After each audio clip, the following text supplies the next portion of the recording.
Y'all don't hear us. Pull up a seat and motherfucking listen.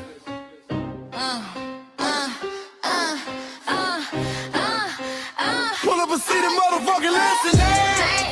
Pack your bag, time to go home. Talking crazy on our soil where our blood and bones grown. This our grind, we outside on it. While y'all fools on the outside looking, y'all show no respect to Black America, so leave. Hey. Y'all don't get it, so it's time to go home. Get the hell up out of America, take your disrespect and just fly on. Y'all don't get it, so it's time to go home. Get the hell up out of America, take your disrespect and just fly on. You landed on the tarmac, fresh off the boat. Talking about y'all building nothing, man, you choking on the note. My ancestors the reason that this country even breathes. Picked the cotton, built the White House, planted the seed. Jim Crow laws, redlined the map, we was the target. You think that struggle's a costume, man, you can't mark it. We fought the wars, we bled the blood, we died for our future's chance. And you come here and give our legacy a side eye while throwing shade on the guard. While you benefit from doors we kicked down with our last breath. Now you spit on the architects who stared down death. Disrespectful, that's disrespectful, ungrateful, a slap in the face to only people who gave a fuck. So let me show your ungrateful ass to the right place.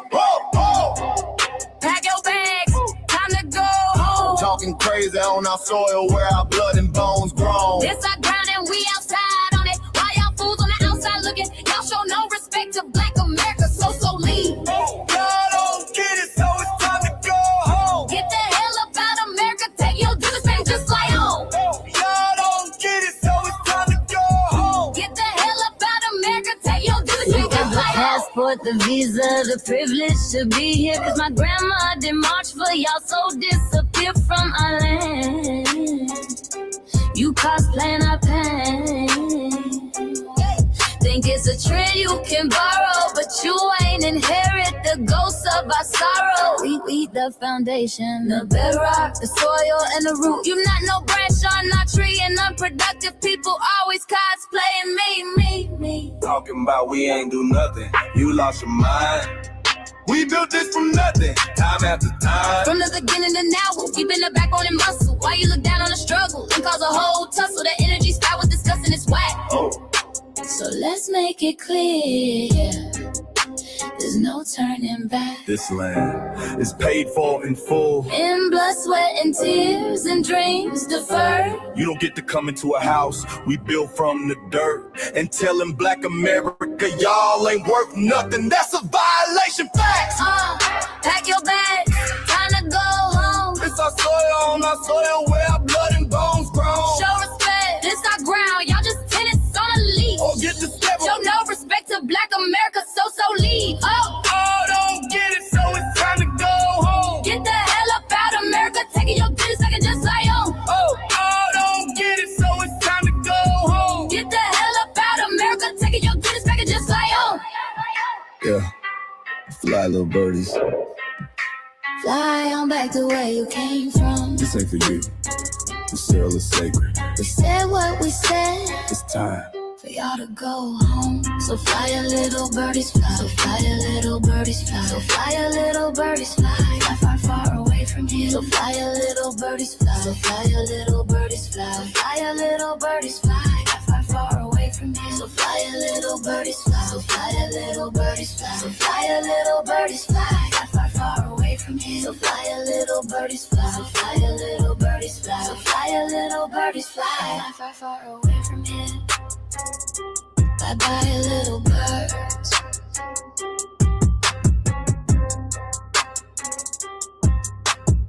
Let's start with this. And we already got the RWS trolls in the chat. And everybody got a wrench. Y'all already know what to do. Get rid of these RWSs. We black every month, not just in February. It don't stop.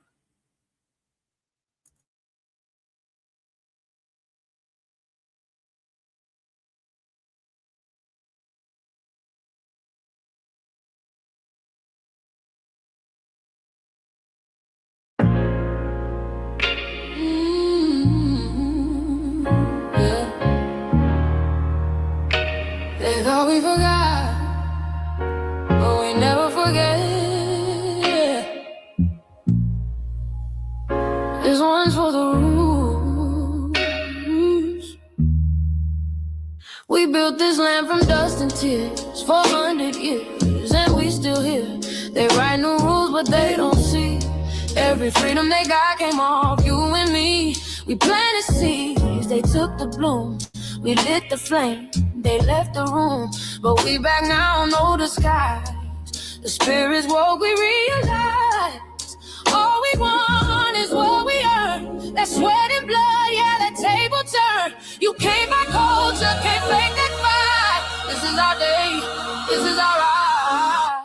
We happiness. Say it loud, say it strong. We the heartbeat that's been there all along. Foundation of Black Americans, stand tall. We ain't begging for nothing, we built that all. Born from pain and grace, you can see the truth written in our face. We the soul, the sound, to fight the flame. Foundational Black Americans, say our name. They love our rhythm, but they dodge our blues. Use our voice when it fits their news. They take our sound, but not our scars. We the backbone, we the stars. Now the veil is gone, the mask is clear. We see the game, we know it's here. No more silence, no more lies. We lift that flag and watch it rise. Rise up, rise up. We the ones that made this nation breathe. Our veins are power, our roots are trees.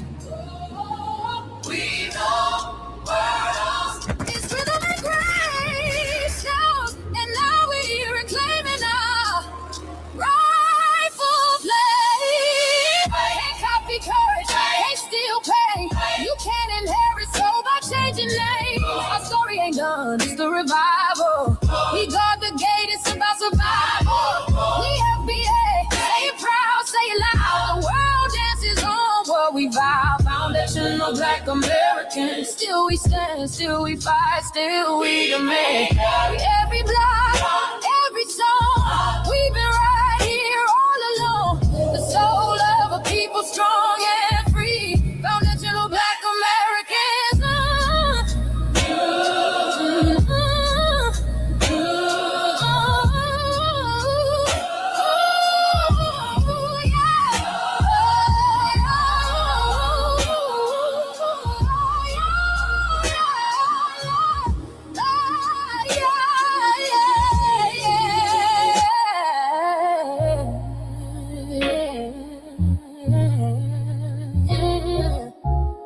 We the first, we the rule, we the fire. Still rising, still here. Foundational Black American. We set the tone and they copy the cadence. Dance to our drums and deny the foundation. Wear the style but don't honor the source. Smile in the crowd and you distance and force. Say you not us but you rap like we breathe. Take the rhythm, then fuse the receipts. I ain't mad, I'm just holding the glass. Showing the mirror, now answer it back. I ain't here to cancel nobody. Just keep it honest, keep it solid. If you eat from the table we built, don't act surprised when we guard it. Do you like that? Do you like that? When I flip your sound and I ride like that. Do you like that? Do you like that? Do you like that? Cause that's how it feel when you borrow my culture. Then act like we never mattered. Hip-hop. Mike Larry. Now this shit here is what I see it is. We're not fighting your battles. We're not carrying your fear. We're not lending our history to people who erased us while we were here.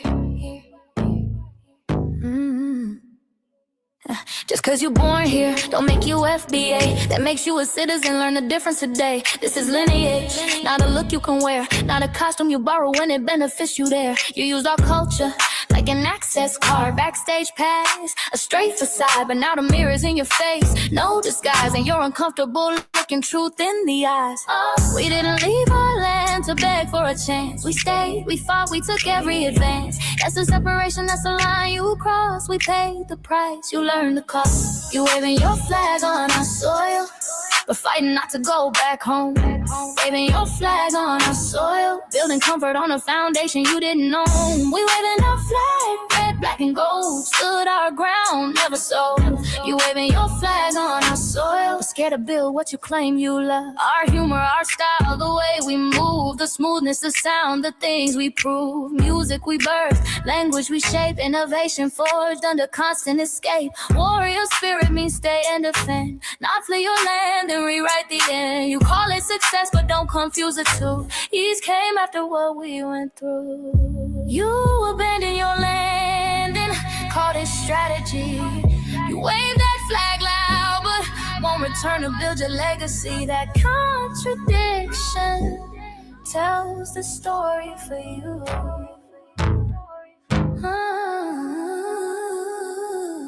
You waving your flag on our soil, we're fighting not to go back home. We waving ours where we were forged, every inch earned, every brick known. We can't be deported, and that truth changes everything. We can't be deported, and that truth changes everything. We know who we are, and now we see who you are too. Just because y'all born here doesn't make you FBA at all. It makes you an American citizen. It's biologically impossible to be us, because it's a lineage, not some damn costume you can just put on to look cool. You immigrants and immigrant Americans has used our culture as an access card, a backstage pass to our culture. Now y'all have to look in the mirror. Our sense of humor, the aesthetics, mannerisms, the style of dress, the smoothness, the creativity, our genres of music, innovativeness, our slang, our warrior spirit by staying on our homeland and fighting and not fleeing to somebody else's land to beg for a better life and shit on the very people who fought to have us there. That's who we are. And we know who the hell y'all are waving your flag on our soil and fighting to make sure y'all don't go back.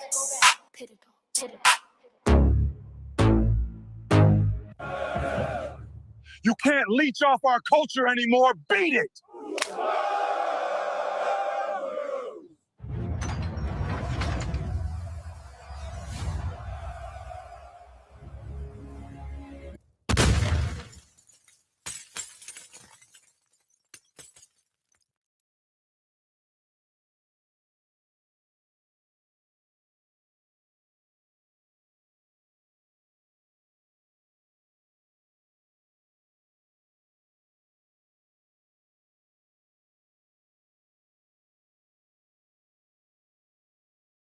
Wow. I don't know what happened to the queue, y'all.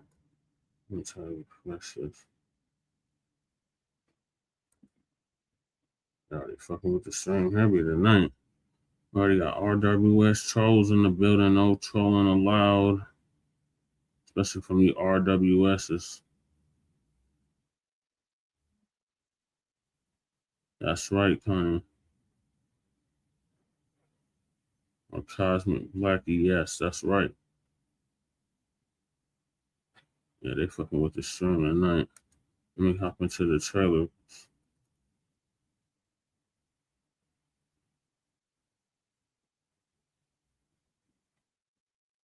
Man, what happened? Man, the videos were playing all of a sudden.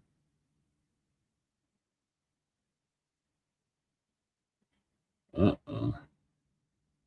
Something's up.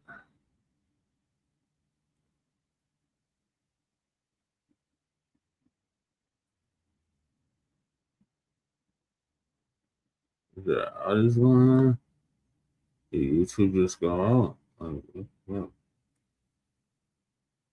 I don't know, y'all. Did YouTube just get a cyber attack? Let me see if we can still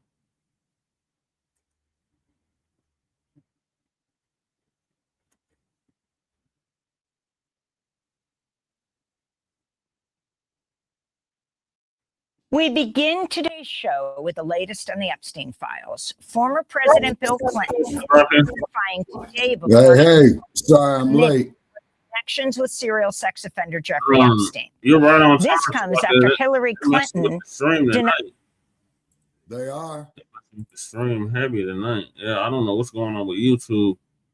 It's not letting me play no clips now. Like I was playing the music clips and then it just went out, said video available. Okay. You have to understand. The Hidden Colors trailer. No, because you got a war situation going on now. Yeah, we probably got hit with an EMS attack. Yeah, bro, yeah. I don't put nothing past these motherfuckers, you know? And I do mean nothing. You know what I'm saying? So I was just jamming out to the music, and then the trolls started coming in a mile a minute. Okay, yeah, let the trolls come in, man. Let me argue with the motherfuckers. Oh, I blocked them. Them was on some dumb shit. One was talking about Happy White History Month. Like Black History Month is all year and for the whole century. Yep. Yep. Yeah, so, Mac, they're acting stupid already. Okay, hey, whoa. No. Let me have Adam. Yeah. Well, since it's such Happy White History Month, go wash your nasty, funky, troglodyte ass. Hey, Michael. Okay, so the next one that's scrolling here, Shabaka, they got to hit the link or it's permanent vacation for them. Okay, hit me the link in the private chat. Okay. So they're doing some shit here in Silicon Gang Valley. You know that, right? Yeah, that's what I'm saying. I think we got hit with an EMS attack. Specify. Electromagnetic, where it fucks with the internet, it fucks with all the telecommunications. Okay. EMS, electromagnetic spectrum. Yeah. Okay, all right. Safe bet. What the hell's going on? It was just live and direct, now saying video content unavailable. I just try to pull it up on the phone. I don't know if they took the video down or what. Okay, that's on PeepTube, right? Yeah. Okay, hold it. Let me check something. It still says 3 people watching though. So I don't know what the hell's going on.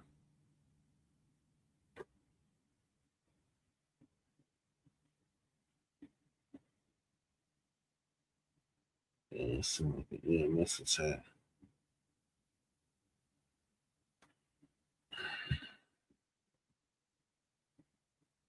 It started off good and then let's see.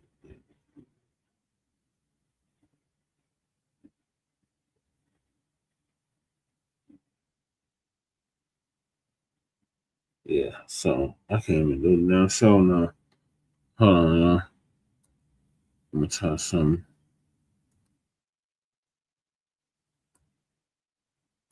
Let's read this. So thank y'all for tuning in to season 6, episode 15, part 2 of the Frontline Black News. I'm your host, Chan Krumah, and we're joined with the other hosts, Shabaka Sankoria, Shabaka's Black Experience Enhanced. Also, I'm the co-executive producer and co-host of, and we might be joined with Lady Che. I don't know, but I think we just got hit with an EMS attack, y'all. So bear with us. All right. The theory is on the EMS attack, the electromagnetic spectrum. That is due to the combat situation, man, that you got going on in the Middle East. Yeah, I know that, Shabaki. I was just letting the viewers know. Mm-hmm. Yep. The remaining few that's in here. And we give the news from a frontline and Black first perspective.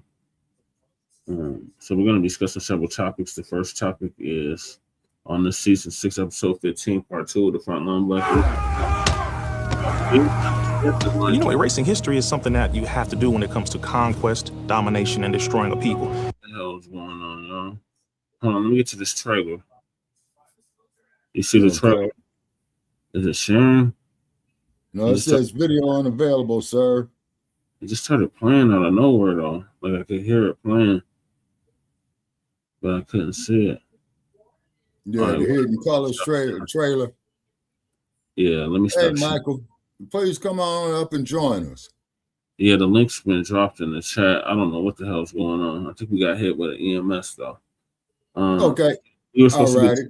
Hold on, Sabaki. So we're going to get several topics we didn't get to in part one, and that is the missing DOJ files as the Clintons testify about Epstein. Okay. The FBI interviews with Trump accuser. Then where are the Epstein files going? Okay. Why is delineating only bad when FBAs do it? No amount of celebrity can save you.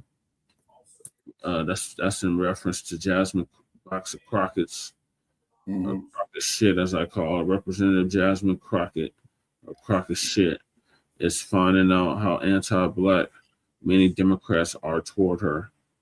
Then we got the Democrat James Carville wants Representative your girl, Shabaka, Ilhan Omar, out of the Democratic Party, says she offended white men.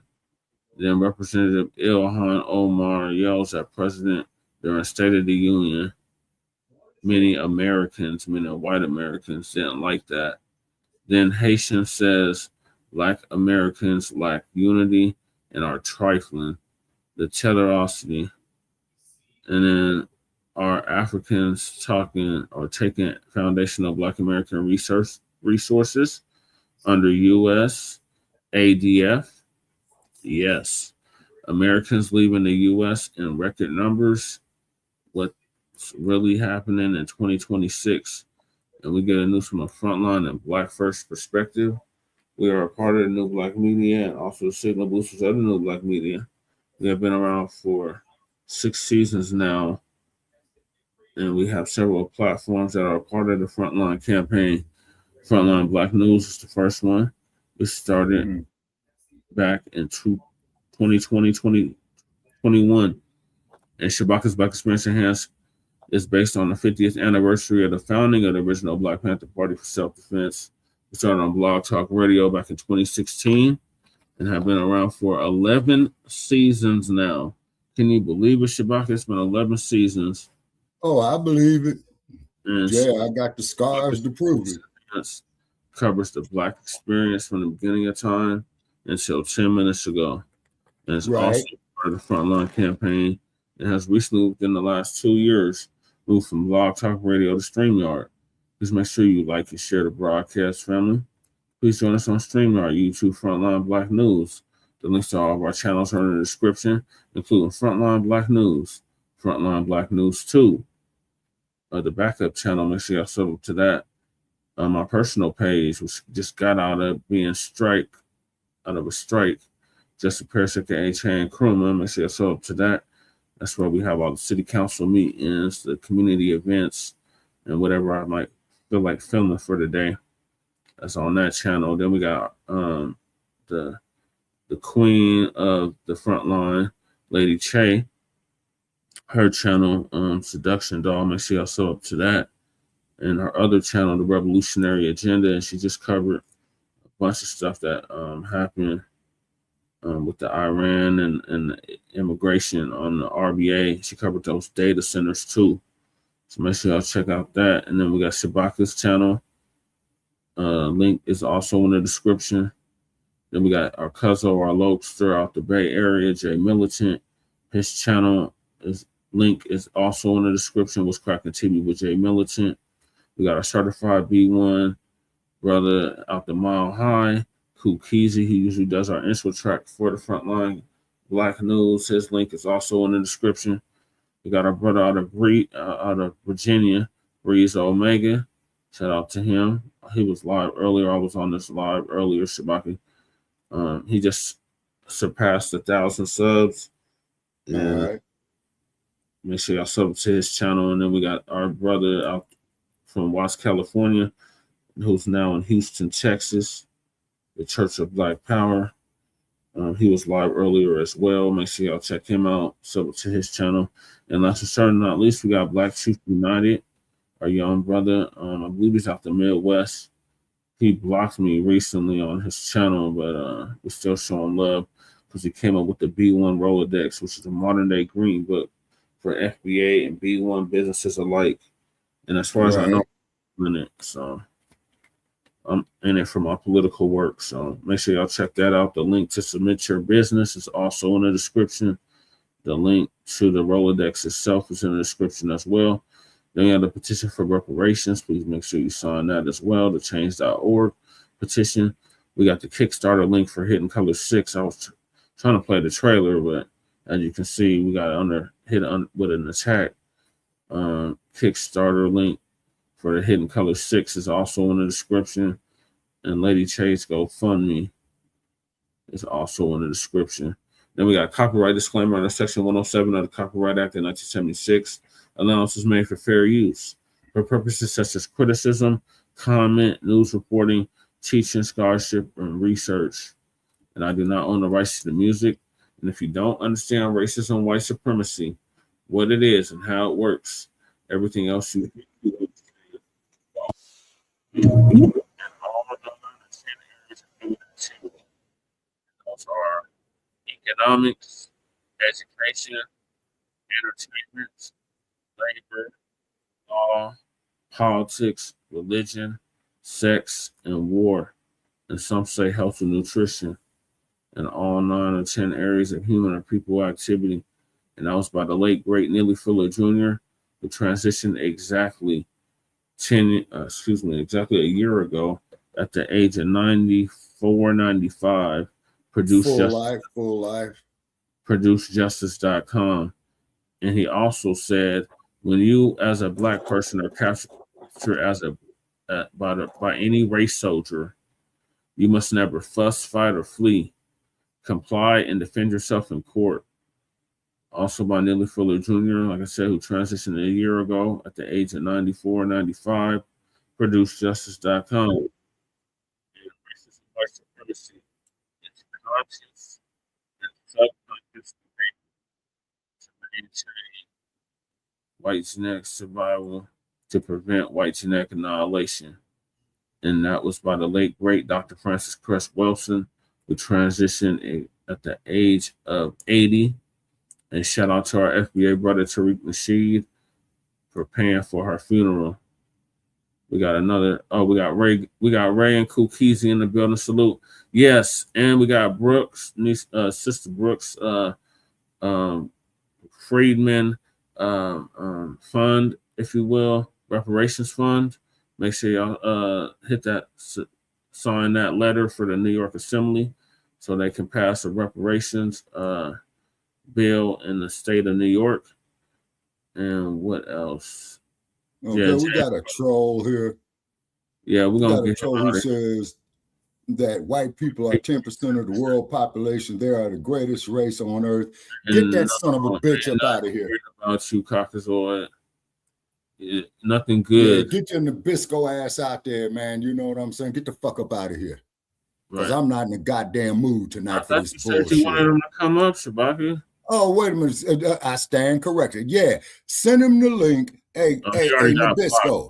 There's the link, though. You can hit the link, though. Okay, yeah. So you have to come on camera. We have to see your face and all of that.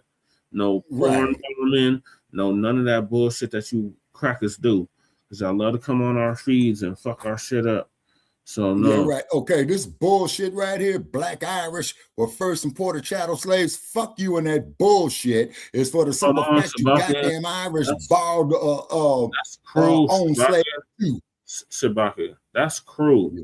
That's his other account. That's cruel. Yeah, that's Cruel's other account. And he's not even talking to you. He's talking to Mac. No. Well, Black Irish were first imported chattel slaves. I disagree with that statement because you had a lot of Irish slave owners too. But they don't never want to address that issue. Yeah, that's true too, Shabaka. Yeah. He said unblocking. Oh no, he ain't getting unblocked. That motherfucker came in here immediately trolling. So no, I need to. No, crew, let's give him the business. You know, let the troll come in. You can put the chat on subscriber mode. I would do it myself, but I can't access it. I can't access nothing except StreamYard. Damn. All right, so hold on, Brother Che. All right, so how would I do it? So you just go on the chat and under the chat, private chat. No, the chat in the actual chat for the show. Let me see. Okay, because I see chat, comments, recording. Go to chat. Okay, I got private chat. No, not private chat. Go to actual chat on the. You got to actually go to the channel. Let me post the link for the channel, and then you can do it. Yeah. You got to actually go in there. I might be able to do it myself. No, because I'm not. Yeah. I'm not on okay, but one thing, though, you know, not dissing Crew. I didn't know that was you, Crew. But the thing is this. All right, but the thing is this. Irish weren't no damn slaves here. They were indentured servants. They raped black women too. He said also at Irish though. Ain't no black Irish, man. Yeah, there's black Irish. But I can look at Cheddar Man. Cheddar Man was a black Irish. Who's Cheddar Man? Cheddar Man is the black man that they found in what is now Britain. They reconstructed his bones or whatever, and he was a black person in Britain or Scotland. Okay, was it? It was either Britain or Scotland. They had found his remains, his skeleton, and when they reconstructed it, he was clearly a black man. He was like, but Brother Che, black. Isn't it mostly cold in Britain? Usually, Shabak, it's Mediterranean climate though, because you got to remember they got the Gulf Stream. The Gulf Stream brings warm water up there. I mean, the water's like equivalent to the west coast of California. Okay.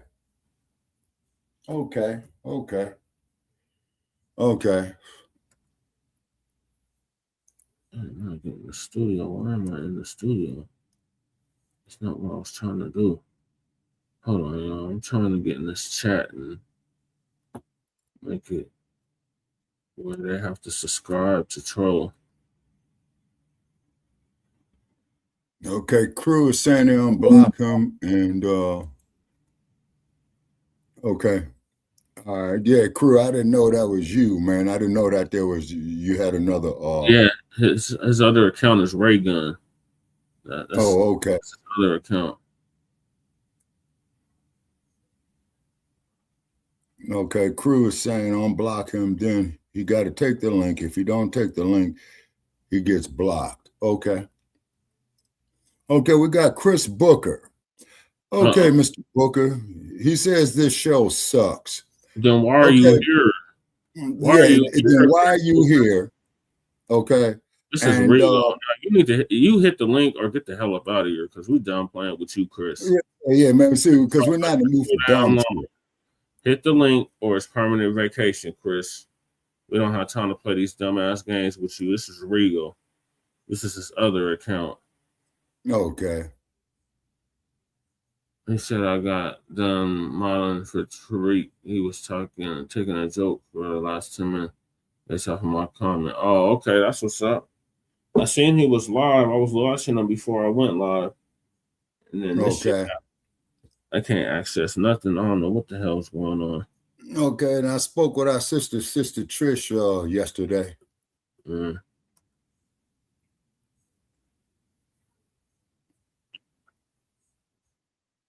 Yeah. Okay. All righty. So now I'm gonna try to change it. Shout out to the sub that just subscribed to Frontline Black News too. Okay.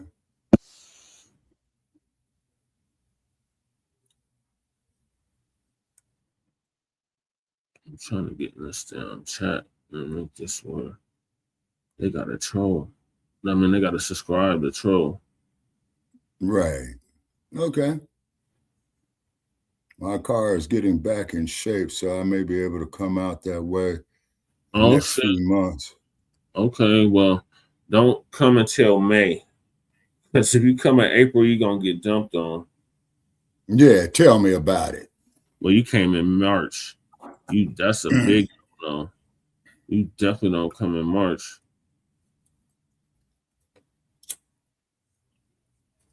And Las Vegas got up to 80 degrees today.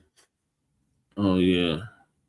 Yeah. It got up to like 70 here. Yeah. And then we got some cool air coming off the coast of California. Mm-hmm. Okay. Majority made Black History Century, as President Trump said. Oh, crew, you can do it too. Crew, make it subscriber mode. Oh, you got to do it under your crew reality page. Okay, and this is off the YouTube channel, right? Yeah. Okay. I can't access it for some stupid reason. Let me try on my other phone.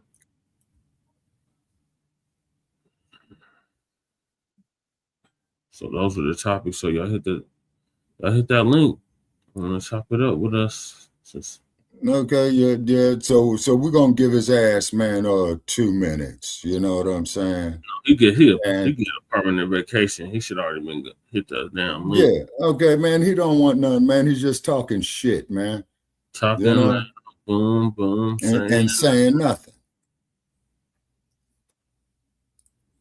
Goodbye, permanent vacation, Chris. I'm over here with that bullshit. That's punk ass Regal. Right. It's hard, man. Yep. Black History Century, as the president said. That's what I got behind me. You see my background. Above that years, it says 100 years of Black history. Okay. Mm-hmm. Just as long as you don't have no bucket stuff up there. Hey, you better leave my nuggets alone. We still above your fakers. Well, man, I'm telling them, man, the same thing like I'm telling the Raiders. Leave Los Angeles or change your fucking name. Right. And I think the Clippers got a better record than the Lakers this time around. I think they're neck and neck. That's all y'all scrubs is behind us, though. The only ones that's not is just taking a sec for my chats to load up on PC. Oh, okay. All right, crew. Yeah, you having the same issue. I don't know what the hell's going on. What I'm thinking what's happening, man, is that with this current situation that's going on over in the Middle East, man, is that, they're doing some jamming, They're doing something. Yeah. Who else needs a wrench? Who wants a wrench? Who haven't I modded up yet? Oh, I need to mod up your ray gun FBA. Let me do that.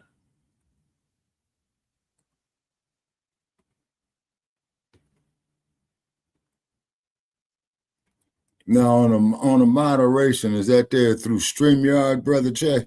No, that's through YouTube.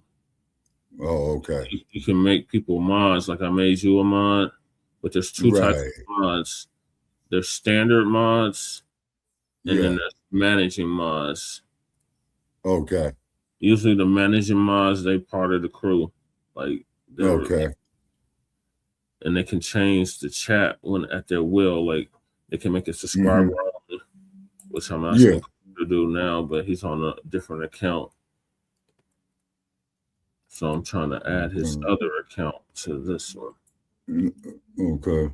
You have it too, Shabaki. You can do it. Right, no. Okay, I'm going to PukeTube right now.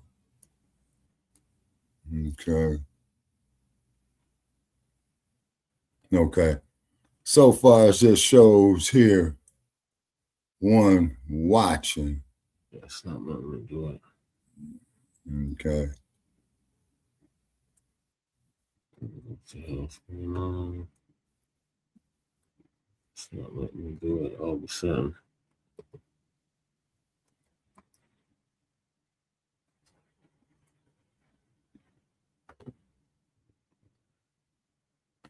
This one here, ray gun what? Ray gun FBA.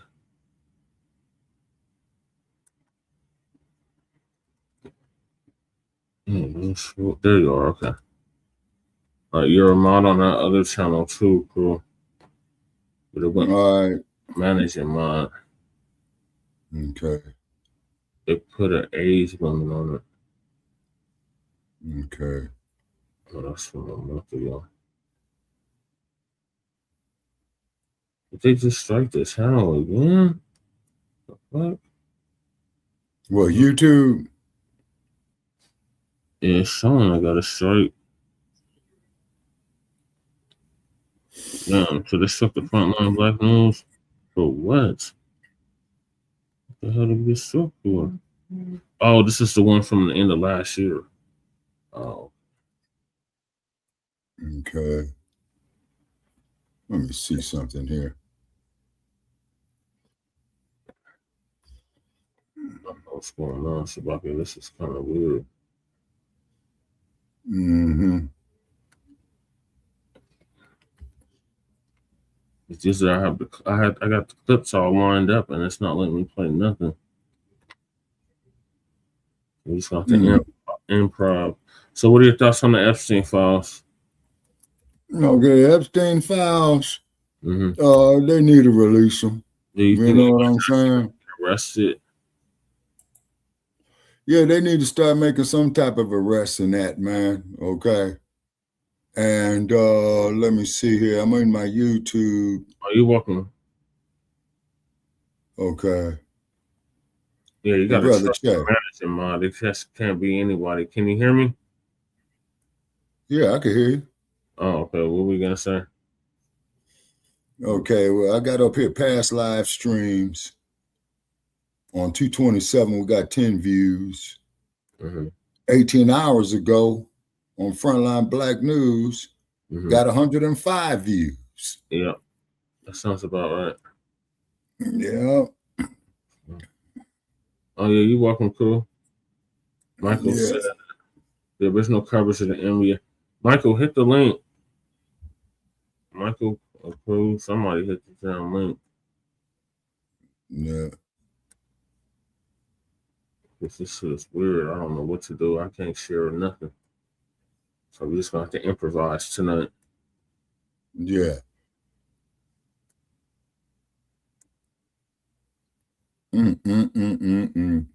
StreamYard, we did 7 months ago. Up here only got 1 view. Boy, you all some dirty motherfuckers. Boy. Yeah, what up, Michael? I think we got hit with an EMS attack. Oh my gosh. Did you find out like before you started the show, right? Like right when I started the show. Like I was about 15 minutes into the show. Oh my gosh. Yeah. Yeah. Yeah, I'll say that in the chat. Yeah, the original coverage of the NBA ABC was much better in the past than today's NBA and NBC. Oh, they actually reported on it? Yeah, on like Sunday nights. It's not the same. Quality's not the same. I mean, it's new people. Remember back then when we used to watch NBA and NBC, hear like the crowd chanting, right? Yeah. It was like fast paced back then. Yeah, I just don't feel like today's NBA and NBC is the same. The quality's not the same. Coverage is not the same. Everything is now like more slow than it was in the past. Right. Yeah, Bob Costas, he's like 70 years old. I was surprised that FBA slaves needed on my plantation. You know what? You can get the hell up out of here with that bullshit. Okay, what this clown was saying, man? Trent News said FBA slaves needed on my plantation. Okay, how about if I come on your plantation trick and put my foot in your ass and give you some of that Nat Turner business? How about that? How about that? Yeah. You punk ass motherfucker, you won't even get up here. This is my language, people. You know, is because we got a lot of tension going on around the world and what have you. And what we do try to do here, we do try to have respectful, reasonable conversations, but we're not going to be trolled. We're not going to be insulted, you know. Yeah, we're not. And what have you. Got bullshit, and everybody got a wrench in here, already know what to do. So let's see you in the chat. It's permanent vacation for you. You don't hit the link. The link has been pinned pretty much. I wish I could pin this shit. Oh, Jesse, you know, I initially thought when I saw that symbol, right, it looked like a Pepsi to me, like from 1990s, and they realized it looks very similar to the Pepsi logo. Yeah, kind of do, right? Right. Yeah, I sent it on Twitter. I was like, "Oh, this is dope. I'm gonna like this." It's so cool. I like it.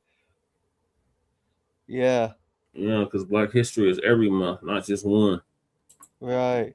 And These it's crackers got in here talking about White History Month, talking about March is White History. Man, I could care the fuck less. Your white history is in the fucking cave.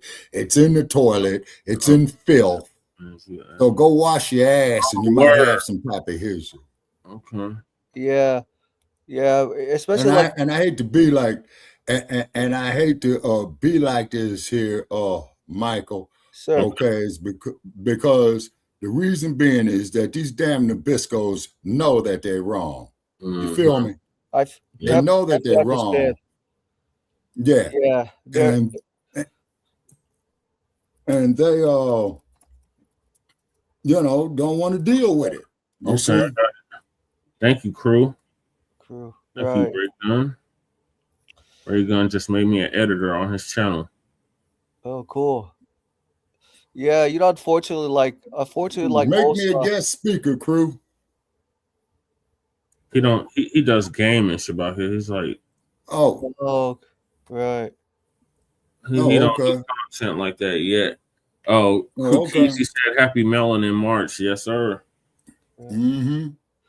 Yeah, March 1st, we're getting ready to approach the vernal equinox in 2 weeks. Yeah, got hit with an attack or something. I can't access none of the videos. Well, okay. So with that, what's probably happening with that there, brother Che, with a war situation going on, right? Okay, they doing that on purpose. You see? Oh Lord, Paul Tate's back in here. You know that's Regal. Hit the link or permanent vacation. Yeah, Regal. Hit the link or get the fuck up out here. I want to see you up there and talk that bullshit. Right. Hit the link or it's permanent vacation for you. Right. Shit, I've been doing this shit for 10 goddamn years, man. I done rumbled with the best of them. And no trolling when you do. Exactly. Yes, if you want to talk they're on the phone, crew, because I'm doing the vertical and the horizontal, so they're on the vertical. On one of the channels, I don't know, it's like 5. We're streaming on like 5 channels. Right. And then too, now with these oil and now, if I may say, your YouTube up there, Shabaki. I see you're sharing on Facebook, but not YouTube. Yeah, YouTube is okay for some odd reason, man. They hold on a second, brother. Check. Let me check YouTube. Oh, shit. Oh Lord. Yeah, Jesse, James Carville is married to a Republican. Mary. Yeah, we was gonna get on his punk ass tonight with Jasmine Croccett. Yeah. James. Yeah, James Carville videos. I keep refreshing and it keeps saying video unavailable. This content isn't available. Try again later. So it's all available. Do you feel like maybe YouTube like censored it? You think on purpose? Oh yeah.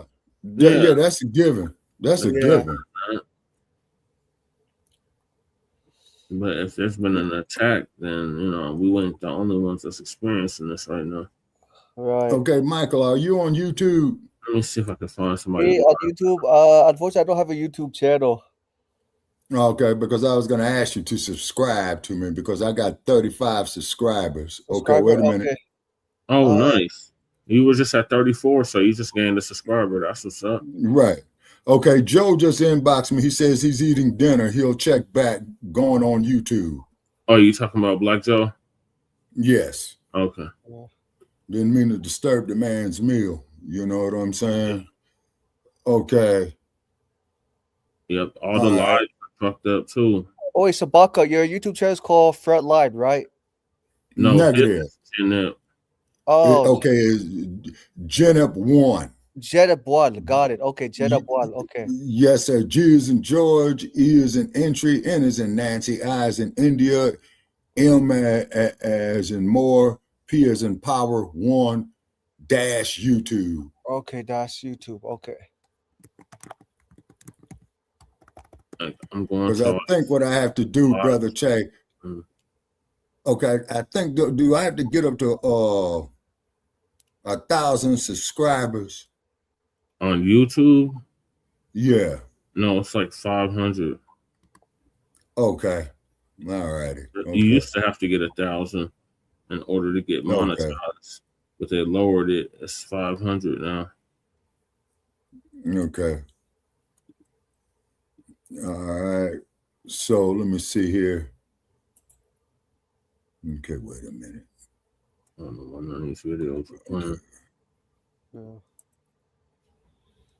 Nothing's playing. Okay. I'm getting the same thing on my phones too. Mm-hmm.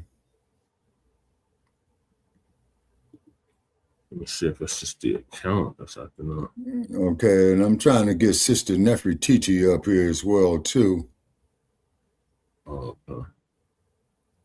There's one comment on my post I might want to apply to.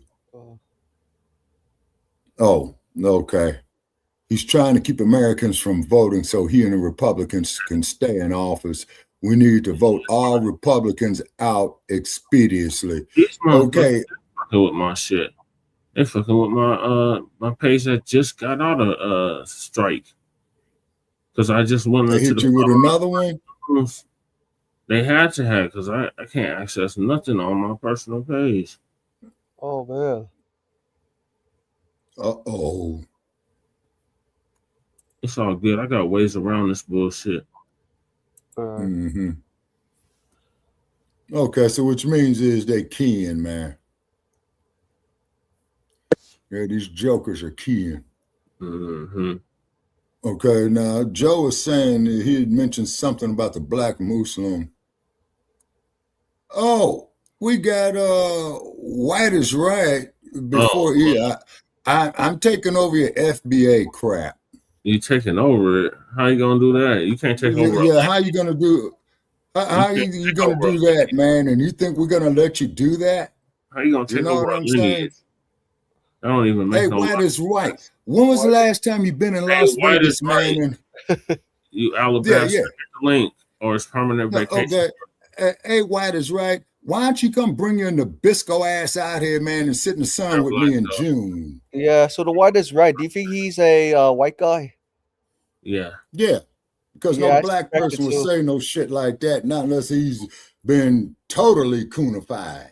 Black Joe's in the building. Hey, Black Joe. Damn it, did I just close out the queue? Okay, wait a minute. Hold it. White is Right says your channel has been compromised. Uh-oh. Uh-oh. Okay. Now, White is Right. Whose channel are you talking about? He's talking about ours. He's talking about mine, I guess. He needs to go, though. You need to hit this damn link.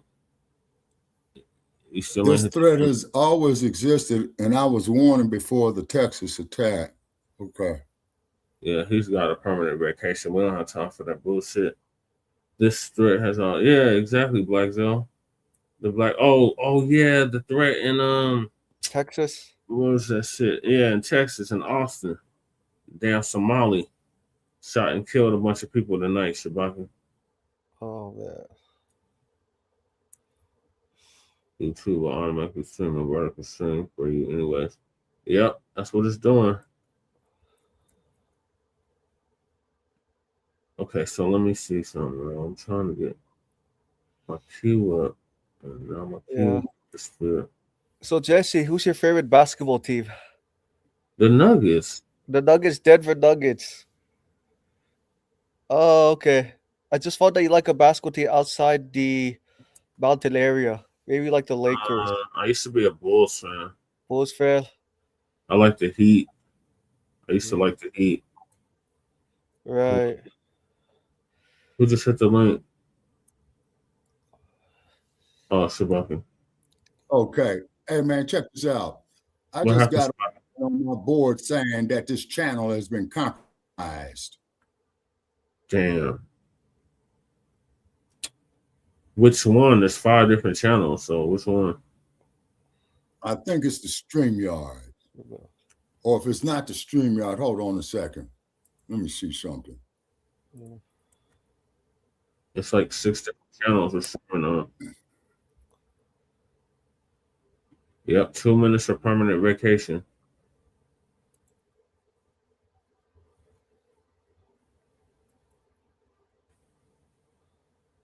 I don't know. It's still streaming, Shabaka. Can't be too compromised if it's still streaming. Okay, or maybe he just throwing some bullshit up there. Yeah, he's trolling. He's just big time RWS Nabisco trolling. Yeah. Damn, I can't access the queue though. God damn it. Hey Sabaka, what do you think? Hey Sabaka, what if the Lakers move from LA to Las Vegas? Oh my God, that'd be a wonderful thing. Wonderful for who? That'd be a wonderful thing. For the city of Las Vegas. Yeah, I ain't going nowhere. The Lakers ain't been nothing since Kobe. I've been to California like once or several times. I know it's California. You guys have a lot of sports teams. I know they make up the entire state. Yeah. Oh yeah. City. Okay, we back in business. Okay, perfect. Back in business, boys. We back in business. Okay. All righty. So therefore, what it is, people. Okay. Oh, Time's in the building. Salute, Time. Yeah, he's just a troll. He's just a troll. Yeah, crew. Time, hey, white is right. What's the slogan that was made up by white people? It was a racial slur, and I believe that it motivated the civil rights movement. Oh, Time.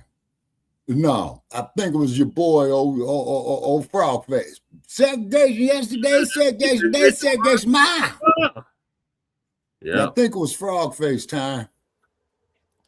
George Wallace, you could Google the no good bastard. Yeah, George Wallace. George Wallace in 1968 when he ran for president against Nixon.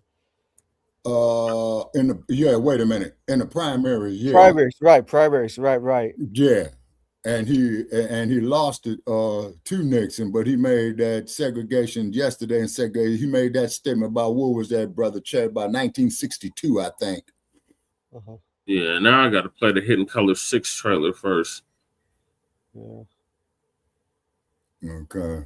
Yeah, actually, the Anti-Foundation Black Americans started the civil rights movement first before white people joined in. Okay. All right. Now, Michael, let me give you a little bit of who they were, what they were, and what they were capable of in the past. They will understand what they have a possibility or a likelihood of doing in the future. Foundation of Black Americans, we've always had a culture of resistance. We cultivated a culture of resistance on this land, and we've been resisting ever since we've encountered European domination. But nothing was really popping in Europe until the transatlantic slave trade, and that's where they amassed a lot of wealth. One thing that I think is unique about our culture as far as how we resist, how we fight back, is just the environment we were put in from day one.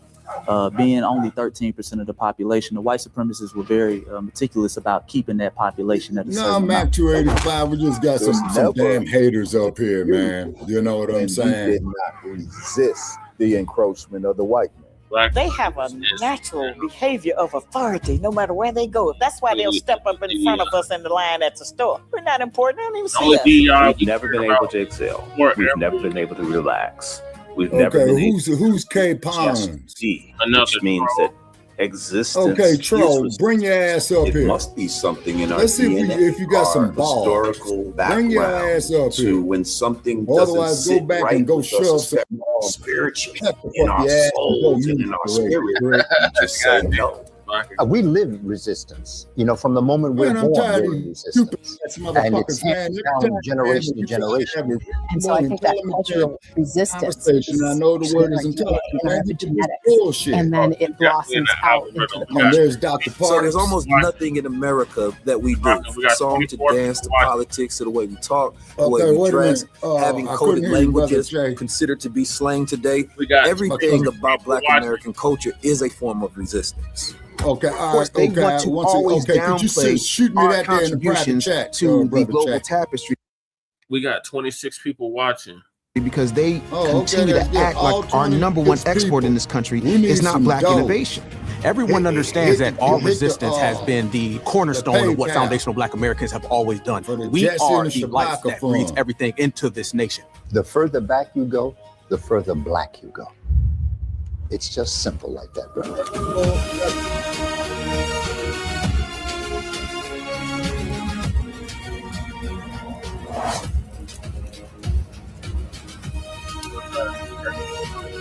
Cool. What do you want?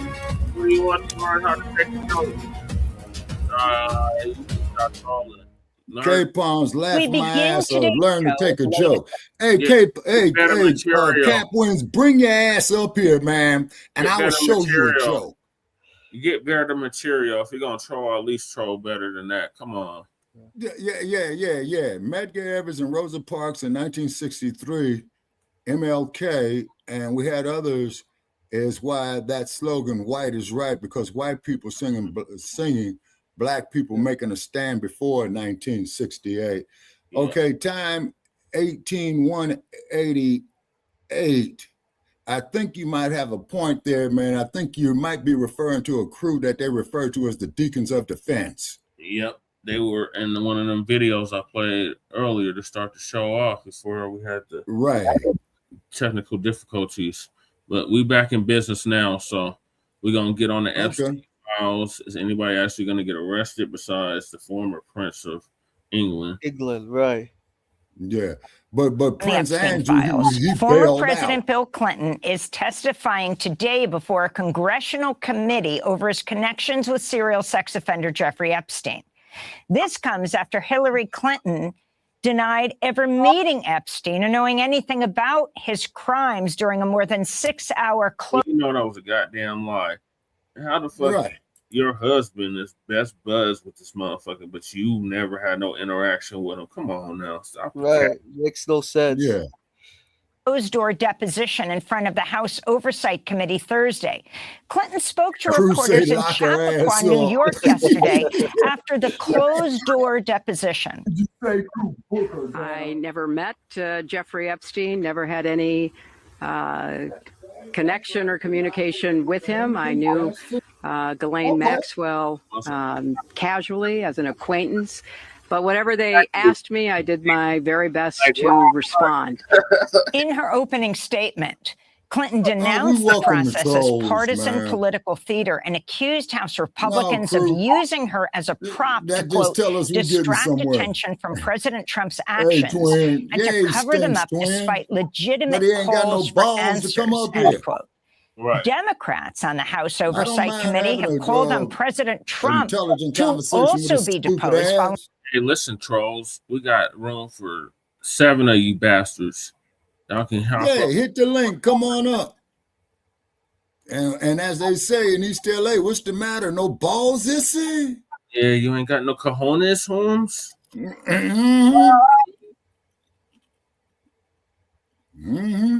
Chocolate diet ass up here instead of trolling in.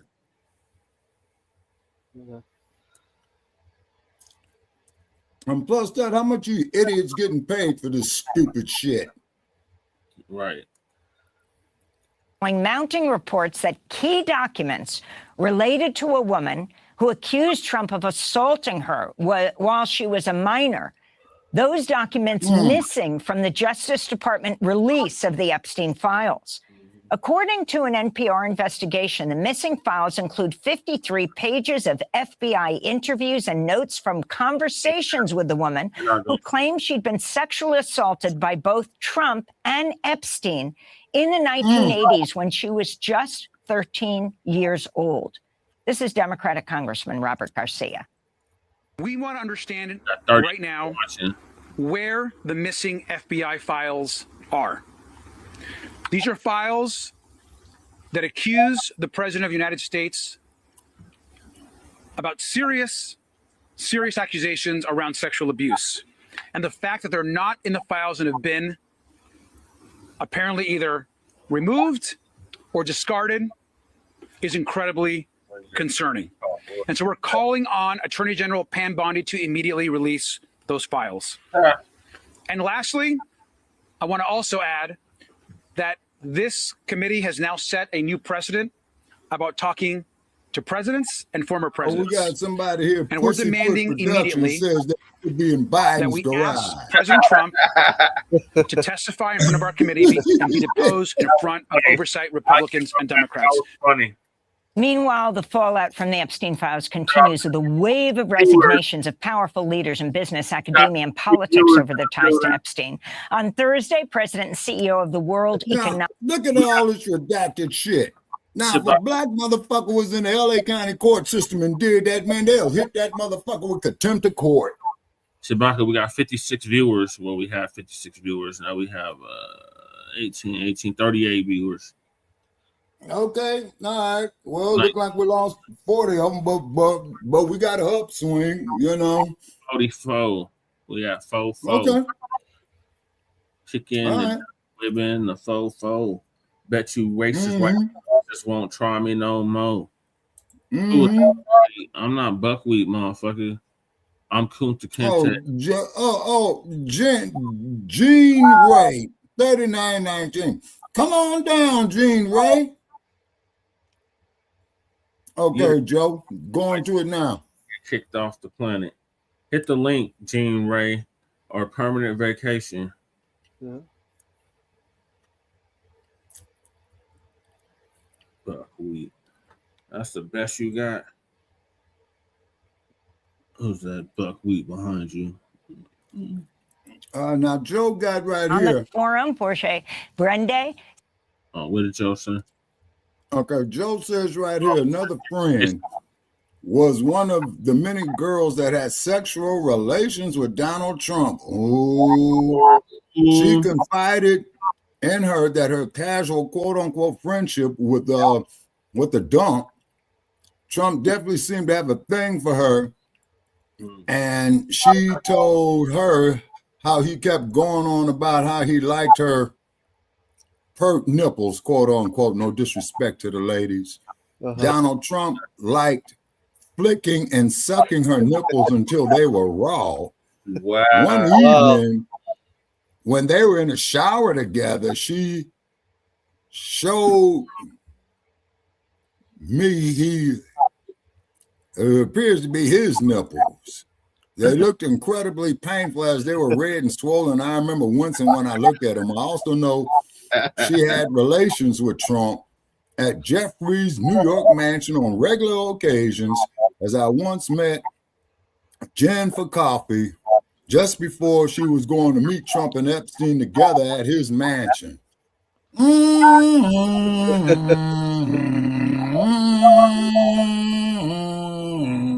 Tell us how much total bullshit it is. Yeah. Not that different from Bill Clinton. Do you remember Bill Clinton? Remember Jennifer Flowers allegedly claimed that Bill Clinton harassed her, beat her up, and this was when Bill Clinton first ran for president in 1992. Yeah. There's the link. Okay, now we got Ray Gunn FBA. Okay, is that crew? Yes, crew. Okay. Then Critical 5015-109 says they know somebody who heard something from somebody else who was there. Okay. Okay. This is hearsay, not sustainable in court. Okay, Ray. Okay. He said he snatched it from the redacted files before they fixed it. Oh. Okay. Okay. All right, let me get back to the clip. Yeah. All right. Said he was resigning on Wednesday. Former house. U.S. Secretary of the Treasury, former Harvard President Larry Summers, said he would resign as professor at Harvard University at the end of the semester. Also Wednesday, former Nebraska Democrat. Hit the link, Black Joe, if you're able. Yeah, Larry Summers looks like Jerry Jones. Democratic Senator Bob Kerrey confirmed he'd resign from his role as chair of a clean energy startup. Nobel laureate Richard Axel also announced his resignation Tuesday as co-director of Columbia University's Neuroscience Institute over his association with Epstein. And Bill Gates has also apologized to the staff of the Gates Foundation over his ties to Epstein. Cruz For says, more like, on all of this, we're joined by so Barry we say Levine, did investigative something. journalist, author of the book The I cannot get Spider, on the stand with that Inside because I the didn't Tangled witness Web of Jeffrey. Shay do it. We got Black Joe All on right, the Crew, you got a point. Yeah, that is what they were. Yeah, you got a point, Crew. That is what they would call hearsay. Yeah. All right, Black Joe's in the building. Certified salute, cuz. How you doing? Hi, Black Joe. Ladies and gentlemen, for a cup of coffee. Unfortunately, I own the lunch counter. What? When the L first those Uh-oh, you breaking up real bad, Black. Hold on. Let me.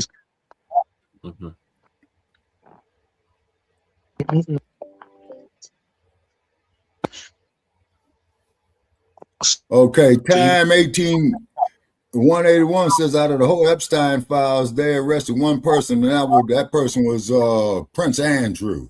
Yeah, former. Yep, remember, they disowned his ass. The Prince no more. Yeah. Yep. You heard me? Yeah. Yeah, it sounds like you're trying to make the connection, Joe. Yeah, the mic is sounding. Are you on the phone? Okay, he's gonna go out and come back in. Yeah. No, we get a better connection. Okay. Yeah, it sounds to me like they play like good cop, bad cop. Yeah. Yeah. So I don't feel Epstein and Ghislaine Maxwell. Barry, thanks so much for being with us. Let's start off with these testimonies yesterday and today of the former president and first lady, former Secretary of State Hillary Clinton. She had wanted, she said, open hearing, but it was closed door in Chappaqua, where they live. Can you explain the significance, what's taking place with this hearing, and then move on to the missing DOJ, Department of Justice, FBI files? Sure, absolutely. I think kinds of channels going. First of all, we're going to see the video of her. Let me answer Cruz's question real quick. Yeah, we got all kinds of channels, so you're not gonna find all the trolls. I see everything though. Oh, okay. Now try it, Black Joe. Can you hear me? Yeah, we can hear you perfectly well. Yep. All right. So what I sent Shabaka was, when the Epstein files, when the redacted files first dropped, blacked out, all you had to do was copy it and put it in Word, and it would show you everything that was redacted. That was all I was able to snatch off my old phone, but I did catch that dude, a nipple freak, and it is what it is. He in there. Oh shit. Okay. They got two different Epstein files, one that's released to the public and one that's released to Congress. Okay. So the one yeah, so the one released so to go Congress ahead. is not redacted, right? The one that's released to Congress is not redacted, but when they first released both of them, the one that was released to the public that was redacted, if you copy the redacted stuff and put it in Microsoft Word, it'll show you what was redacted. Right. Is that right? Yeah, they fixed that though. That's all I was able to snatch off of it before they fixed it. Mm-hmm. I see. Okay. Oh, they coming from Lady Chase channel. Fuck Trump regime. JSDK4DC, you'll get no argument from me, sir. Click the link and join us, man. I agree with you wholeheartedly. Why can't FBA go back to Africa? Isn't that your homeland? I'll let Brother Che answer that. This is our homeland. We right here on our homeland. We the only ones that didn't flee our homeland like you. You supposed to be in the damn caves of Europe, but yet you over here trolling us. Fuck out of here. Oh, hey, that's a white woman. Yeah, that's a Karen. Karen, uh-oh. You know they say Why about did your people flee? Specify. Oh, she got kicked out. Yeah, so I think somebody put their foot up her ass and trying to give time out of here. Okay. What channel are you most of their people flee because potatoes weren't as nutritious as they thought. And America said, give us your poor, your weak, and your whatever that slogan was when they met the Statue of Liberty. That's how most of them got her. Right. Mm-hmm. Exactly, crew. They're not indigenous anywhere. Right. Knew his name was in the Okay, Trump knew his name was in those reports, and I believe that Epstein and Trump fell out with each other. Who are you? Has more news if that Epstein files comes out to think about it. All right, you want to know something on that? I did. I got that bitch out the paint. Fuck her. Coming up. Yeah. The Epstein war going on right now. Yeah. Okay. And then we got Muddle JMZ6210 who states, those are my brothers I watch. Okay, please specify. JSDK4DC says Trump equals Hitler. You'll get no argument from me. Now here's something for y'all. I was at the Los Angeles Public Library in downtown Los Angeles, okay? Yeah. Before the dump ran the first time, and somebody had him up there with one of them Nazi suits on. You know what I'm saying? Looking like Hitler. ICE is doing us a favor. They're getting these illegals up out of here. So you trolling on the Democratic side. We don't give a damn about the Democrats or the Republicans. Yeah. Hey, Trump been more detrimental to white people than he have black people. I got to say that. On both sides. Okay, prove it. Okay, prove it, Joe. Not denying what you're saying, but I just want to see your reasoning, though, sir. All right. Getting the liberal LGBTQ agenda out of schools. Yeah. And I'm gonna use farming as an example. The right wing farmers lost their immigrant class, hating the fact that immigrants were here. You know, they cutting their nose off to spite their face, and I'm here for it. Okay. Yep. I'm here for it. Too, okay. All right, and then somebody here is saying, boy, well, I said we busy tonight. Boy, y'all got me working overtime. Cosmic Blackie, these people voted twice for the dumpster. They knew what he was about because he ran for president before they thought a bunch of black folks was going to get killed. Fuck them. Okay. All right. Yep. Okay. Also, Donald Trump has not created any new policies that restricted FBAs. It was actually done by Democrats and Republicans in the past. And I know I know Democrats are getting very rowdy, excited because they know that FBAs are their or used to be their voting base, right? And so now we see a lot of current Democrats getting, very hyped up, excited, hostile. Okay, because they're seeing they losing their grip. Okay. Right. Check it out. Right. I'm going to cut you off, brother. The great replacement theory that white folks been yelling about, okay? They're right about the replacement theory, but they were wrong about the ethnic group. Like I keep saying, Democrats let in over 20 million illegal immigrants to usurp the 50 million black native vote, okay? And it failed. So they were right about the replacement theory. They were wrong about the ethnic group. That's all. Stop about color. All right, Evans, stop about color. It's sickening. Come on up and let's go a couple of rounds, and I'm gonna tell you why the color matters. Right. Okay. We getting work tonight. Oh yeah, man. They keep I'll lead tonight. I'm leaning and shooting and blazing and blazing. I'm getting ready to come off the ropes in a minute. The Cartier family on YouTube is the brother I watch. Okay. Yeah. By the way, so Trump got elected. Donald Trump won this time won in 2024 because he noticed that Mozungus or the Karens were being too soft on racism. So Donald Trump's like, let it out, let it be open, and he really energized the white working class men and women to be open about their white supremacy because he realized that he's voting them. Yeah, he realized that under Democrats, the racism was either contained or the racism was just like too soft. You know what I mean? Like a sissy. Well, Trump and the elite, you said? I think. Yeah, it's an energy assistance program. And bills I saw something on that there earlier today. Now, you see, here's the problem that I got with this energy shit, right? You got this whole fucking desert out here, man, and you trying to tell me they can't put no solar panels up in there? Yeah, they could, Shabaka, but that's too much like right. Yeah, in a perfect world, huh? Now you know what happened every time. You know what happened every time somebody challenged the oil or the coal industry, man. Every time. They get murked. They get murked. Okay, Cool Keezy is saying beady, beady, beady. Y'all don't know nothing. Stupid fools, beady, beady, beady. Oh, he talking. He's interpreting or reenacting Roly Poly Martin with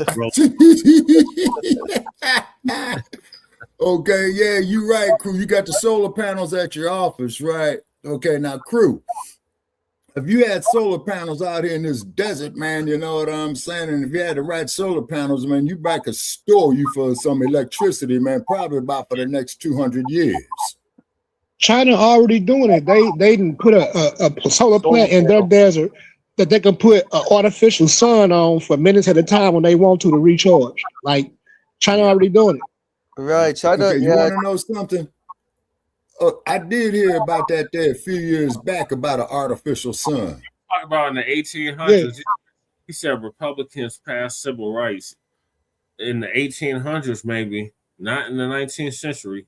Right. So not in the 20th century. So right. No, just please specify. Right, but you smart, you can handle things. Please specify. I'm sorry, Michael. I just had to get that out. Go ahead, Michael. I was going to add, like, so some Republicans in the 1960s did help Democrats to pass the civil rights, as signed by LBJ. Some Republicans, but not all of them, in the 1960s. That signed it though, Michael. Like LBJ's Great Society LBJ's Great Society program is why Black America is in disarray right now. It was more effective than the Willie Lynch letter. Damn. Right. That Monahan report. You talking about Monahan report. Yeah. Yeah. All right, let me get back to when he let black folk. My fault. Go ahead. Oh, finish your thought, Black John, and I'll get back to the clip. When LBJ opened up the Great Society, did the Great Society program and let black folk into the AFDC program and gave these women all of these programs versus the father, it was a simple choice. It was a simple choice. Yeah, I agree. And we can blame. Yeah, so they had to put the father out the home to get these benefits. And then, funny, you should mention that, Black Joe, because it's funny. There was a movie called Claudine with Diane Carroll and James L. Jones dealing with that same issue. And I think they made that flick about 1974. Yes, sir. Shabaka. Not put the father out the house, because if the father was in the house, it was more than likely his house. They left the house for housing. It's not about right around. It's about okay. Yeah, follow the logic. Yeah. Okay. If it was his, if he's the man of the house, you can't just put him out the house. The men were the breadwinners. So when the AFDC program opened up to all these different schooling, Head Start, and housing programs, before she takes direction from her man, she can be directionless in her own house. Right. All right, let me get to the clip. Thank you for that, Black Joe. Okay. Her testimony, we as got we saw Jim with Borghini. Liberals are Jeffrey destroying Epstein's, America. Click the link. Come on up. Leslie Come on Wexner. down. Recently, they released it the day after. We should get the videotape of Hillary Clinton's testimony today. Bill Clinton is testifying today. We should get his video of his testimony tomorrow. I think, first of all, that it's important for the sake of the survivors that we get accountability in this case. This is something they've been demanding for 2 decades now. Certainly, the more we can learn about individuals' interactions with Jeffrey Epstein and what they may have witnessed or what they may have been told by. We make the best fried chicken. That's not even the insult. Chicken is great. I'll take chicken over bushmeat. I'll take chicken over other human beings. I'll take chicken over goats and sheep. Fuck out of here. Talking about chicken. This damn troll. Get out of here, Pete. Well, tell that troll, man, about Diamond Pants and who the cannibals were. Yeah. Fuck out of here. I have a bumper sticker on my laptop from 15 years ago. It says, not a liberal. I've been on this. Right. Ricky Pillis said it's about being progressive or being conservative. There's plenty of conservative Democrats that are as trash as Republicans. Yep. That's true. You'll get no argument from me. Steak over chicken. You can keep your raw meat. We don't do raw meat. We don't do that. I don't eat meat. This got to be damn near burnt. Yeah, we like our shit well done, not medium rare, not rare. Like well done, 100%, right? Right. Yeah. Pretty much. Like, Sushi and parasites. Right. Exactly. yeah, and I don't mess with no sushi. Steak and chicken. I think the reason why the white Europeans like medium well done because they like the juice, the flavor, and they could pour A1 sauce on top of it. Because they're fucking vampires. That's why. Because they're vampires. Right. That's why they dodge the sun. Yeah. Him is certainly important to the survivors. I think, however, that there's many other individuals in this particular case who are more important getting to than former President Clinton or even our current president, Donald Trump. Both men have never been accused directly by any of the survivors that have done extensive interviews with the FBI and the SDNY. Now, of course, both spent time with him. So it is important to learn about their experiences with him. But I do think right now for the Oversight Committee and the administration, this is part of a bit of a political theater that's taking place. Certainly with Hillary, who, as we know, never met him directly. So, to me, it was wasted time when there's other individuals much closer to the case that we need to hear from. And Barry Levine, what do you make of this of the allegations that of these interviews, FBI interviews with a young woman who claimed she was assaulted when she was 13, and the fact that these have not been released? No, that's a very good question, and it's important that the DOJ doesn't hold back documents from the law, that the Transparency Act law on these files that President Trump signed into law. The public and the survivors are entitled to see all the documents, including these FBI, what's called FBI 302 witness reports. These are interviews that were conducted. They should not be missing. There's no question about that. And I'm thankful that NPR and a couple other news organizations pointed that out. And the DOJ says that they are looking into that. So we will see, hopefully, the missing files. Now, I have to say that as someone who has investigated this case for 2 decades, as an investigative journalist and then the author of my book, The Spider, I did devote a page and a half to this woman's allegations that came in a lawsuit in 2019 following Jeffrey Epstein's arrest.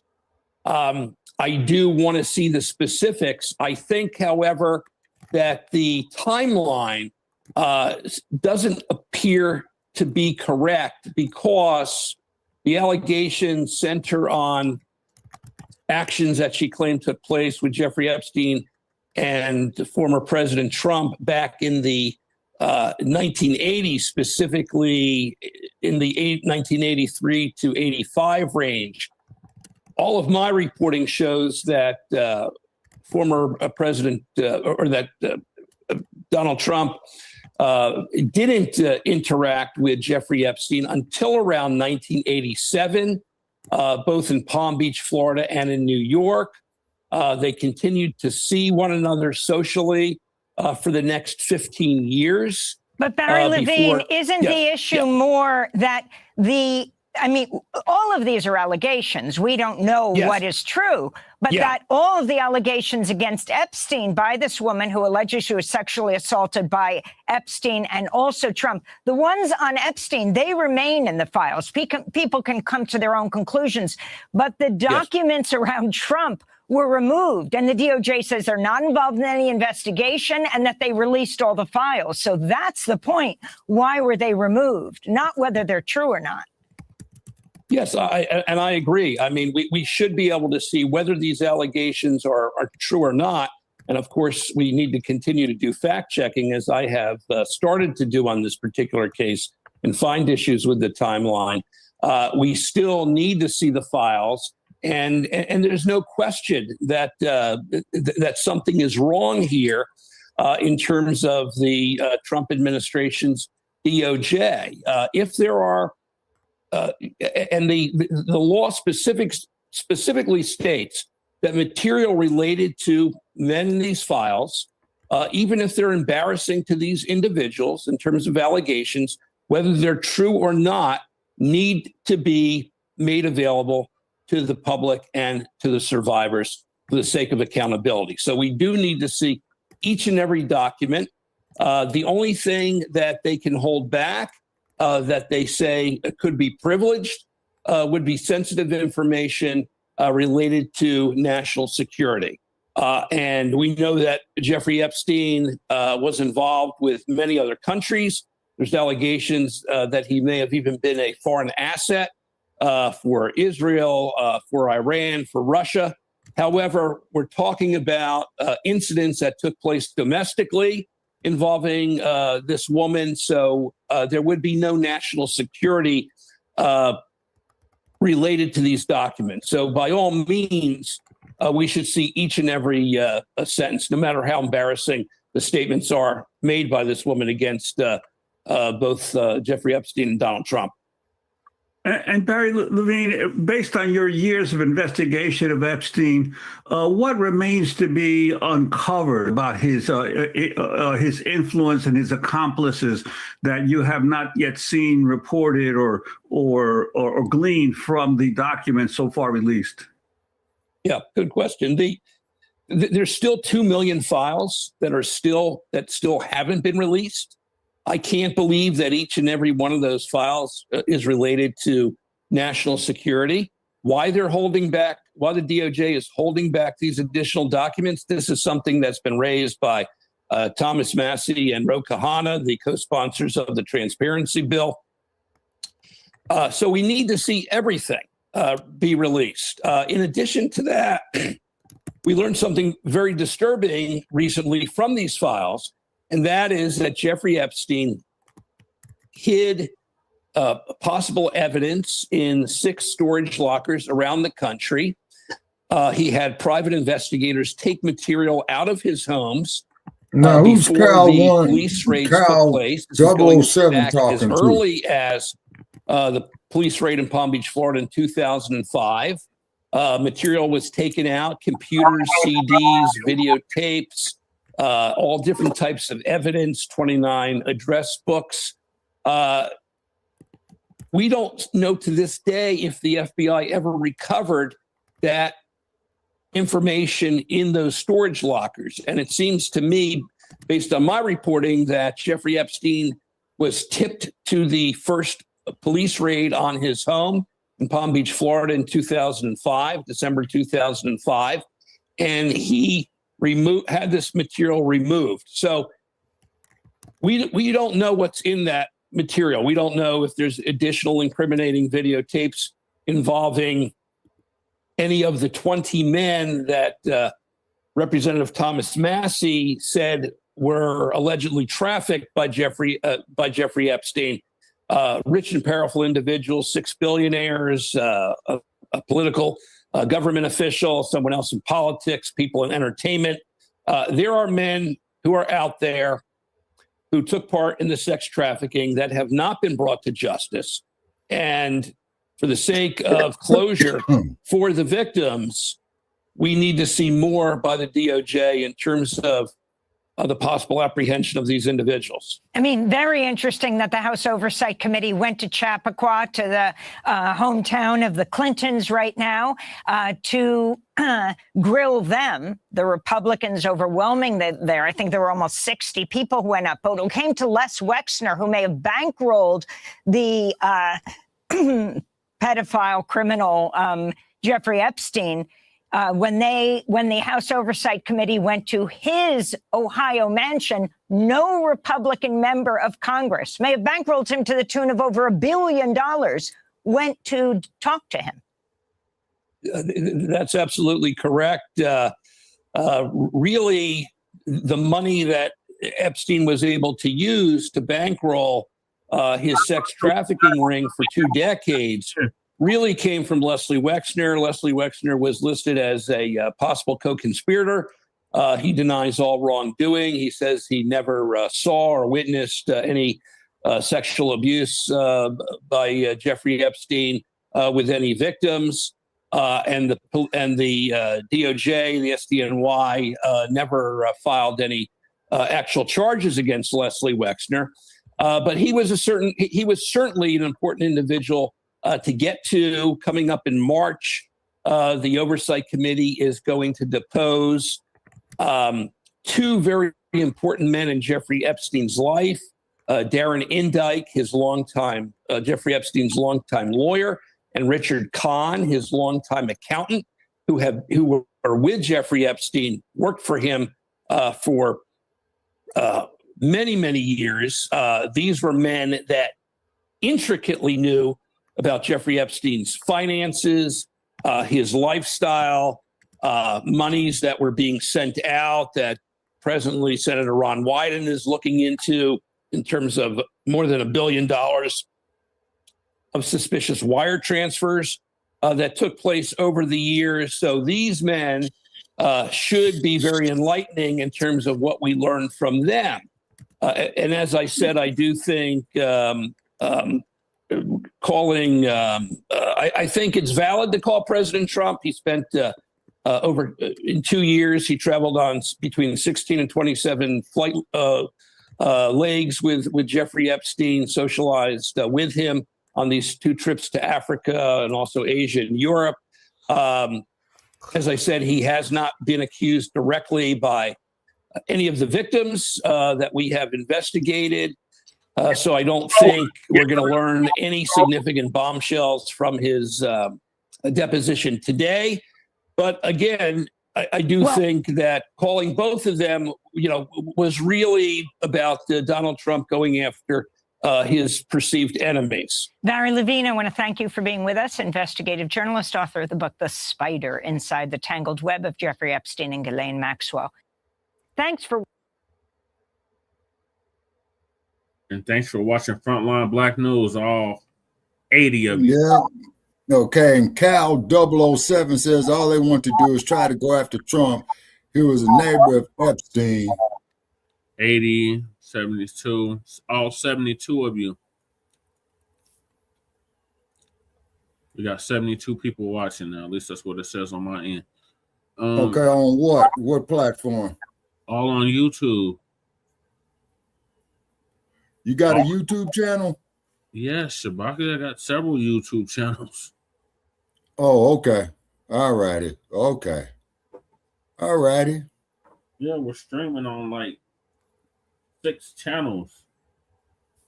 Oh, okay. So we got a lot of people tuning in right now. Okay.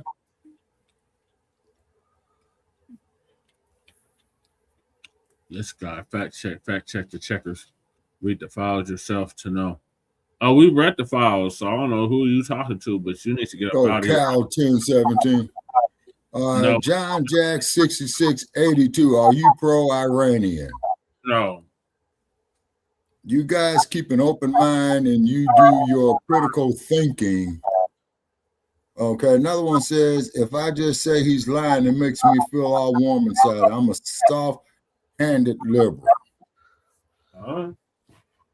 What? Yeah, they definitely trolling tonight. All right, now who's this one who's saying are you pro-Iranian? I don't know, Shabaka. There's a bunch of trolls in here tonight. All right, that means we're getting somewhere. Okay, if I just say he's lying, it makes me feel all warm inside. I'm a soft-handed liberal. Who are you? Explain yourself. Who are you talking to? MAGA loves you guys. Oh my God. No, and domestic terrorists love them. Hey, if MAGA love us, domestic terrorists love them a lot. Yeah. And then if MAGA loves us so goddamn much, man, then they ain't got no problem kicking out the reparations. Right. You gotta look at this as well. Every soft target that's been hit, other than racist directed attacks towards black folk, has been some soft lily white target, like hockey games, Christian schools, And when white men want to separate themselves from transgender shooters, a transgender is a cross-dressing white man. So try again. Right. That part, you know. And Muttley JMZ6220 was saying something. Cruz says he really cannot stand democracy now. Shaking my head. Liberal nut jobs. Yeah, they are. They are some liberal nut jobs. That's true. Okay, Goddess Navi says that's right there, Shabaka. Run that money. Right. Yeah. Agree. Okay, Goddess Navi, could you be more specific, ma'am? All right, I'm gonna move to the next video. Yeah, boy, we busy tonight. And that is, where are the Epstein files going? So our brother Afro Elite gonna give us an update on that. Shout out to Afro Elite. All right. Our brother out the shy. Both me and Shabaka have talked to him. Oh yeah. Yeah. The price of freedom is dead. We're coming. What's your question, Michael? Oh, okay. So what's what you like about the Democracy Now? And what thing you don't like about the Democracy Now? Like, what is a good thing you like about Democracy Now's coverage, and what things and what areas you don't like how the Democracy Now reports the coverage or covers it? Okay, well, Democracy Now, Michael, if I'm not mistaken, and correct me if I'm wrong, Brother Che, they've been coming on, man, like since the early 1970s. Yeah, they've been around for a minute. Amy Goodman. Yeah, because we literally watched Amy Goodwin grow old on the show. Yeah. Right. Like, do you feel like Amy Goodwin should go hard for like FBAs? Because I know she did. No, she's a white supremacist. She's a left-wing white supremacist. Right. Okay, now Joe Black says AI generated crap is coming up on here. Oh yeah, you know it. We in the algorithm tonight. All these people. Okay, now what is this? What I was saying was, Jim. What I was saying was, if you don't rely on Newsbreak. Know that the Newsbreak website, a lot of their articles are AI generated. The AI takes different articles and makes an article itself now. It's not human controlled. Oh, I'm on Newsbreak. I'm on Newsbreak. I actually know somebody that writes for Newsbreak. Yeah. Okay, Cool Keezy says AI is doing most of their supremacy. We don't need. Why do we need to watch that? Yeah, well, in my opinion, Cool Keezy, is that you want to check like what's coming to you from the left side and what's coming to you from the right side. Okay, balance. Yeah, which is what they call the political spectrum, I believe, Brother Che, which they call that. Cool Keezy. Perspective. You're getting it from the left. You're getting it from the right. Right. Yeah. And then notice too, Cool Keezy, when these trolls come up here, we send them the link to come up here, but they don't want to come up because they don't want to get none of this heat. Right. Because we will give them the business. Right. So Afro Elite gonna give us an update on where the Epstein files are going. Is anybody actually gonna get punished for this shit? If I was a I'm gonna have to say no. Welcome, my brothers and my sisters. Happy Foundational Black American History Month. This is the last day of 2026 Foundational Black American History Month, and I want to have a conversation with you guys about something very serious. Okay, Republicans freed the slaves. Democrats South was slavery. I've been kind of reviewing it, but especially all last night, I've been going through a bunch of Jim Borghini, I got to tell you something.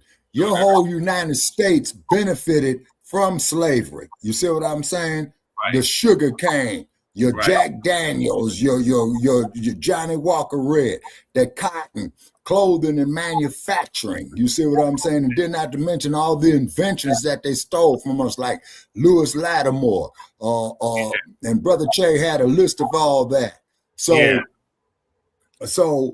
to be honest with you, Jim Borghini, all of white America benefited off of it is because the only reason why Lincoln freed the slaves is because he wanted to take away that free labor from the South. You see, Lincoln hated black people. Even though he was black himself. But I've heard rumors of that. We freed ourselves. Sister Harriet Tubman put in a lot of work. You know, that she did do. If he could keep slavery to preserve the Union, he would. So no. Okay, now we got this one person in here. African Kings made an investment. You need to come up here, catwalk, and you need to explain that because I'm gonna give you the business on that. Yeah, we got all kinds of trolls tonight. Let's see. Barbary Pirates, look it up. Now, 6271. There's a place called San Francisco. They used to call it the Barbary Coast. And then Jim Borghini, I don't give a damn about where your family came from in Ireland because you bastards owned slaves too. Why do you think you had so many slave names of McDonald, McWilliams, McWillan, Shaughnessy? I can go on and on and on and on and on and on, motherfucker. You ain't no goddamn relation to us. You potato and starving motherfucker. Fuck you. McFarland. If you want to force the downfall of white supremacy, support the blue-haired liberal socialist progressive women. Okay. But you still benefited, Jimbo. You know? Yeah, reparations. Hey, Rove, man, 5592, reparations, that what you're laughing at? I know a big-ass joke. Go pull your Johnson out in the bathroom, you 2-inch trick. The war was not fought to free the slaves. The slaves were freed to win the war. You're right, crew. Yep. Our people were terrorizing the planters. We were freeing ourselves. Yeah, now see, crew, you just proved the point that I made a few weeks ago, man, about where we were buying our people's freedom off the auction block. Yep. He said William Johnson. That's a stretch. No. Who the fuck is William Johnson? Yeah, help me. I'm stupid. I just said it from Ireland. Okay, and are you telling him that you descended from Ireland, crew? Yes. Yeah, he telling him something. We don't speak bushmeat. So you got this is some bullshit right here. Ungawa cheetah. Why you cry, bro? Who are you referring to? Boy, we busy in the motherfucker tonight. Love it, love it, love it. Who's crying? You over here. Who sold blacks into slavery? White folks. White people, yep. Here we go. See, what this bastard is that what he's trying to get to, saying, well, it was your own people that sold yourselves into slavery, and every time a motherfucker comes to me with that, I'll be the ones that did the selling got caught also, and that there's Lerone Bennett. If you're Irish, right, you weren't always white. They started incorporating you into whiteness, and then they put you in all the union jobs and all the police. White women are the reason the United States will be an all-brown country by 2035.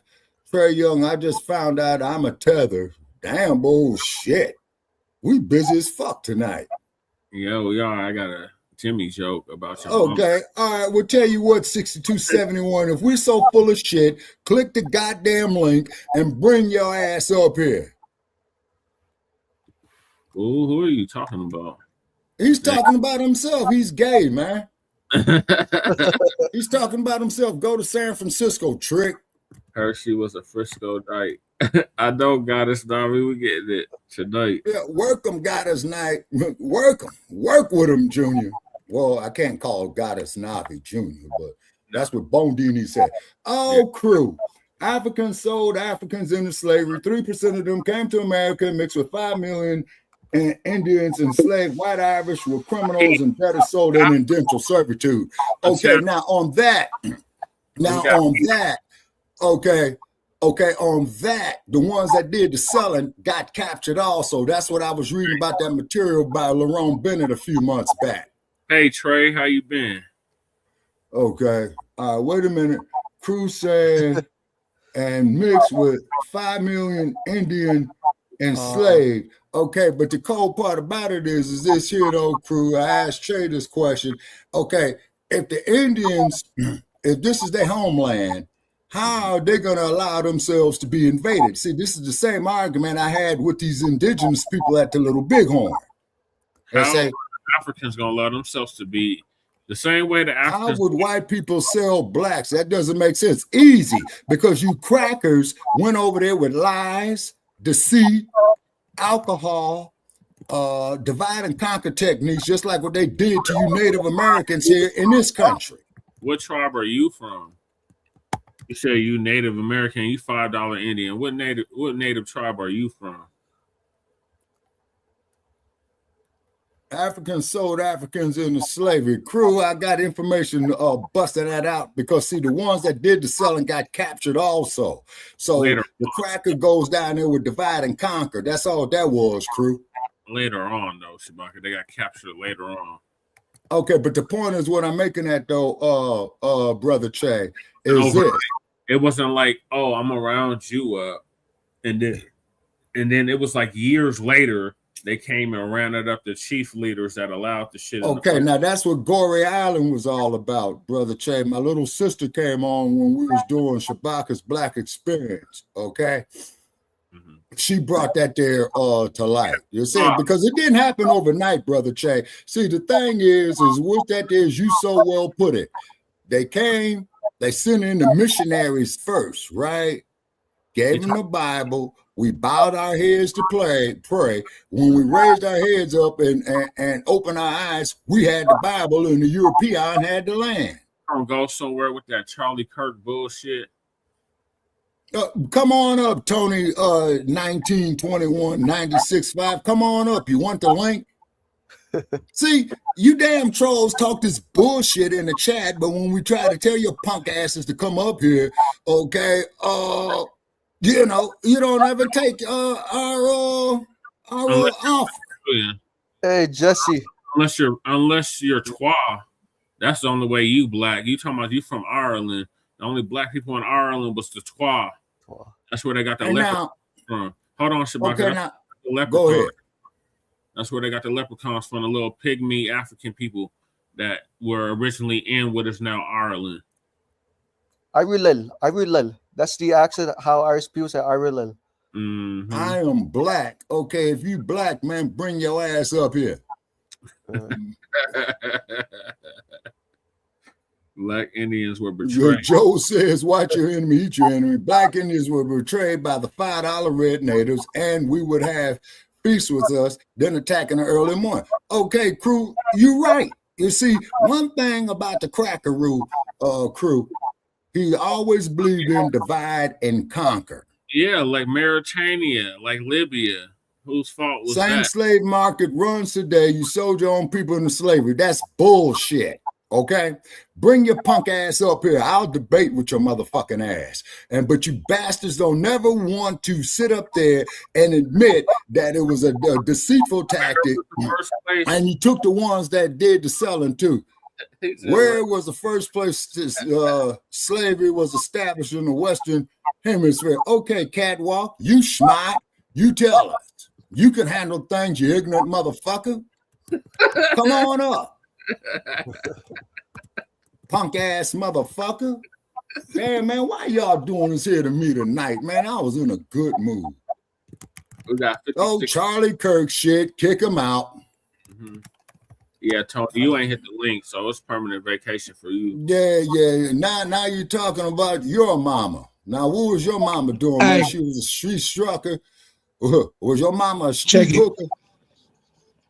Black America and Black Canada has never had this opportunity before to watch their enemies destroy their enemies. Okay? When our enemies get through with our enemies, they will be weakened to a point. Okay? So in this time frame, if all Black America and Black Canada did was stack their resources and prepare for the battle that's coming, it'll look a little different, because once they're done with each other, they're tired from fighting. They will have to depend on the government to save them, not themselves. Mm-hmm. Okay. Oh boy, these motherfuckers talking all this bullshit tonight. How come you won't come up here? Well, Jesse, I'm surprised. I say Jesse and Sabak, I'm surprised you guys got a lot of trolls today. The most I ever seen. Oh no, man, that's good for business, Yeah. bro. Okay, Crew says, imagine if I come visit you, we kick it, and in the wee hours in the morning, I'm sleep on the couch and get up and do your whole house in. That's how they capture. Okay, Crew, I've been saying the same thing, Crew. The first spaceship arrived in Jamestown in the 1600s. Oh, you talking about Sandy Darity? Okay, Frontline Black News 5280. What is the name of the dude that came out with reparations number, the Black economist? It wasn't Thomas Sewell, was it? Shout out to X-Clan, but we ain't no X-Clan dropouts. You got to come better than that, Catwalk. Come on now. You're trolling this week. Black trans people built America. Let me tell you something, Lloyd. That trans shit, that is strictly European. Okay? All right, is because you see, you have to understand is that if a motherfucker like that came around there, right, on the continent, they were told to shake the spot. Right. All right, Matthew Lewis saying slave shop. You're the one talking bullshit. Now, one fact has come out of your mouth. To whom are you referring from? Every goddamn thing I said is a fact. I'll hit the link, or you just don't keep trolling in the chat. Okay, Michael Pan, Joe Black, Brad is what? Slave ship. You blacks owe the white race reparations. No, we owe to put our foot in your asses. Come bring your sun-dodging ass out here and sit with me out here in this desert heat, man, come June at about 125. But guess what, Cracker?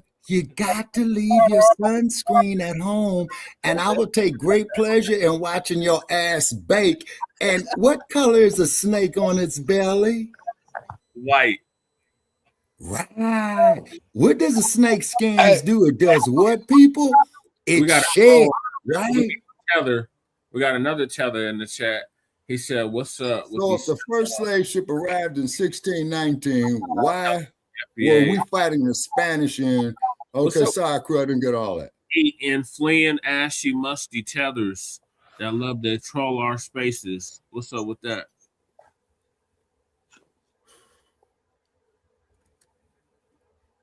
Black people invented LGBT. No, I hate to be the bearer of bad news. Hey, I can give you a rundown on that. Hold on, Shabaka, check it out though. Yes, you know what caused World War II? The German Jewish doctor that was doing the transsexual surgeries and pushing that over there in Germany. That was the trigger to the matter of the brown shirts. So if you look at America right now, on that, if you look at America, I'm sorry. Go ahead, brother.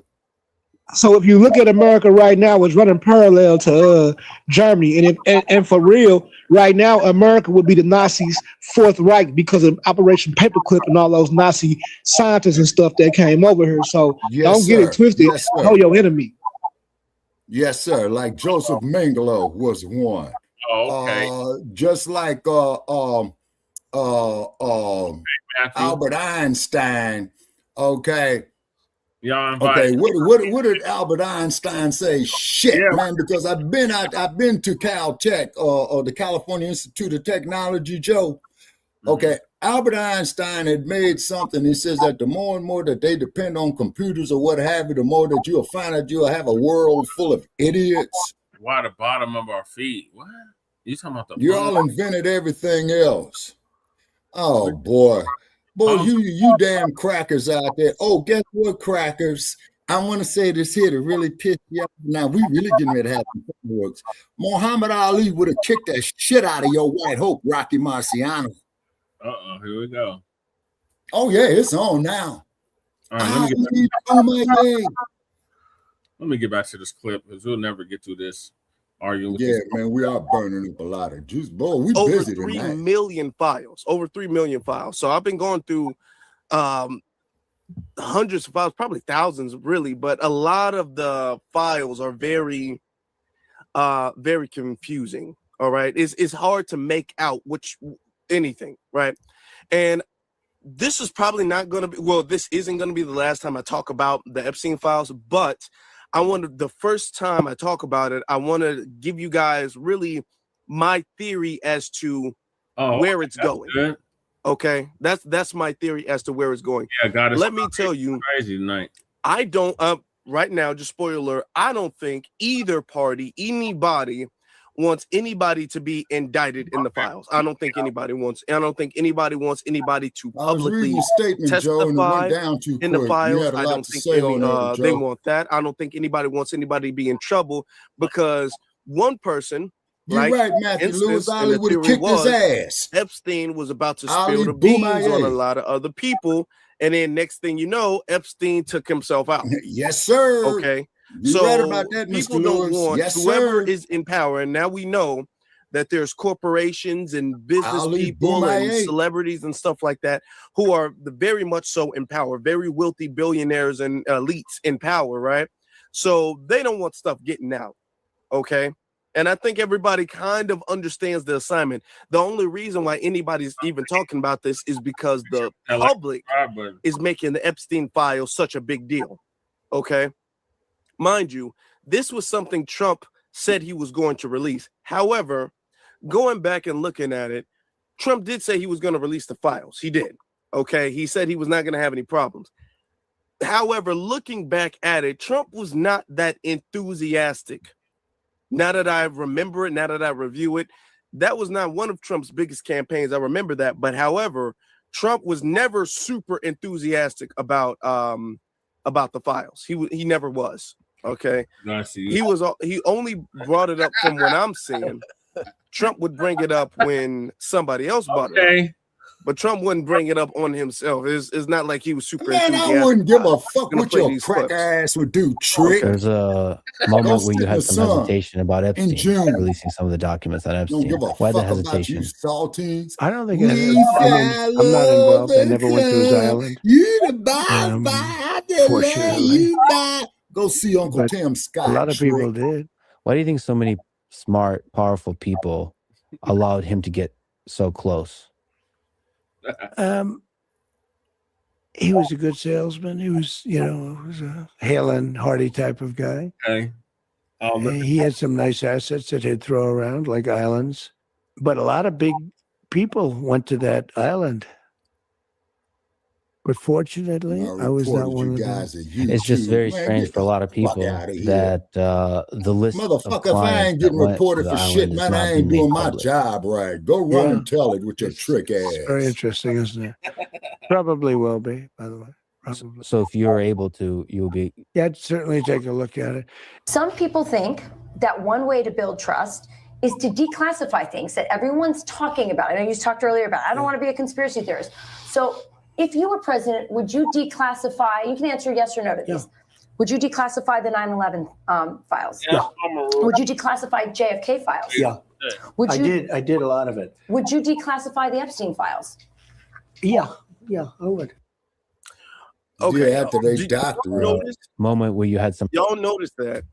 And the last thing, when he was all like, would you declassify the 9/11 files? Yeah, immediately. Yeah. Would you declassify the JFK files? Yeah. I mean, I already did a lot of that.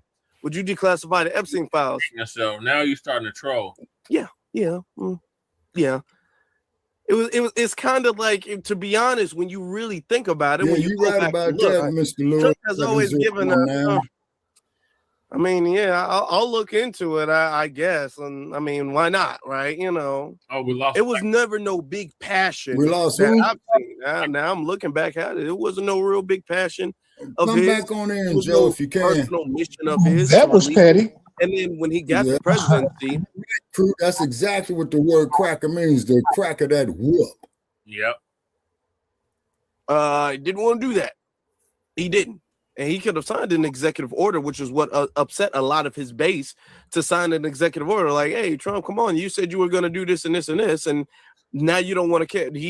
Trump didn't care. And Trump was actually getting upset about people mentioning the Epstein files. It took an act of Congress that Trump eventually had to sign and he bragged about. But it took an act of Congress in order for the Epstein files to be released at all.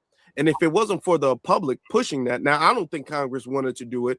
I think it was the public pushing it, and Congress initiated because, you know, they wanted to get at Trump. But I don't think they would do it in any other circumstance, under any other circumstance. All right, let's take a look at that. Yeah, you're right, Mr. Lewis. He did say he was going to release his tax returns in the first season of The Political Apprentice, his first term, and he never did. To vote on the full release of the Epstein files, this morning, Speaker of the House Mike Johnson says a significant number of Republicans will back it. And how many Republicans do you expect to vote for this? I think it'll be a large vote. Pedophile. In the final hours, the president reversed in court, telling Republicans to vote yes, insisting he would sign the bill if it reaches his desk. Yeah, you're right. Let the Senate look like at it. You're talking about grab women a certain way. Too much. That's a sexual assault. I don't want to take it away from us. But over the last several months, the president has repeatedly tried to stop this vote from happening. Cool. Now Speaker you're Johnson right about sending that. the House on August recess early And I keeping can't them out see for weeks what during the shutdown, which in turn stalled the vote. The president's top advisors working behind the scenes, even summoning Congresswoman Lauren Boebert to the White House to meet with the FBI director and the Attorney General in the Situation Room.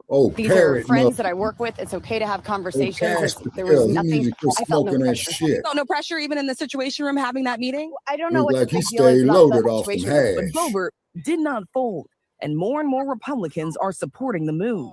Get it off the table. I mean, we've been debating this thing too long. I've said all along, I want the list out. Let's get it. Let's go. Still, some Republicans questioning why the president doesn't release the full files himself when he has the power to do so at any time. If they're serious about it, they should release them right now. It's that simple. Just a couple blocks away from the Capitol, survivors What of does the Epstein's Fifth abuse Amendment hold a say? You demonstration. do not have to Danny be Bensky a was just witness 17 against when she yourself. met Epstein. This is a moment of vulnerability. This is a moment, as you can see, when we are tapping into those youngest parts of ourselves. Yeah, you're right, Crew. and saying Trump is we're a doing it genius. He for thinks that things whole out. person that used But to folks who exist. don't think long game cannot figure him out. The release of all Trump the just files put within a 30 stick in days. the It's unclear how the bike Senate is spokes of going to Russia and handle this. China The and president's Israel. investigations into Democrats could complicate the release, but you heard even there from Republicans saying that the president does not need a vote to release these files. He has the power to do so now by himself, George. He sure does, Richie. He did it for Amelia Earhart. He did it for Martin Luther King. He did it for the Kennedy assassination files. He could do it here as well. What we're also seeing is Larry Summers, the former president of Harvard, the former Treasury Secretary, also caught up. That would be Fifth Amendment, but if they Larry Summers, give one immunity, Yeah, one he's must facing testify, pressure be to held back in away contempt. from his public commitments. And That's he what they said that tried he to will do to now Sam do G. so. This and comes Connor after newly crew. released documents show that he not just kept in close contact with Jeffrey Epstein, but even did so years after Epstein pleaded guilty to sex-related prostitution charges involving a minor. Summers, in a statement writing, "I'm deeply ashamed of my actions and recognize the pain they have caused. I take full responsibility for my misguided decision to continue communicating with Mr. Epstein." Summers has not been accused of any wrongdoing, but this does underscore the growing fallout from the release of these files and documents, George. All right. All righty then. Okay. So it took all of that. It took all of that. If y'all can do me a favor, because this is a very sensitive topic, you know, and when it comes to sensitive topics like this, the algorithm doesn't really approve that. So if you guys can do me the solid and hit that thumbs up button, Do the same if y'all can do me the solid and hit that like button, then I would greatly appreciate that. I Do the same for Frontline Black News. I really would. I think Afro will leader do it. He said he was going to do it. He didn't do it. It took all of this. Okay, pretty much took the entire government to get the files out. Now the files are out and people are combing through the files. The thing is that I think, and this is my theory, we're just going to give you my take and my theory of it. I think that the files are deliberately, they are deliberately redacted. They say the fact that the files are deliberately redacted because they want to protect the victims and they don't want to damage any further investigations or anything like that. They say that. Okay. All right. Of course, that's what they're going to say. Eating mass, click the link and come on up. Protect the victims, even though there have been victims' names that have been out already in the public and in the files. But not only are the victims' names redacted, a lot of the people who are in the list, their names are redacted. Now, you have different files. You have files of pictures, and then you have files of actual, like, statements and all of this stuff and emails and all of this. And all of that, you have the files have been incredibly redacted, so much so. And I think this is my theory, I think that this is the reason as to why they're chopping up the files and not releasing all of the files at the same exact time, because they want to make sure they comb through with a fine comb and get all of the worst of the worst parts out. Now, they can't purify and sanitize everything in the Epstein files, because it would give it away. It would be way too obvious. But they want to sanitize the most damning evidence of the Epstein files and then release that to the public, and then have the public feel somewhat pacified and comfortable knowing that this is somewhat transparency between the public and the government. Let me look this up. Let me show you guys what I'm talking about as far as the files are concerned. Let me show you guys, okay? Where is it? Right here. Can you guys see it? Let me show you guys. Okay. Oh, of course you can't see it because I'm not showing it. That's why you can't see it. Okay. Looking over here. These are the Epstein files. And this is what I'm talking about how deliberately confusing they are. And they've done that for a specific reason. When you look at the files, now you're going to click one. This is another thing. You're going to click one file, and then one file is going to take you to one single thing. It's not like you can click one and then go through all of them. So you're going to click one. It's going to take you to one. And then next thing you know, it's like you got to click the other one. So I'm going to click this one. Okay. You guys can see it, right? Right here, this is a file. The name is all the way redacted. The sister's all the way redacted. You don't have like the address on here. There's handwriting on here from 2009. Okay, I don't know who this is going to. Now, Epstein was convicted in 2008. But then down here, 18. So this is number 2. This is so redacted. So this is a sheet of information, a sheet of evidence. This is so redacted. Everything is black. This is entirely black from top to bottom. This is how a lot of the Epstein files are. It's so redacted. You don't know anything. And this goes on. Okay. This goes on and on. These are 11 files. And you have no idea what's in these files at all whatsoever. Okay. All you know is this, and all of the names. All right. So I just hit 300 subscribers on my personal page. That's what's up. Shout out to the new viewers and new subscribers. Okay. And important information has been redacted. This is going somewhere in New York. That's the only place you know. You don't know who is going to, where is going, who is coming from. Let's look at another one. Okay, now, which one? I don't want to get the same one. Okay, hold on. Right look at this. Okay, this is a file. What's in the file? What's on the file? You don't know. Can't tell. It's a date 2004 or 2005 or something like that. You have no idea what's on these files whatsoever. You don't. I'm just going through them. What is this? Epstein. Okay. This is mail. Now they do have who this mail is going or the building. And that's it. Some of the names are redacted right here. Now there's some things you can take from the Epstein files, but as I'm saying, I'm walking you through it to let you see how deliberately confusing this is. They've deliberately done this. There was one of them, I'm all like, and I'm going through hundreds. It's of these. called You can't really make bullshit. out. I'm now just randomly going through it. Now, some of these are the FBI investigations where you can somewhat read and fill in the blanks. Joe says, but and when then some of jeopardize these, men by allowing as you can males see, to use female you don't restrooms, man, that shit there is crazy. So much. I mean, I'm don't talking let about no damn man use no woman's are restroom. redacted. Right. So much so, like I'm telling you, you have whole things that are just completely blank. Okay, Cruz says when you go to tell through it, the AI to remove a certain I haven't color gone. information I'm just can't be literally made seen. randomly Okay. going through any of these. I'm randomly like, stop going through that one. Okay, I think I already went through that one. Oh no, I didn't. Look, completely blank. That's number 2. Completely blank. All of these things are completely blank. You can't tell anything. Okay. This is a file. This is pacification. I don't want to get in trouble because that's like social security information or whatever. I don't know what you can show on YouTube. Look at this one. Blank. 100% redacted. 2. Okay. All the way. Look, all of these are collectively from 1 is 100% redacted. All of these files right here. I'm going through. Man, you don't see anything comments, on any of them. Yeah. Y'all, scrolling all the way down, there are 100 files. Okay, Joe, what do you mean by we missing opportunities to use our white witches? So you can look it up yourself. This is like, I guess, the evidence file. And this is so redacted. Out of 100 of, I guess, pieces of evidence, I don't know what they call it. I'll break it down to you shortly. You can't see anything. There is absolutely nothing you can see with this. Okay. And there's no way you can get this like unredacted or the raw information or anything like that. Okay. It used to be a way you could.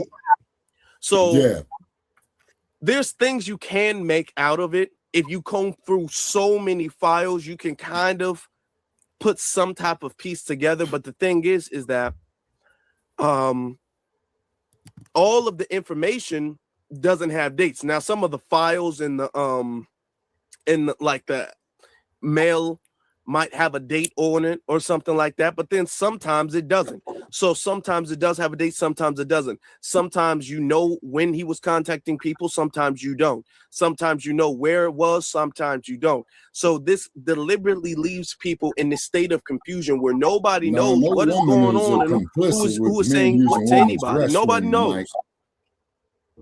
And I think they've done this deliberately. I think also that they have put out information like on celebrities, and they've done that to deliberately confuse people, right? Like, for instance, they put out information on Michael Jackson, or they shown Michael Jackson in a file with Jeffrey Epstein.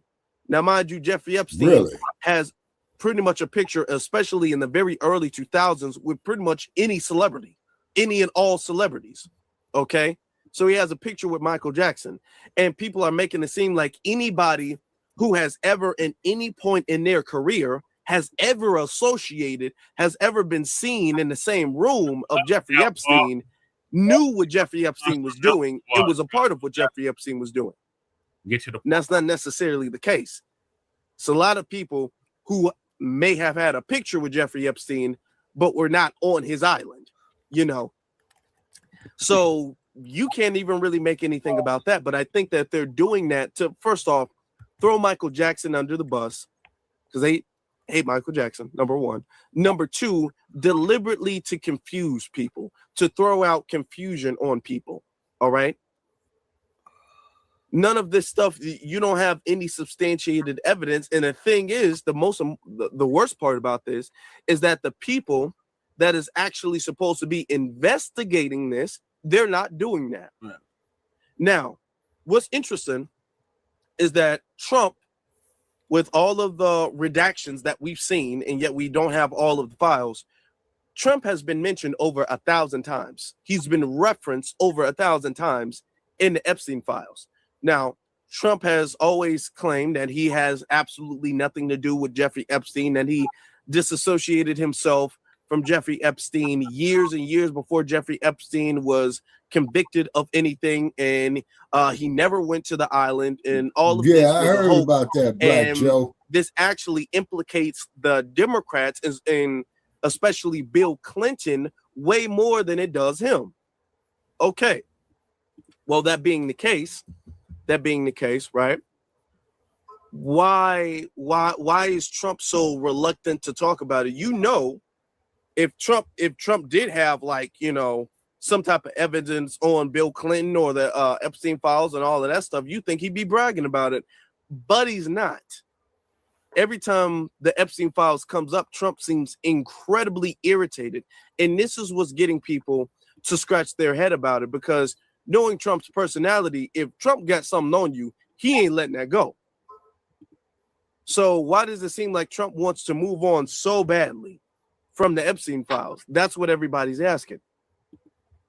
Hold on, let me show you guys. He's getting very frustrated and irritated.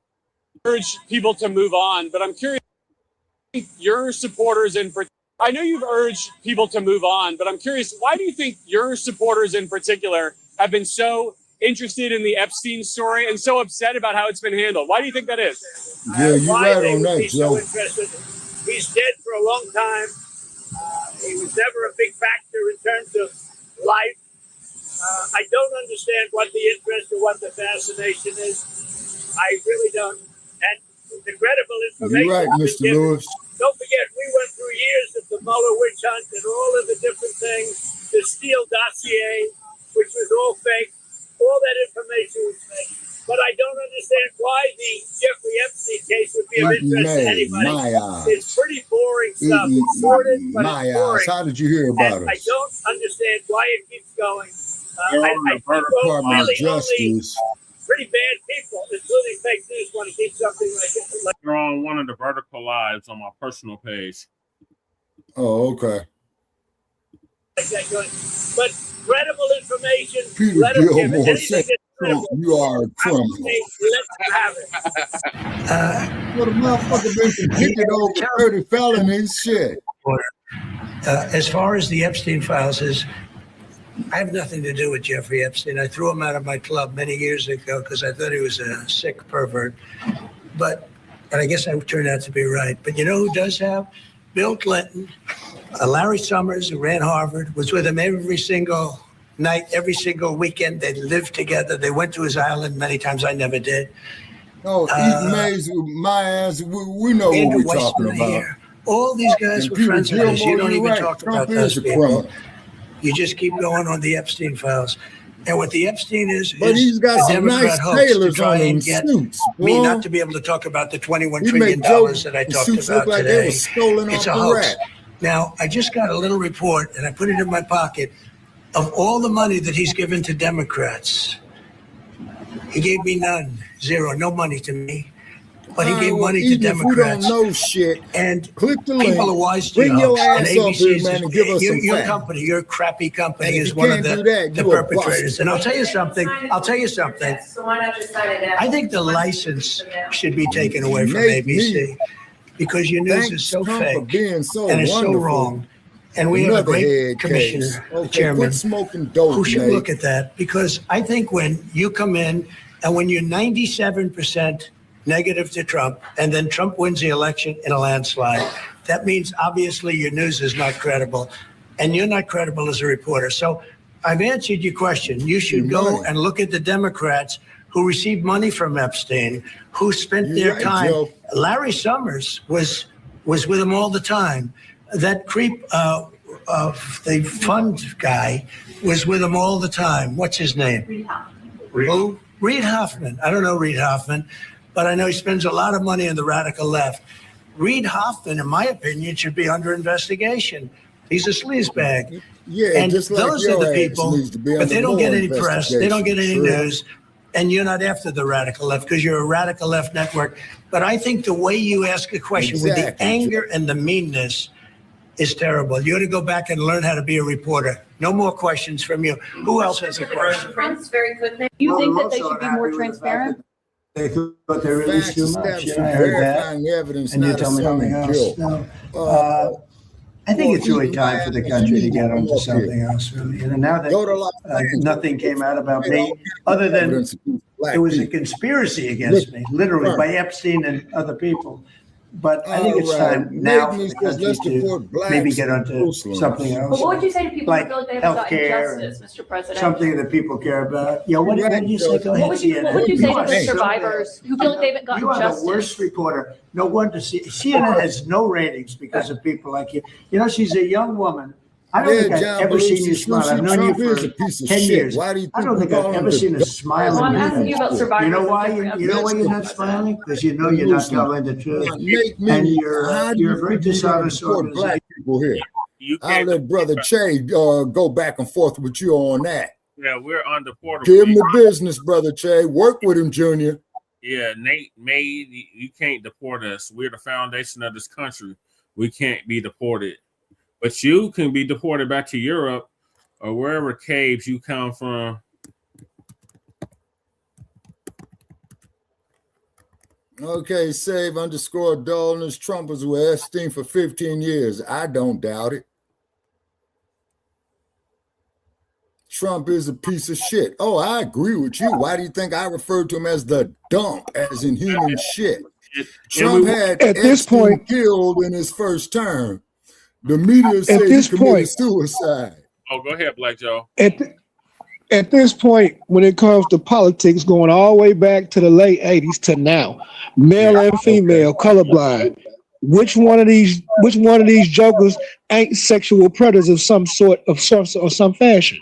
Right. Like this is almost a mute argument. Like the whole system needs to be torn down worldwide. If it needs to be a reset it. But they are pedophiles and predators, and they need to be squad wiped. Yeah, yeah, you're right. You're right, 100%. And what was that motherfucker, Brother Che, we called Joshua, who tried to go off into the women's restroom in Chicago, and them thugs stepped up to him and said he set 1 foot in there that they was gonna break his ass. Yeah, I remember. And they should be ashamed of you. These are survivors of a sexual abuse of health care. And none of us would believe a lying white racist can accusing a black man of a crime without verifying allegations. He's known for not being very polite to reporters. If he's Trump innocent. don't like being asked about the Epstein files. Trump want to look at the Emmett Till case. Trump wants to move on. All right. Now, a lot of people are raising their eyebrow like, no, why you want to move on? Yeah, so do my ancestors. If this was damning too, information about the Democrats, like you're saying it is, which looking through it is, but is it also damning about you? Because if it was only damaging to them, I don't see how he would have any type of issue releasing that. But it seems like it might not only be damaging to them. Right. Now, Bill Clinton is in the files often too, and we will talk about Bill Clinton as well too. But y'all think the interviews are a mess. If y'all thought the interviews are a mess, that don't get there. We're asking the question of where is this going? Okay, because Trump doesn't want to talk about it. So let's see if his Attorney General, Pam Bondi, has anything to say about it. And let me tell y'all something. Pam Bondi doesn't like answering any questions at all. Pam Bondi deflects from pretty much all questions and regarding to the Epstein files. It is motivated investigation. It is absolute theater. He's politically. Yeah. Before we get to that, before we get to Pam Bondi, let me just say this too. Let me say this as well too. The Democrats don't want people really persecuted like that either. They don't. Because they're more upset with Pam Bondi for going after Letitia James and not the Epstein clients than they are for going after the Epstein clients. Okay, well, you're right about that, Mr. Lewis. My family built it Notice too. Elections are coming up. You have Democrats running for Senate. We got somebody in here. All of them are talking about healthcare, fuck matter. ICE. Okay. You know, eating my asses and my ancestors spilled blood fighting and dying, freeing black slaves in the Civil War. Any thanks for that? Fuck you in that. For the simple fact is, Lincoln had stated that the only reason he did that because he looked at the white race being a superior race. So fuck you in that. None of them are campaigning on he got to be removed because we got to get to the sick perverts and none of them are talking about it. Nobody's really talking about it. Nobody's taking this as a very serious crisis. People are taking this as more like celebrity gossip, really, right? Right. Now, you got anything to say about telling that? you, it gets crazy. Look, y'all look at this. You said he had to shut down a tether on Grasping is something they can charge their enemies with. We now have concrete evidence of disgusting criminality revealed in the Epstein files. So I really have just one question for you. How many of Epstein's co-conspirators have you indicted? How many perpetrators are you even investigating? Okay. Yeah, we only gonna interview for so long, Shabaka. You showed it. I find How many have you indicted? Excuse me. I'm going to answer the question. Answer my question. No, I'm going to answer the question. I want to answer the question. No, you're going to answer the question the way I asked it. Chairman Jordan, I'm not going to get in the gutter with these people. I'm going to answer the That's a question. contempt of Congress. Again, the that time bitch should be walking out in handcuffs right there. I think it's very interesting. I think it's very interesting. And she knows. Talked about they indicted. The president said they indicted him twice. Mr. Chairman, please stop the clock and restore his time. Okay, here we go with these Committee will get in order. The time belongs to the gentleman from New York. We will give you a few more seconds. We will do that. But when you ask the question, the witness gets to answer. You may not like the answer, but she gets to answer. The question was, how many of Epstein's... They don't No, you're right, the Crew. answer, Chairman. Lincoln did say that. Honest. So he But Lincoln was the the casualty of the Civil War. Restore 45 seconds, Mr. Nadler, please, Mr. Chairman. I mean, you can let her filibuster all day long, but not on our watch. Not on our time. No way. And I told you about that, Attorney General, before you started. You don't tell me. Yeah, I did tell you because we saw what you did. Arrest her ass. Not even a lawyer. No, right there, that motherfucker should be in handcuffs right We'll there. give you a few more seconds. I said that already. This is what I mean when I say their women are a bigger threat to them than our women are to us.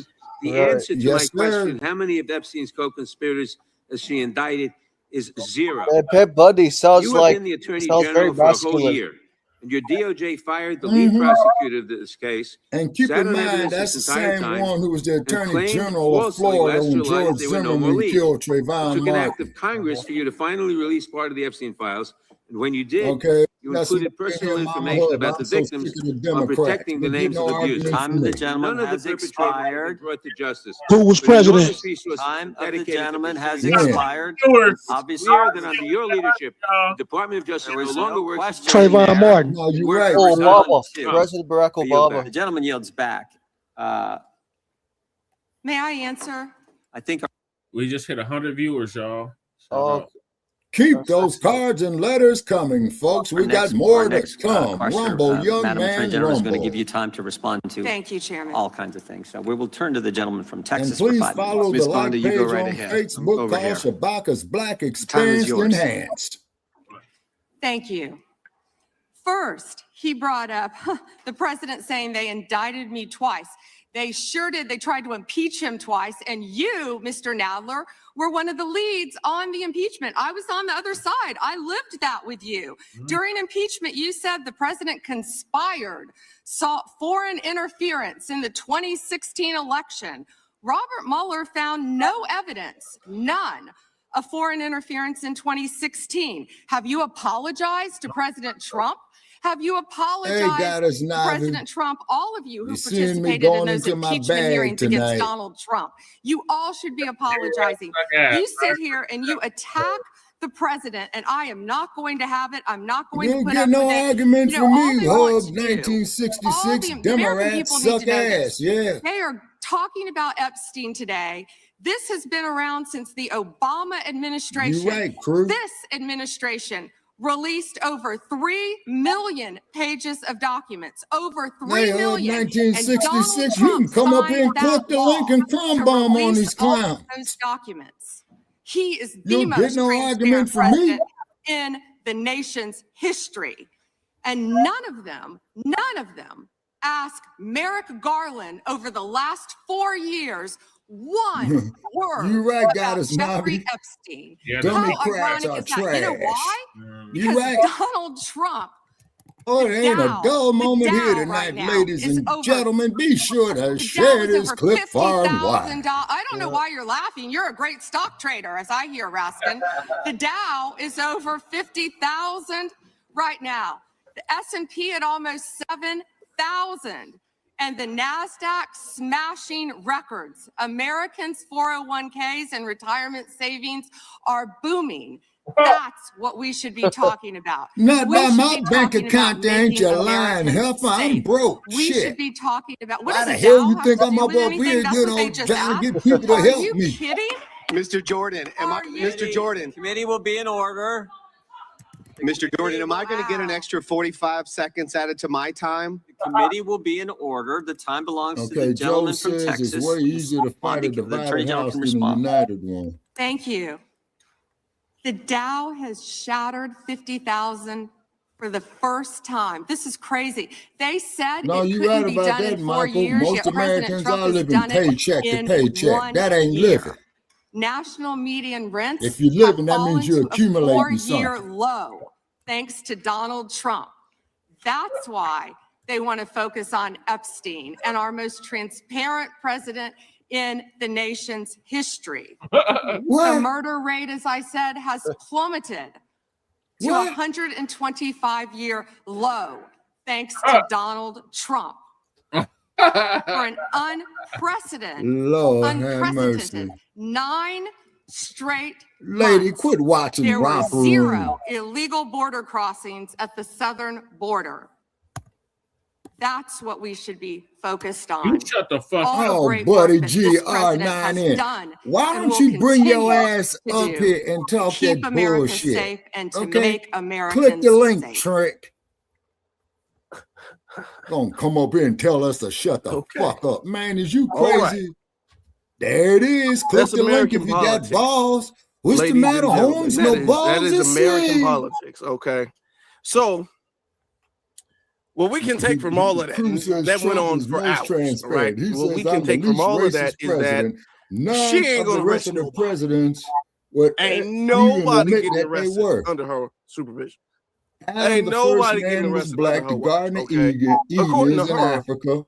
we shouldn't even God be is thinking black. about this. We should Let's be thinking create about him in the our Dow image and everybody's and our retirement likeness. savings, White okay? We slave should owners be, created instead a of white, thinking about the Epstein brown-haired, files, we need to blue-eyed be praising Jesus. Donald Trump. That's what, Okay, two. yeah, Okay. okay. She was asked the question. She did not answer the question in the slightest bit. She Yeah, didn't remotely apologies, touch Afro the Leader. I question. don't mean to be I'm talking stepping about, on you. she didn't like dodge the question. The question Could you was put that back nowhere up there, near Joe? anything that she responded to. She responded to a completely different question. Okay. And so it was a lot of shelling. It was yeah, it was a lot of that. Okay. So what we can take from that. Why? Okay, I only got the first two Why does she paragraphs. I'll not read want it in the that? afterprint. Here's the theory, right?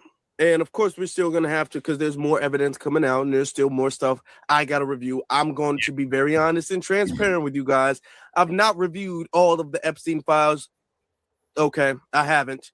It's over 3 million, so I haven't reviewed them all. So there's still dots I'm connecting. I'm talking about. It's a lot. People in the chat room saying Queen of Deflecting. I've never seen deflecting like that. Right. I mean, she's sitting up there. She could dodge bullets like Neo in the Matrix, the way she's dodging and evading those questions. All right. Oh, she did those yeah. questions didn't touch her. Yeah, Whatever. you got And a she point got on really that, mad. Joe. Okay? Yeah. And And the people are state of only bringing up California Epstein declared them files white, because the man, so Dow they was wouldn't doing hook so up good. with That's the U.S. with the State civil rights Attorney General. movement. That's the U.S. Then United States. Sorry, there's the Black United Panther States Attorney say General. Chavez on a great Okay, boy. and because Donald Trump is doing so good, that's the only reason people care about the Epstein files. All right, so they all wanted to go away. Apparently, I think that there are powers at B, whether that is Donald Trump, whether that is other people. There are powers at B that's all like, look. Do you see me, If Goddess you arrest Maverick? one person, see, one arrest is not gonna work for something like this. One arrest is not gonna Here's work. You would Shabaka think there would be talking a to whole big RICO who all charge is in it. involved Crew, in we it, got a right? full You would house, think man. so. You would think that would make sense, but one arrest is not going to work no matter who it is, because one arrest is going to lead to somebody testifying like talking to Epstein everybody was in supposed here. to do. somebody giving a confession like Epstein was supposed to do, and then that implicates other people, and then that creates a domino effect, okay, and a chain reaction where this person snitching on this person to get this person, and then this person is saying this information, but that connects that dot, and then that person gets arrested. And if you get one person, then the whole net, it's like a net. I wouldn't be surprised. It's a chain, and everything is relying on one chain. You get one chain, then the next Curtis chain, and the Fox. next No, chain, them and this bone chain, and this spurs chain, and were this chain, and this bullshit, chain, man, so he can get a and deferment. it goes really deep. It goes During a the lot time of deeper the than what they're Vietnam letting the public conflict. know. So that's why you're not really seeing nobody, neither the Democrats or the Republicans, press for major arrests being made like that. You're not seeing that. You're not. Okay. And you're not going to see it. You're seeing people do false testifying and investigations and things. Let me show you guys this. Bill Clinton, I guess he was he denies any wrongdoing. Let me show you guys that. Let's read this real fast. The one that said I did not. So, you know, Bill Clinton's all up in the Epstein files, and Bill Clinton denies any wrongdoing after being questioned in private. Bill Clinton was definitely questioned in private, okay? Disposition ends. Bill Clinton answered questions for more than 6 hours today as part of a House Oversight Committee's Jeffrey Epstein investigation. The disposition happened behind closed doors.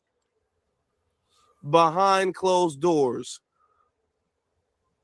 It's Chappaqua, New York, okay? Why did it happen behind closed doors? That's my question. Classified. Why didn't it? Why wasn't it televised? Why wasn't it recorded? Classified. Y'all didn't even have the transcripts of it. How do we know y'all questioned him at all? How do we know it was more than 6 hours? He just sat there for 6 hours, and we're just supposed to take your word for it? Real Brothers Double G. Okay, let's look at some of the other all stuff. that shit is classified. His testimony.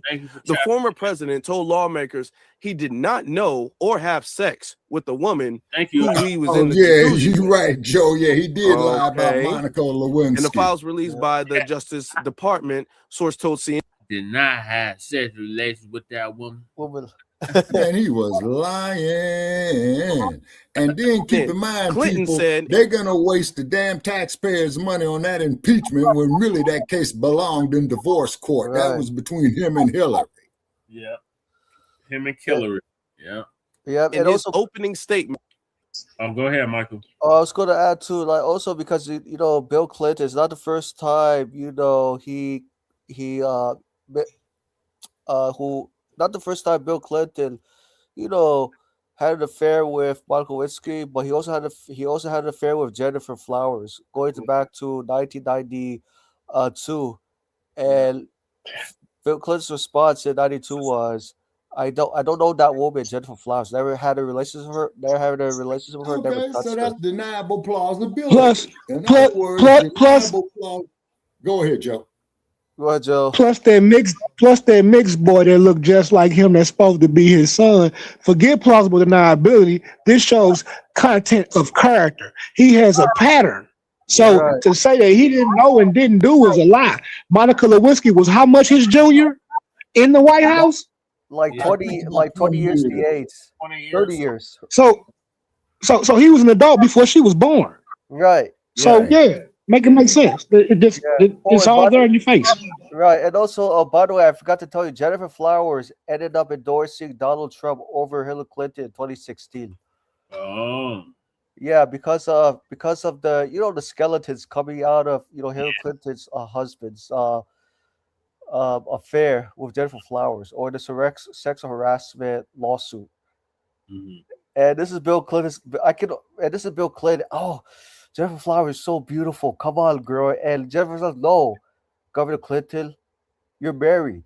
And Bill Clinton's like, no, I don't. Jennifer Flowers, you're so beautiful. You're blonde. You're more attractive than my wife, Hillary Clinton. And Jennifer Flowers, you're so fit. That's why I can't resist. And Jennifer Flowers like, Governor Clinton, you do realize I will leak this out to the public.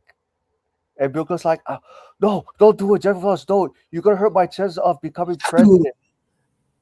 In 1992. I know I'm kind of exaggerating what Clinton said then. Yeah. But she did leak out the information in 2016. I think she waited for the perfect opportunity. Yeah, I think so. All right, let me finish this up. Go ahead, Jesse. Go ahead. That he, quote, saw nothing and, quote, did nothing wrong related to the disgraced financier. Okay. Okay. Now, mind you, this is what CNN is saying.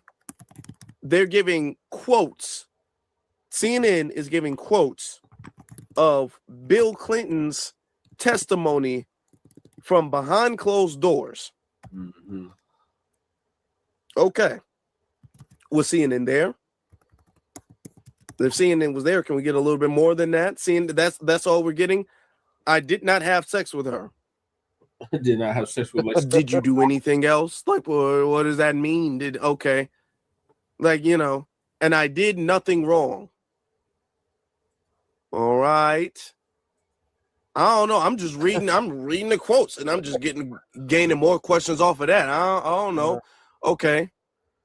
Now, of course, and we're just gonna finish this up here, and then he has a whole video. Epstein and the Clintons. The former president's testimony comes a day after lawmakers interviewed Hillary Clinton for the House investigation. Read CNN's review of what Epstein files say about the Clintons. CNN, clearly y'all not credible like that. Okay, calling on Trump. Okay, the top oversight Democrat says Clinton's deposition should pave the way for Donald Trump to testify too. Trump said today he doesn't like seeing the former president disposed. Okay, so clearly, here's what I'm saying.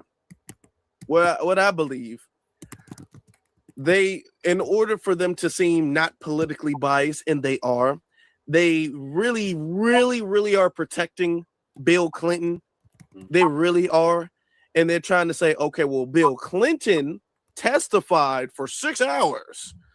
Oh, and we hit him with the questions, the hard-hitting questions. You better believe it. We did. We can't show it to you guys. We can't prove it to you guys, but just take our word for it. We did. Trust us. We really, really did.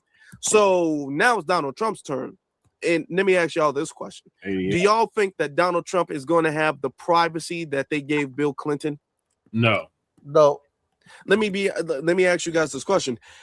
Did anybody even know that Hillary Clinton was investigated Matthew or gave a testimony in the disposition? Did anybody know that? Did they televise that and make that a big deal? No. They didn't make that a big deal. They did that real quick to say, okay, well, we did the Clintons. Now it's time for Trump, because they wanted to get after Trump. Okay. And the Democrats, and I don't think that the Democrats are really going to try to arrest Trump on this. My theory of this is that Epstein is bad press for anybody. Anybody involved with Epstein is bad press, right? So they want the name Epstein and the story of Epstein to hang around Donald Trump like this dark cloud before the midterms, so people can use that as leverage for the midterms. Do they actually plan on arresting Donald Trump for the Epstein files? No. Now, going through from what I've seen in the Epstein files, there's no evidence that Trump isn't actually accurate when he said he cut Jeffrey Epstein off. He said he cut Jeffrey Epstein off in the early 2000s, and there has been no credible evidence to show that Trump has actually lied about that or has actually been to the island that I've seen. Of course, it's redacted, but I've yet to see anything in the Epstein files that actually does debunk his claim of never going to the island. Okay. So do they really want to prosecute Trump and his administration for it? I really don't think so. I think that they just want the dark cloud of Epstein to float around Trump just a little bit longer, so they can get more seats in the midterms. Okay. I don't think that either party wants to make any serious arrest, because one arrest, like I said before, is going to lead to a whole string of arrests, and that's going to break things down. Now, I have a theory about this. We're going to get to a little bit later. But I want to show you guys, before I get to the theory about this, about why all of this is going on, I want to show you guys what Bill Clinton had to say today. Bill Clinton came out with this today. Why's my okay. This is what he had to say. Finished testifying in front of the House Oversight Committee. I did it for two reasons. First, I love my country, including our Constitution. And America was built on the idea that no person is above the law, even presidents, especially presidents. And that we should all live under the same set of rules. This kind of democracy requires every person to play their part. And I hope that by being there today, we can bring ourselves just a little further away from the brink and back to being a country where we can disagree civilly and we can search for truth and justice. And that it outweighs the partisan urge to score points and create spectacle. The second reason I was there is that the girls and women whose lives Jeffrey Epstein destroyed deserve not just justice, but healing. They've been waiting too long for both. Though my brief acquaintance with Epstein ended years before his crimes came to light, and though I never witnessed during our limited interactions any indication with what was truly going on, I offered the little I do know in the hopes that it would help prevent anything like this from ever happening again. I also have to say something personal. Republicans made Hillary testify yesterday, and she had nothing to do with Jeffrey Epstein, nothing. She has no memory of ever even meeting him. She neither traveled with him nor visited any of his property. So whether 10 people or 10,000 people were subpoenaed, including her, was simply not right. So here's what I told the committee. First, I had no idea of the crimes Epstein was committing. No matter how many photos they show of me, I have two things that at the end of the day matter far more than any interpretation of 20-year-old photos. I know what I saw, and more importantly, what I didn't see. Yeah, got us and now. I know Yeah, what he's I did, looking bad. and more importantly, what I didn't do. I saw nothing and I did nothing wrong. Lies. As someone who grew up in a home with domestic violence, not only would I not have flown on his plane if I had any inkling of what he was doing, I would have turned him in myself and led the call for justice for his crimes. Exactly. Not the sweetheart deal we got. Would you say, crew, you make your own club? 20/20 hindsight. I Yeah, saw you're right, nothing that ever Matthew. gave me No a one real is point. above the law. Yeah, look at the We're Rodney only here King today case. because Epstein hid it from everyone so well for so long. And by the time it came to light with his 2008 guilty plea, I had long stopped associating with him. When the video of my testimony today is released, I hope it will motivate everyone Man, to Bill go Clinton in front looks of so Congress different. to say what they know. No, that's I hope called it will age, motivate Michael. the Justice I Department know. to finally release all the files and I make almost sure couldn't that this recognize him at never first. happens again. Yeah. The survivors deserve that. Okay. All right.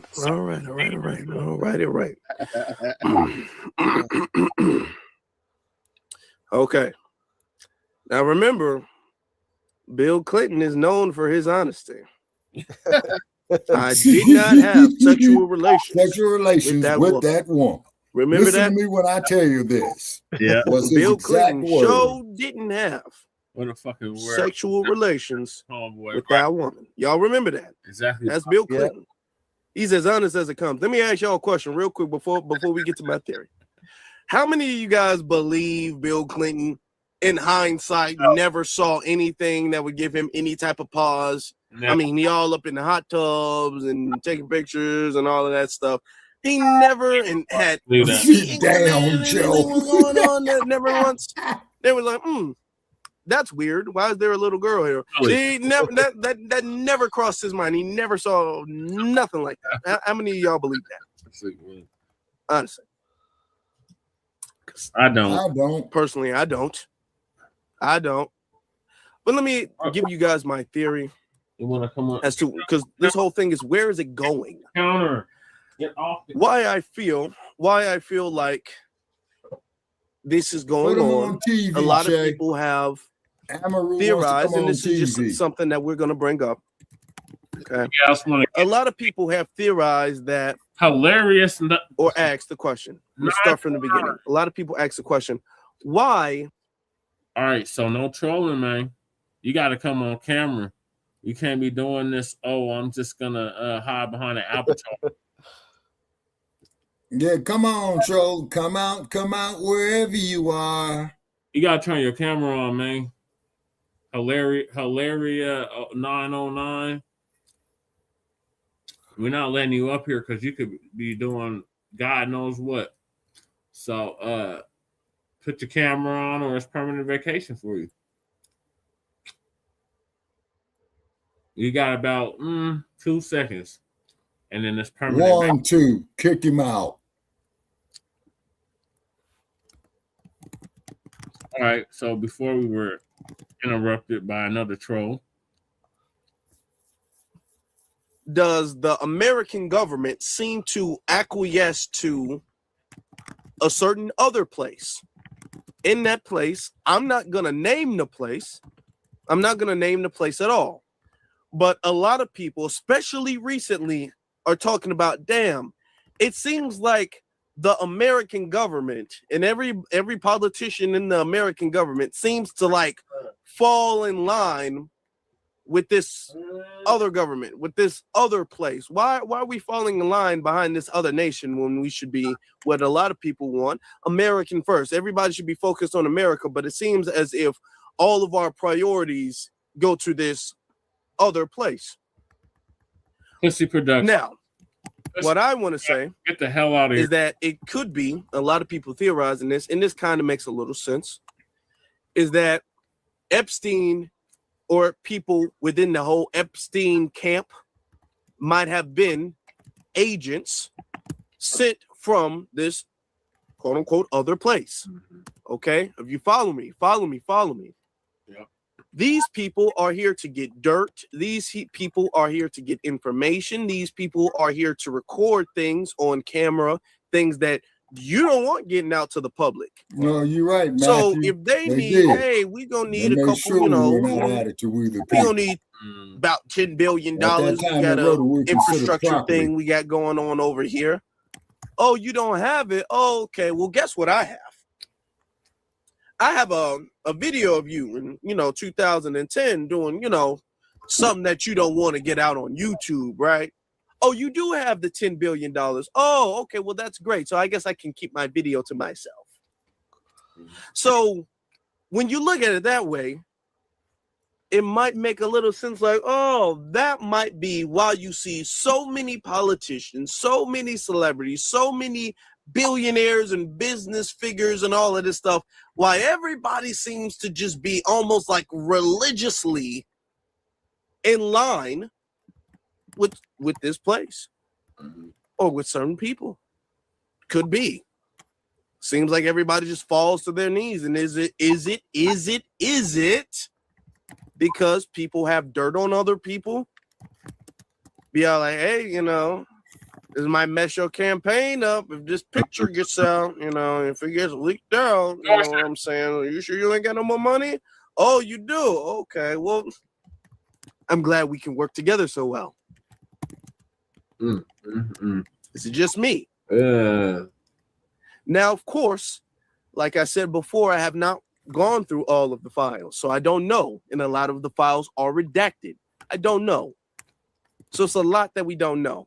But that's a very popular theory that's popping up. Okay? That's why certain things get done that way. But what we can say is that it's a lot of people who should have been disassociated with Epstein. A lot of people, Epstein wasn't able to get away with this if nobody around knew anything. Nobody around knew anything. That's not how this works. That's not how that works. Nobody around knew anything. No. The thing is that pretty much, I believe for the most part, most of them knew. Most of them knew, especially the ones that you see going to, his parties and all of that stuff. Most of them knew. Most of them saw something, whether that was suspicious, creepy, even the ones who disassociated themselves with Epstein. Why exactly? Everybody's saying, yeah, I stopped talking to him a long time ago. Okay. Why? What was the reason you stopped talking to him a long time ago? Why? Why did you stop doing that? What did you see? What did you find out? Right? Nobody's asking that. And nobody's asking that in the people who are supposed to persecute people. No, they're Michael, not asking he's that. not going to That's leave the white main people important poor. thing. The Pam Bondis, the attorney generals, okay? He's not going to do You can get that. people on state That's charges. why when we okay, state attorneys. You don't see a single attorney raising this as an issue because no that we attorney did a show on that that we've there seen of on any with him note getting rid of wants to DEI. prosecute on this That was case. the best thing for black business, Okay. where we can accumulate Nobody's our own wealth. doing that. Now, when it came, it's interesting. Yeah.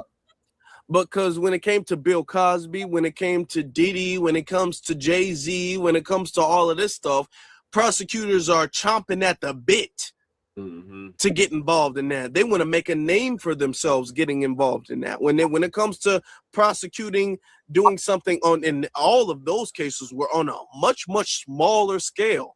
But when it comes to prosecuting that, getting a black celebrity, they're chomping at the bit. They're tripping over their feet in order to get to that. Now, when it comes to Epstein, you would think that you can make your biggest career out of this, but nobody wants to touch it.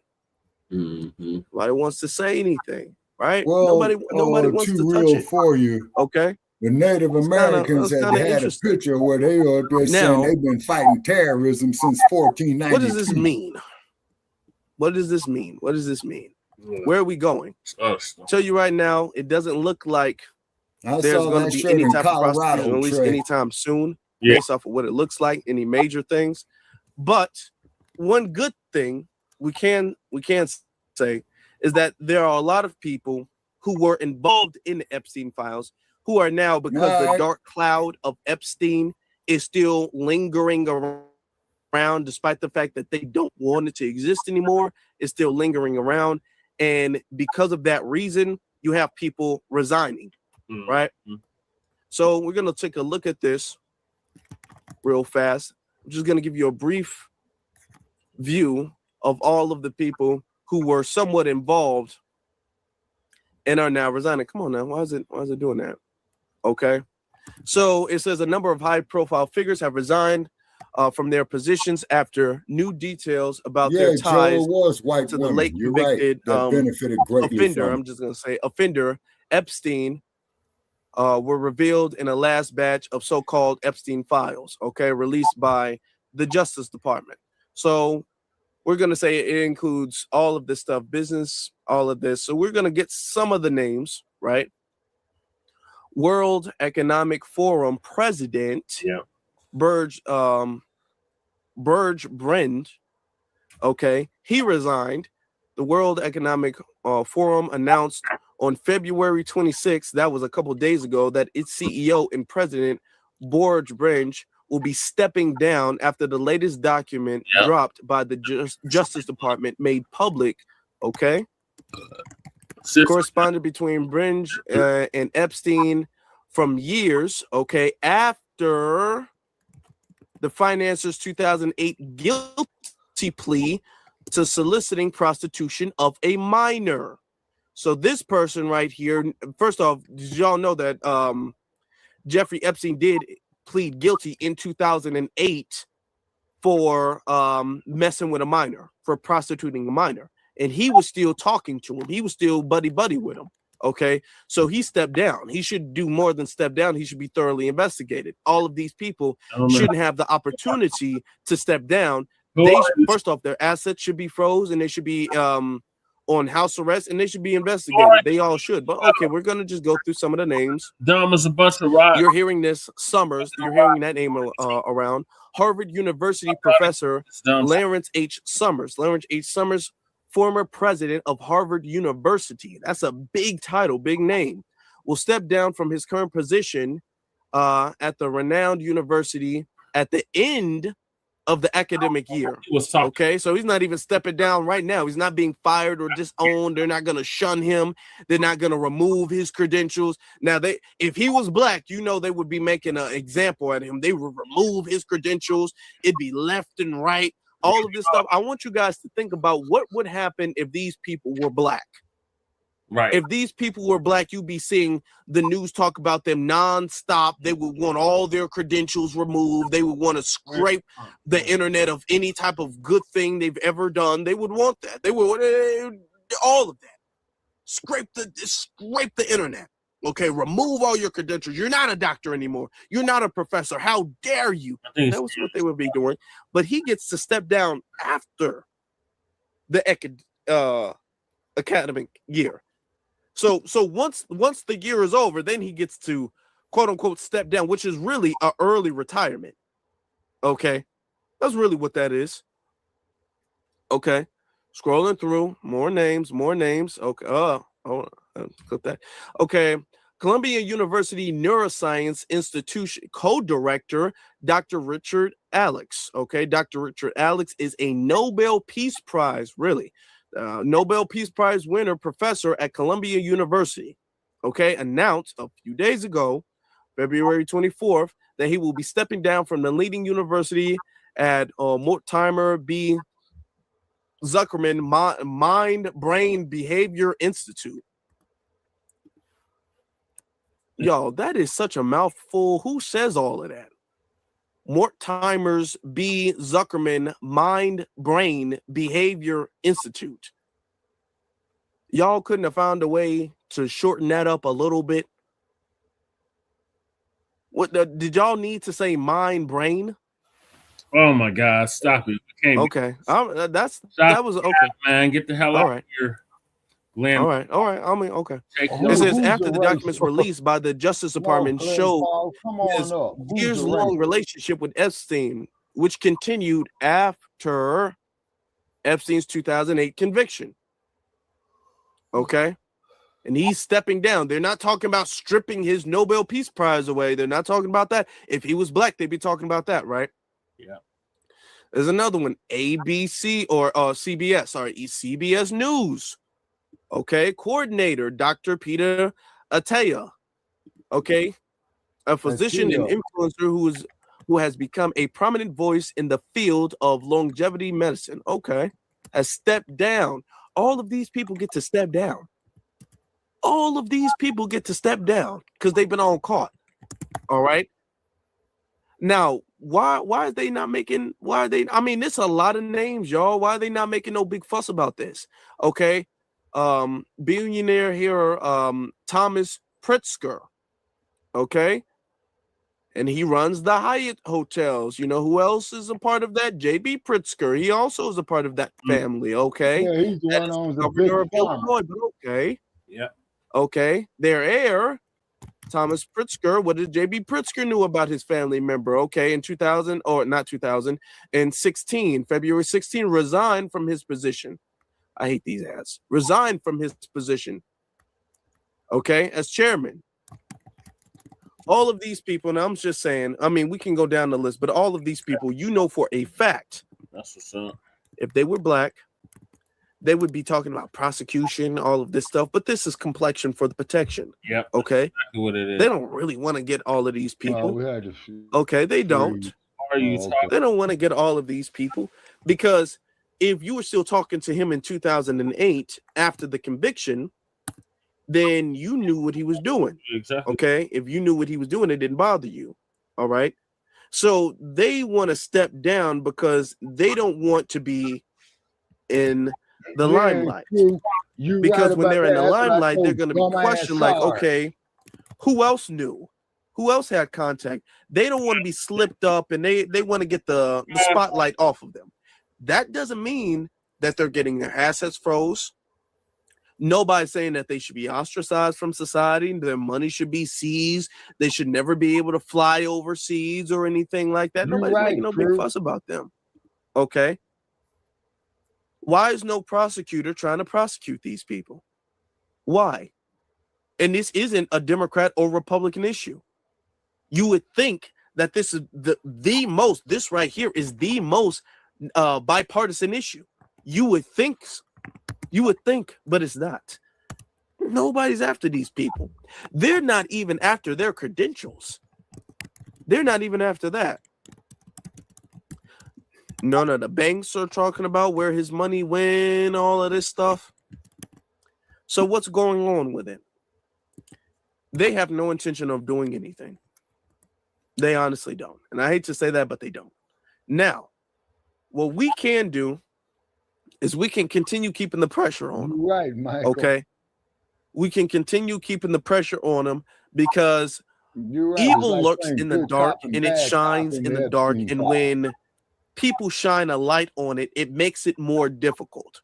What we can do is, even if we can't get them, which because they're going to be super protected, the files are redacted, all of this, a lot of it's out of context deliberately, all of that. Nobody wants to prosecute and investigate all of that, right? What we can do is we can raise the awareness of this situation so much so to the degree that it makes it more difficult going forward for the next Epstein to get away with this. If we highlight this issue and we don't let this issue go to bed like everybody wants it to, if we allow this issue to stay on the forefront like it should, then it will make it less difficult for the elites and celebrities and all of that stuff to get away. I'm not going to say that we're going to be able to stop them. I'm not going to say that they're not going to get away with anything else. But Real Brothers Double G. This is something that we can do. There are people who are stepping down. What we need to do is we need to keep the pressure on them. Okay? We need to find all of the names of the people who are stepping down and say they don't need to just step down. They need to be investigated and prosecuted. They need to be prosecuted. Yeah. There's evidence in and of itself that they had communications. They at the very least need to be investigated thoroughly. And it needs to be public. Unlike the Bill Clinton behind closed doors thing. We can press that issue. Will it happen?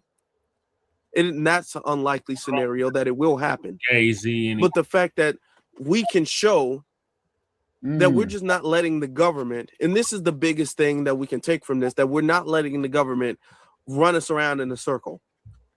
That we have the power to at least control the narrative. That's why, Mr. Lewis, we got to form our own black businesses.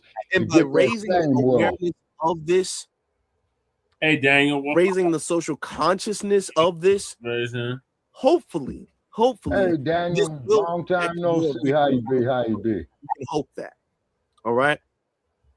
And this also exposes the sick, degenerate, depraved, animalistic mind of these people. Yep. All right. That's Afro. Notice, just notice, you don't see a whole bunch of FBAs on Epstein's Island and all that stuff. You don't see those names. You don't. Whose names do you see?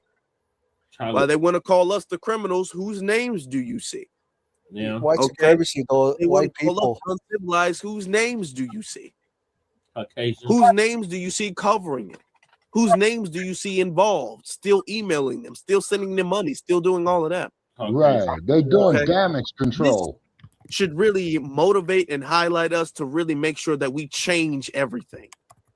We need a sanitation of all of this stuff, all of this corruption, everybody involved. Everybody. We need that. Just for the peace of mind to know that we don't have people signing legislation who would do such a thing. But we've always known that. This is just confirmation of that. Right. All we got to do, well, not all we got to do, really, but what we have to do is we have to be very much more careful and conscious of this. Yeah, and I think that looking at all of this, it exposes a lot, and more will be exposed. That's it. Okay. A lot of people have different theories. A lot of people have conspiracy theories, and a lot of people are adding things in that actually has not been in the files yet. All right. But we do know for a fact that there are sick people out there, and we do have to protect each other. Yeah. All right. We do have to do that. We have to do that. So unfortunately, it's not like this ends on a very good note. But I do think that we can take all of I know this we and busy we out can say, here you know what, tonight. moving I think this forward, has been we're one going to of our make the most corrections busiest necessary. shows, Brother Che. Okay. Moving forward, we're not going to turn a blind eye Can to you download it rumors to a and terabyte? pictures and allegations and stuff like that. We're going to do a little bit more of a deep dive into information, knowing that the government and all of that. Majority of the views was coming from my personal page. Oh, really? Yeah. Won't do it. Okay. I think moving forward, now we're going to be more motivated into doing our own private investigation, into doing our own research and deep diving and all of this, which is the only reason why the Epstein files are even being brought up in the first place. Okay. I think moving forward, that's what we need to be doing. Family, I appreciate you all for being here. I really do. If y'all can do me a favor. Appreciate you, Afro. Make sure y'all like and subscribe to Frontline Black News as well. Shout out to Afro Elite. Make sure y'all check him out too. All right. So what are y'all thoughts on where the Epstein files are going?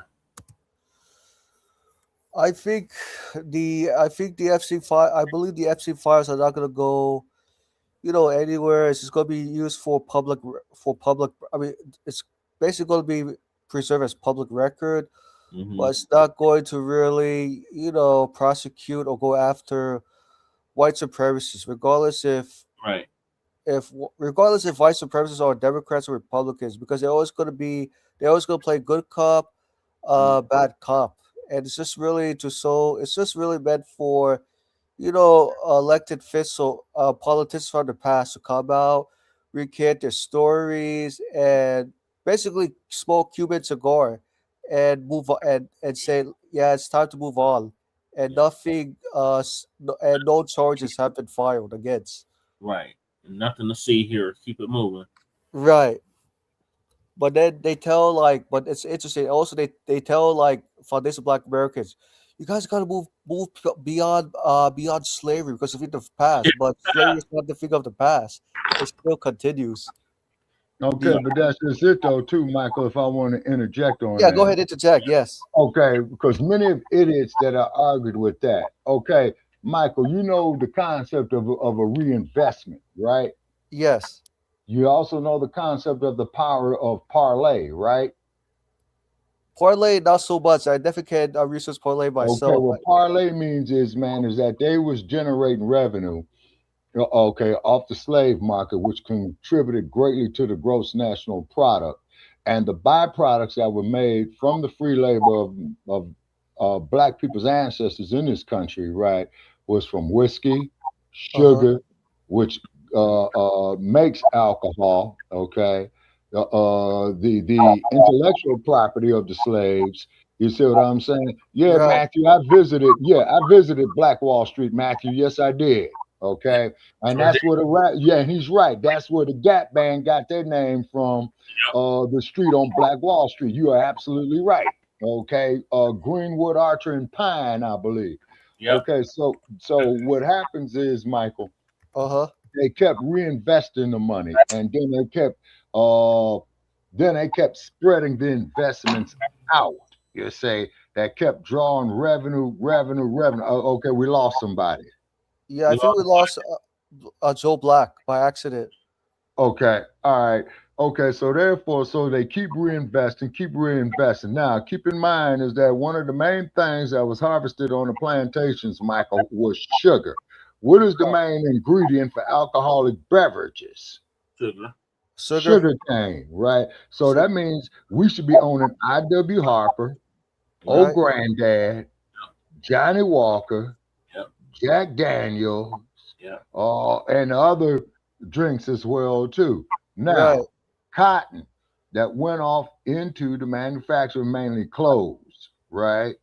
So we should be owning all the major clothing manufacturing companies. You see what I'm saying? Okay.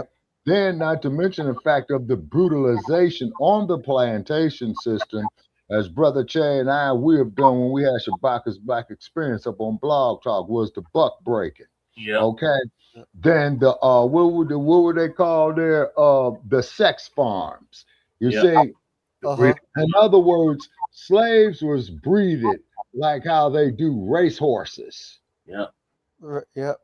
You see, so this is why, okay, that when these trolls come up here and we hit them with this knowledge of why they say the hateful shit that they do is because the truth hurts.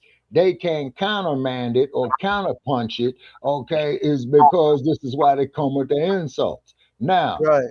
the fools will just come up here and have a sensible conversation about it. They'll say, but here's their counter. What about black on black crime? That's still perpetuated by white outside influences. Okay, it's because like when black people was going up from the south into the north, like Detroit, Chicago, Baltimore, they couldn't get the jobs as craftsmen. Is because you had to be a member of the union. Union, You you're see what right. I'm saying? I see So what the you're saying. union, okay, so the union, you see what I'm saying, discriminated against black people. So he's damned if he do, damned if he don't. So what did black people start doing in Chicago and New York real happily? Well, the outside forces came and took it over. Policy. Right. Policies. Which is known today as The state numbers. lotteries, the numbers game. Right. You see what I mean? So definitely understand.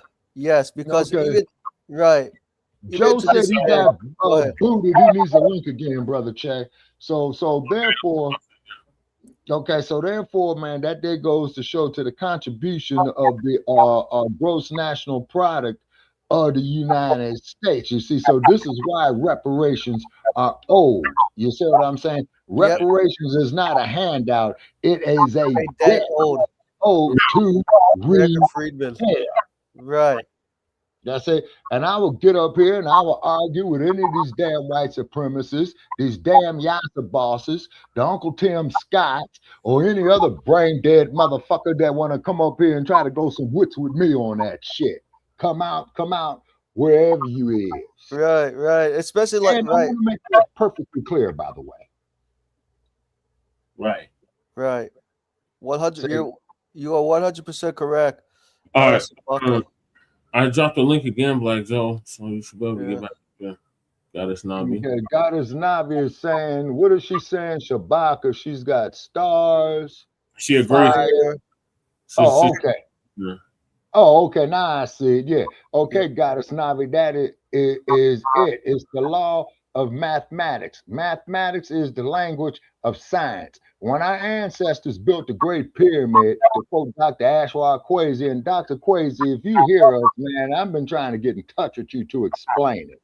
It sits dead center of the Earth's landmass, and if you multiply the height by the base of it, it will give you the exact distance between the Earth and the sun. Okay, there's Black Joe. Let me bring you back in, Black Joe. Okay, he's back now. Yeah. Okay, now that's what Dr. Ashwa Kwesi says, and I'm going to email him again because I know he's busy. Yeah. You know? Black Joe, welcome back, huh? For sure. I forgot what I was going to say, man. They booted me up out that joint. Okay, well, what I do, Black Joe, just as a suggestion, I write down, man, notes, man, that is coming up because I really want to get on this fool James Carville once Omar out of the political party. Now, what did James Carville say? Okay, many years ago that made him rich. Winning is everything, stupid. Those are his words, not mine. Right. Yeah, we got like 2 more topics before we get to him. But first, we got to get on the delineation movement. So the delineation movement, we got these damn tellers and OTBs crashing out. They don't know what to do. Why delineation is only bad when FBAs do it. So Tariq gonna give us an update on that. And I think Breeze Omega is on this in this video too. Oh, really? Breeze. Yeah, well, Tariq, you know, he has me blocked. He don't want to talk to me. I don't have you blocked, Shabaka. You over exaggerating. You're not blocked. He's just, I don't know how to explain it. Your timing be off when you be trying to get on the period. Yeah. Also a map of line Leo constellation. Yep, sure is real. Okay, now that's another thing. You're right. Yep, starvation. No, real brother Triple G. No, you're right. It has a lot to do with the astronomy as well too. Yeah, God, it's Snobby James Skeletor. Carville. He's the one who says that winning is everything, stupid. Yep. Okay, real brother OG says, okay, wait a minute, I got two, okay, we have amnesia. We are being robbed of our rightful place in the universe. Yeah, real brother Double G, you're right. This is what is wrong with these damn public indoctrination centers called the public schools. Okay, and then Joe had put a comment up there that I missed, okay? They say, what did Joe say? I see God, it's Snobby. Delineation. Okay, Jesse, my honey's on here speaking. Who's your honey, Goddess? I had said it's like parenting. You go so long without discipline that when you finally put your foot down, it's an attack. Delineation. Oh yeah. Okay. All righty. Okay. Like. Well, see, that reminds me, Joe. You just brought back a memory to me, right? My mother overheard me outside when I was a youngster using the term MF. Okay.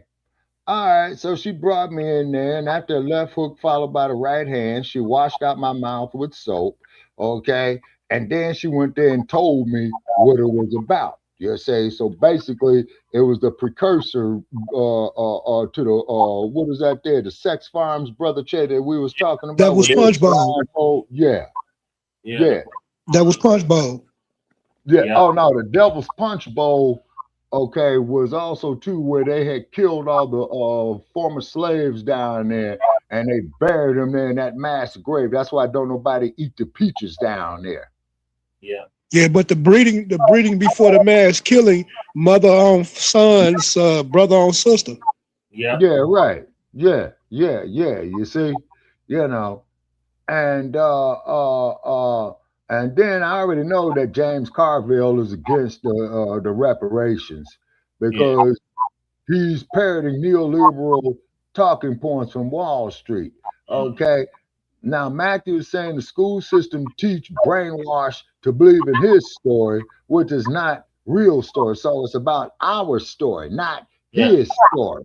Exactly. Now, that's why, okay, now that there supported everything of why I've always kept referring to Lerone Bennett, Brother Che. Yeah, but his information is 50 years outdated, Shabbat. Okay, but however, though, Brother Che, is that it's closer to the time period of what he was talking about. That's all what I'm saying. Yeah, that's 50 years ago. We're 50 years past that. Yeah, right. Okay. Authors that have written books more recent than that tell our history that are black. They're not Eurocentric. They're not Europeans. They're black. They're FBA, and they have whole articles, whole books, whole book series, all of that. So let's get to this. I had a whole lot of them, you know, but too bad that Ebony is owned by Time Magazine. Now, that was a damn shame that Lyndon Johnson Rice sold it to Time Magazine. Yeah. This is Black Joe again. We lose Black Joe. Oh, oh Lord, here we go. It's crew. Certified salute. No, certified salute. What's up, y'all? Can y'all hear me good? Yeah. Yes, sir. What's up, y'all? No, I ain't want to say nothing right now. Oh, okay. I was just jumping on in case these trolls get here. I'm right here to debunk them. Right. Well, they busy tonight. Oh yeah. Yeah, he's on there. Breeze is on here, I believe. Yeah.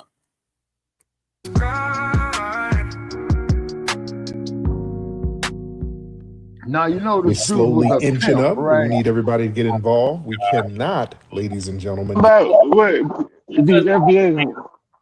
He wasn't no goddamn pimp, Shabaka.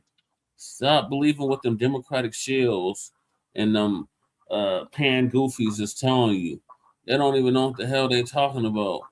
If it wasn't for hitting colors, these motherfuckers wouldn't even know what the heck anything about. Well, nobody would know. Nobody would even know Omar if it wasn't for hitting colors.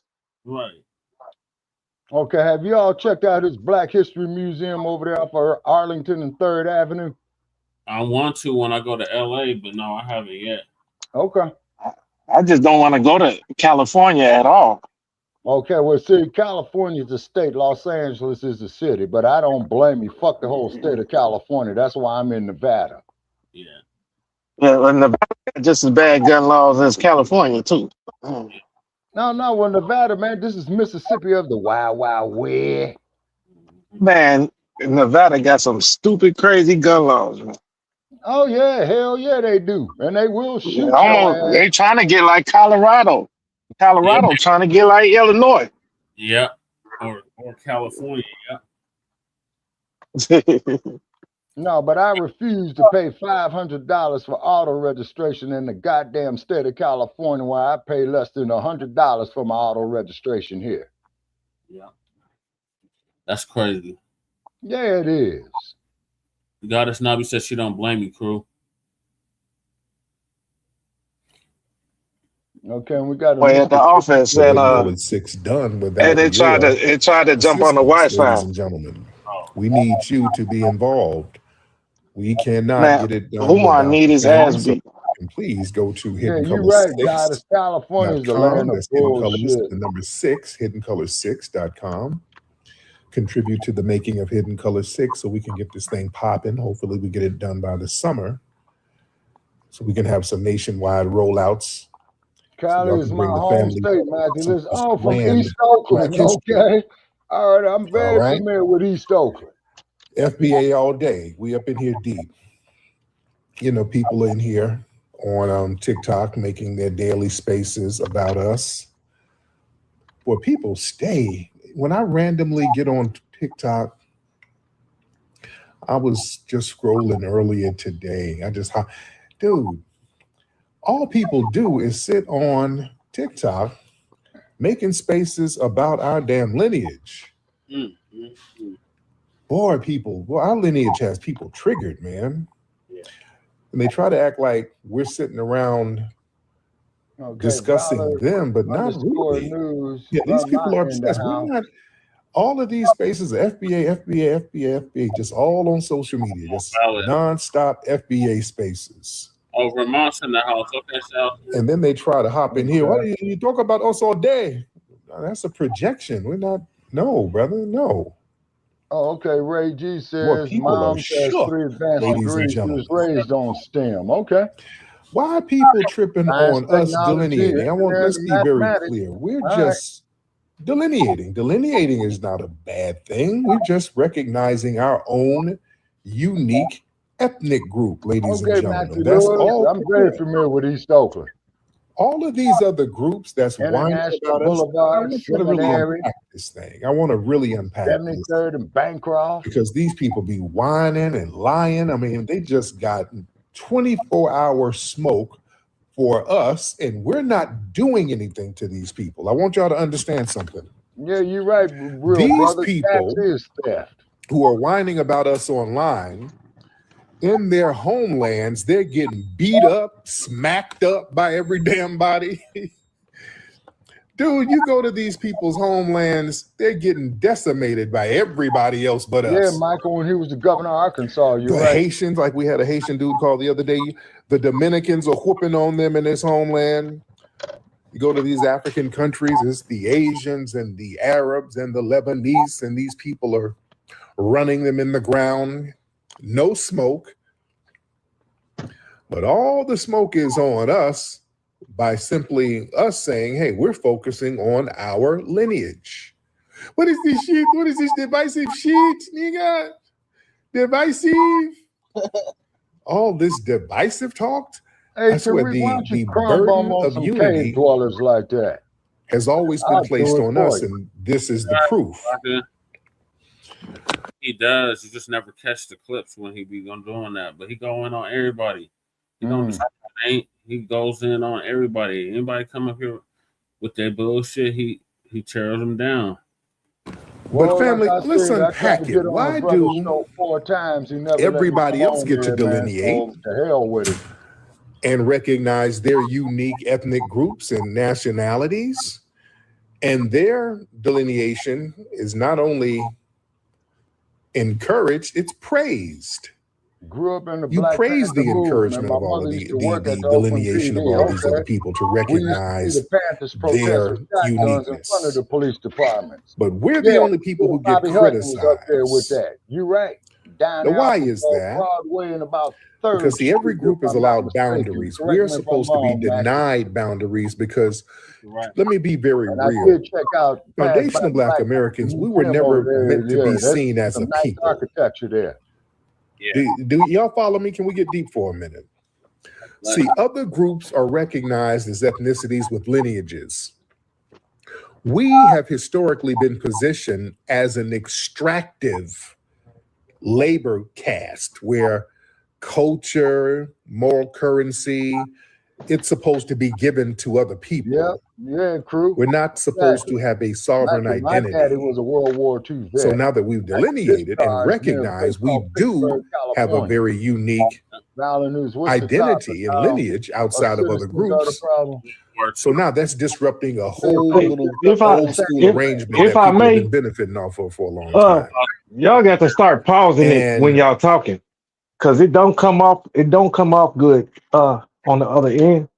You know, Afro always is like, man, y'all better stop talking over each other because nobody can't hear anything anybody's saying. Yeah. You get me? So it's the same thing like with the videos.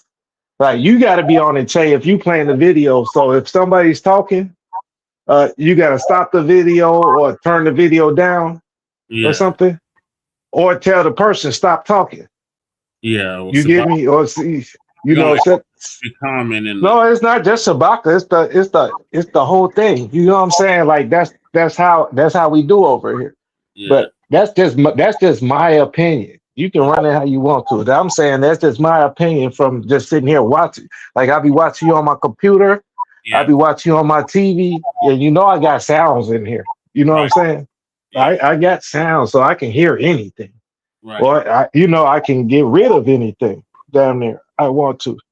But what I'm saying is just like listening to it here, and in my car, you know what I'm saying, or on my Bluetooth while I'm walking around or something, it makes it difficult. If you know what I'm saying, if I'm talking while the video's playing and then you talking to Shabaka or whatever, you know what I'm saying, it just makes it difficult to hear. Okay, gotcha. So it will probably, going back to what I'm thinking you're doing, is archiving all of this stuff so we can speak on and give our comments, but you got it archived. So also download them. But then you don't want a bad archive, do you? No. You know what I'm saying? So that's all I'm saying. I'll just give it my 2 cents. Okay, good. My 2 shekels. 2 shekels. We're singled out, ladies and gentlemen, because our lineage threatens replacement narratives. See, most groups' identities don't interfere with existing power structures. Our delineation does. You understand? It exposes substitution, who's being swapped in as Black America without inheriting the historical cost. You know, and the backlash is really about control of the narrative. Nobody's really confused. Like, people try to act dumb. Nobody's really confused about our lineage because it's not rocket science, because they've delineated from us, and these people have given us delineation names, but they were all pejoratives and they were all negative. These people know that we are a unique group that's different from them. They know this. They were the ones specifying that. Yeah? So nobody's confused at all about what foundational means. The resistance and the pushback and the whining and crying, it comes from them losing the ability to narrate foundational Black American history on behalf of foundational Black Americans. So control of our narrative equals control of legitimacy. And we're reclaiming that, and that's destabilizing a lot of people. That's why, notice all of the tethers always trying to remix and they want to tell us who the hell we are. You got people who they never stepped foot in the United States hopping on TikTok. No, let me tell you who you niggas are. You are not these, you are not American. how are you going to tell us who the hell we are? You never been here. People who don't never step foot over here trying to dictate our narrative to tell us who the hell we are.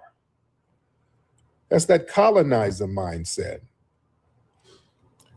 You know, they try to redefine, it's a group and all that.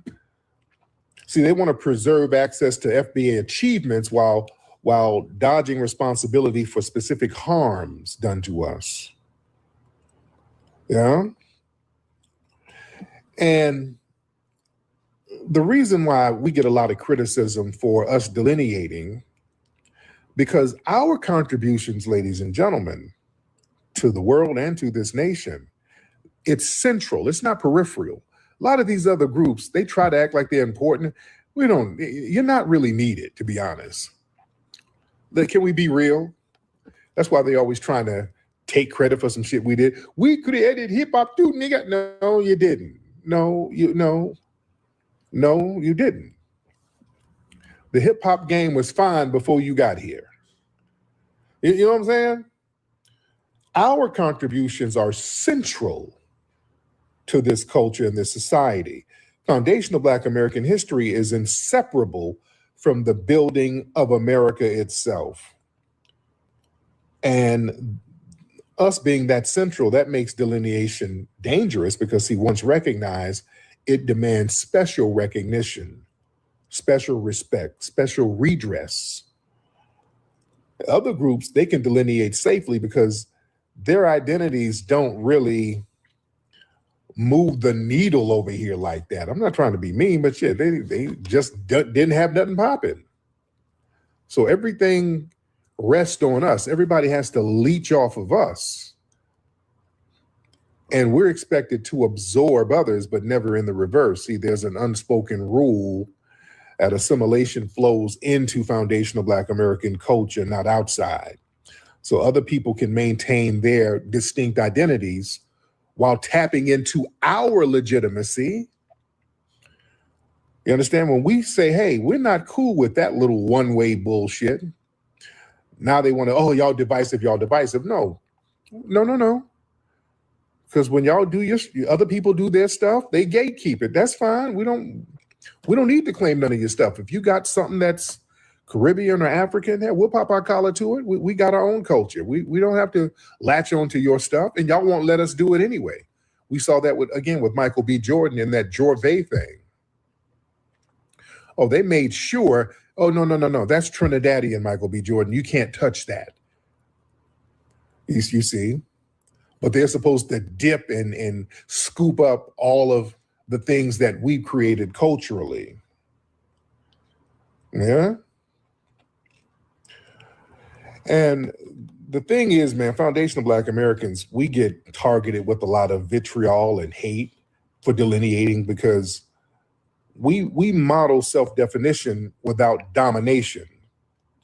See, our delineation doesn't demand supremacy or conquest. We're not trying to harm nobody. That's the thing. Other groups come in and harm each other. We're not doing that. All we're doing is asserting the truth.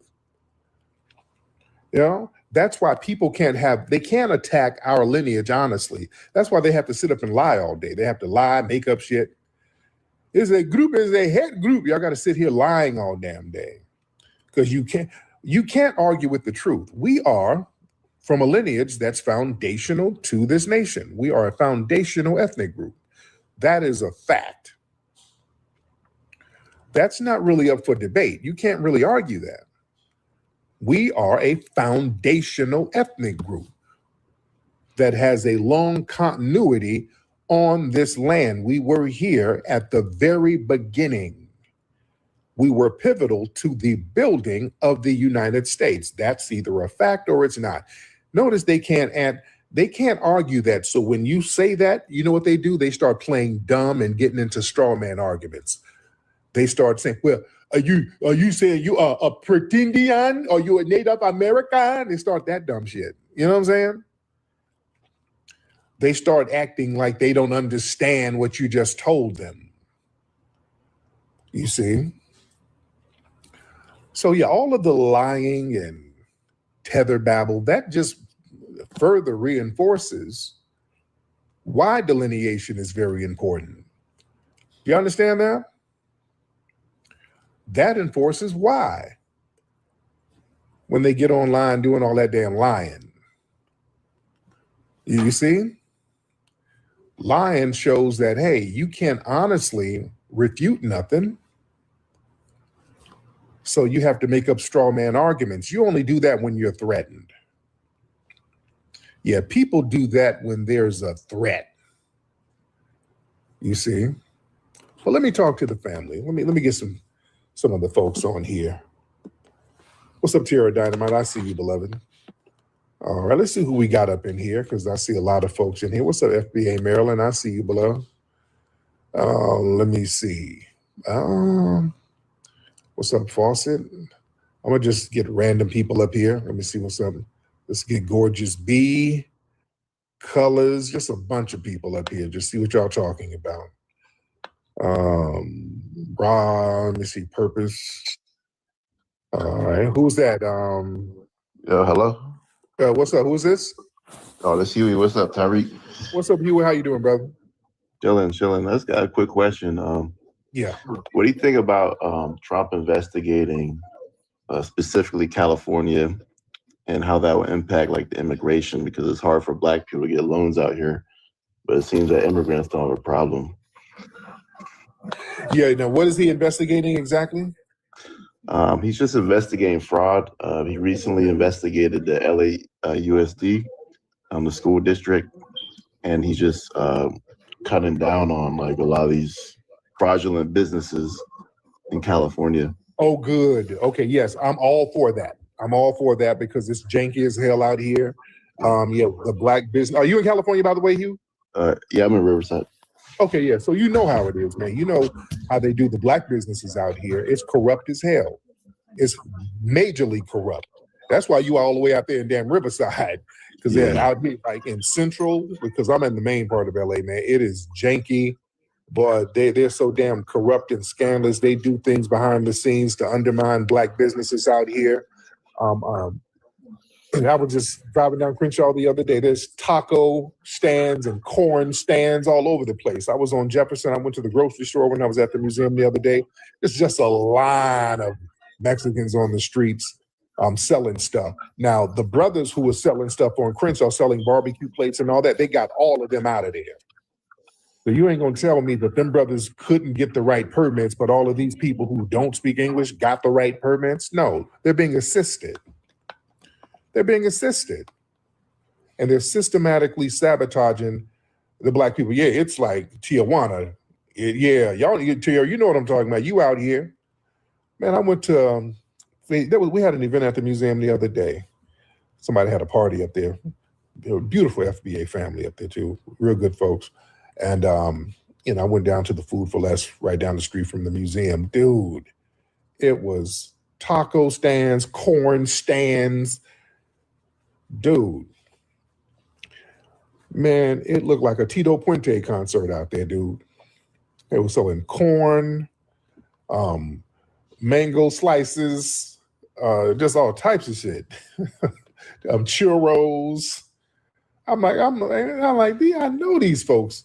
How they get sellers permits like that? And all the Black businesses out here, they're giving Black business owners all types of red tapes and hoops to jump to get their sellers permits. They're doing that in New York City too. Yeah.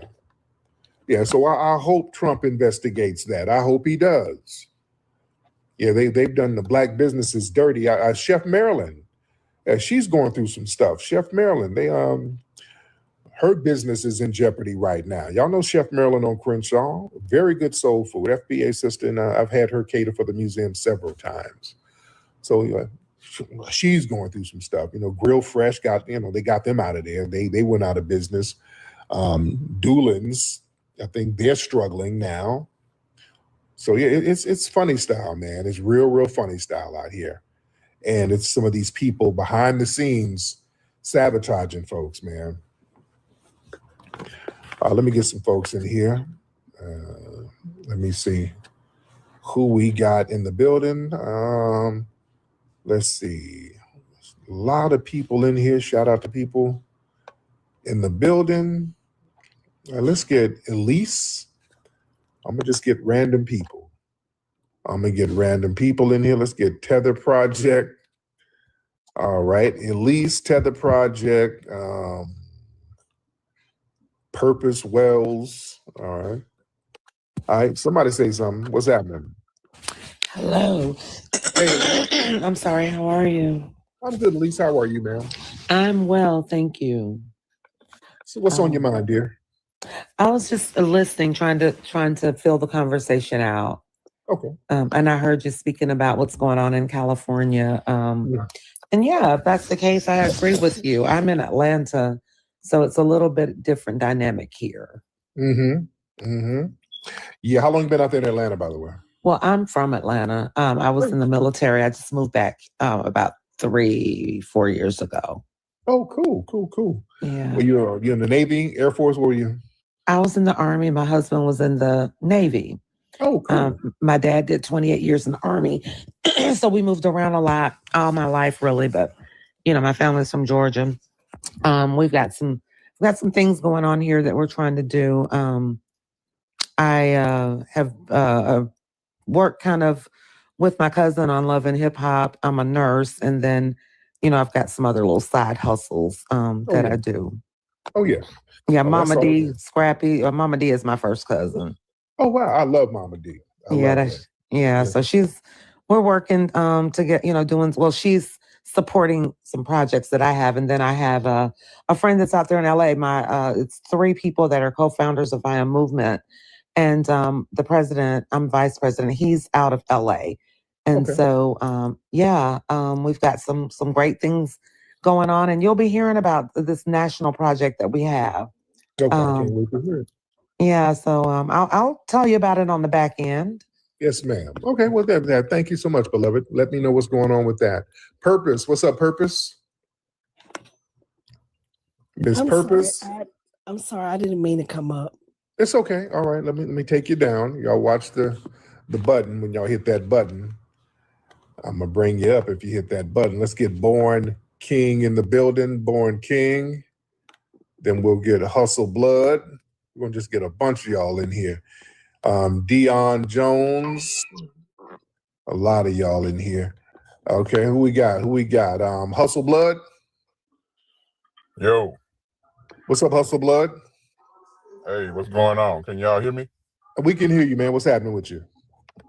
Nothing much, man. I just wanted to ask you, because I never heard if you talked about it or not, man, about I heard about Trump doing a bill where no immigrants can get the small business loans no more as of the 26th of February, I think it was, or March, I think it is.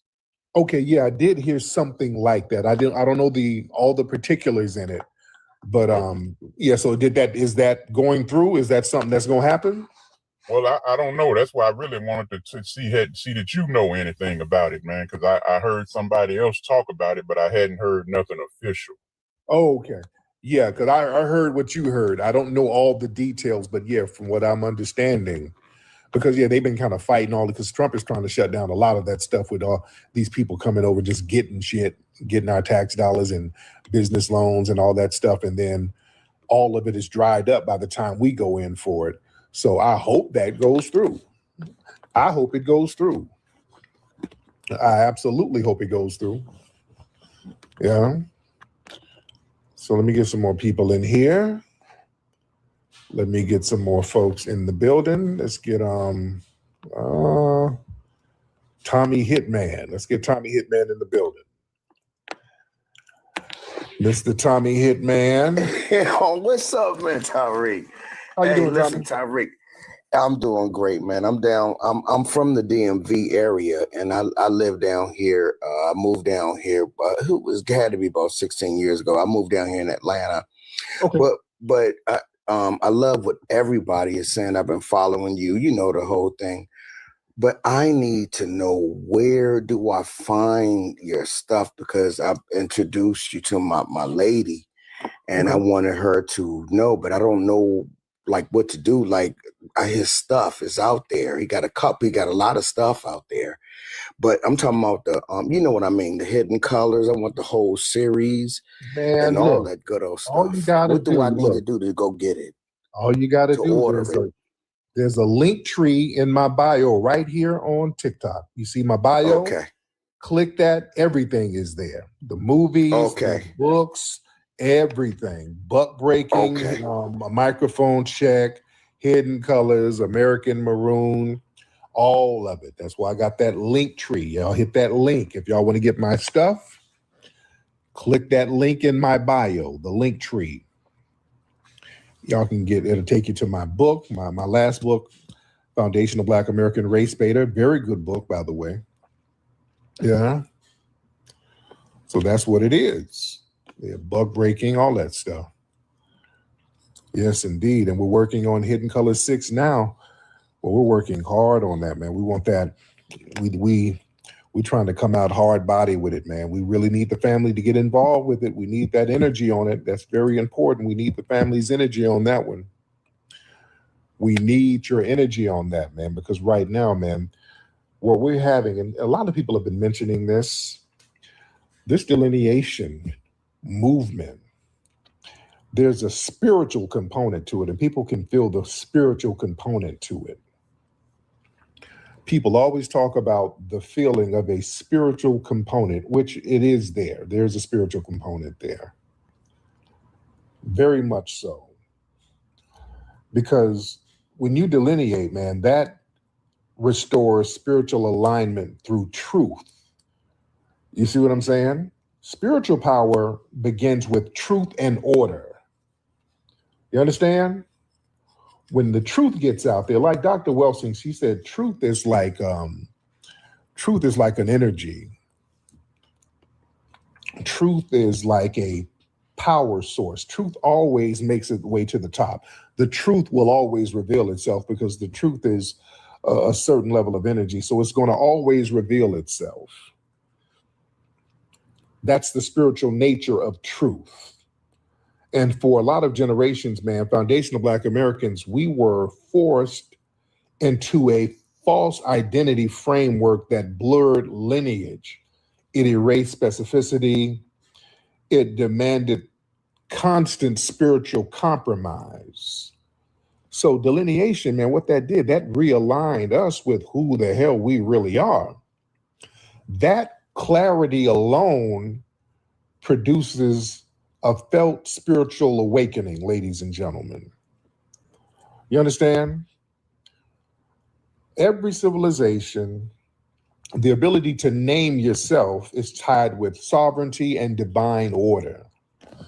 And us, foundational Black Americans, we're reclaiming our ethnogenesis. It's not just cosmetic, it's metaphysical, ladies and gentlemen. It ends that spiritual homelessness that the dominant society tried to put us in. You understand? It's putting us in our rightful place in history, which naturally produces empowerment, ladies and gentlemen. You see? That delineation, it connects foundational Black Americans to ancestral continuity. See, spiritual strength flows through continuity. You always hear me talk about continuity. Foundational Black Americans, we are descendants of people who survived, adapted, built, resisted, and transformed America under extreme conditions. See, delineation reconnects modern foundational Black Americans to that unbroken ancestral current. And that brings clarity and inner authority. That's why you feel the ancestors. When you delineate, man, you're clicking back in with the ancestors. It's a powerful reset. Why you think everybody acting a damn fool? Why you think this shit is resonating the way it's resonating and everybody's losing their damn mind? We're on the right side of history. Let's just be very clear. We're not doing anything wrong. We're supposed to recognize and honor our direct ancestors who sacrificed for us. And we are not no damn immigrants. We're not going to sit here pretending to be no goddamn immigrants. We come from the damn soil. Act like you come from the goddamn soil. Yeah, when you understand that part of the game, you're gonna walk in the room a little bit different. I don't play with these motherfuckers. I know too much of the history. Yeah, I know way too much of the history. I ain't playing with y'all. I'm damn sure not playing with no tethers. Not with my family's bones all up in these damn soils going back centuries. I ain't about to play with tethers. You understand? Anybody gonna tell me shit about nothing? You think you're better, whatever. If you feel like that, you feel like that. But you're gonna put some respect on it. Watch your damn mouth, and you ain't gonna sit here dictating to me what's what and who's who. You don't know who you are, man. Us letting folks try to dictate our history, man. Please, that shit should have been shut down a long time ago. Shout out to Claude Anderson. He's been telling us to shut that down, telling us the uniqueness of our lineage. You see? And the great thing is, man, the delineation movement models self-definition without domination. See, spiritually, delineation is powerful because it doesn't require conquest or harm. You understand? Our delineation is a model of righteous boundary setting.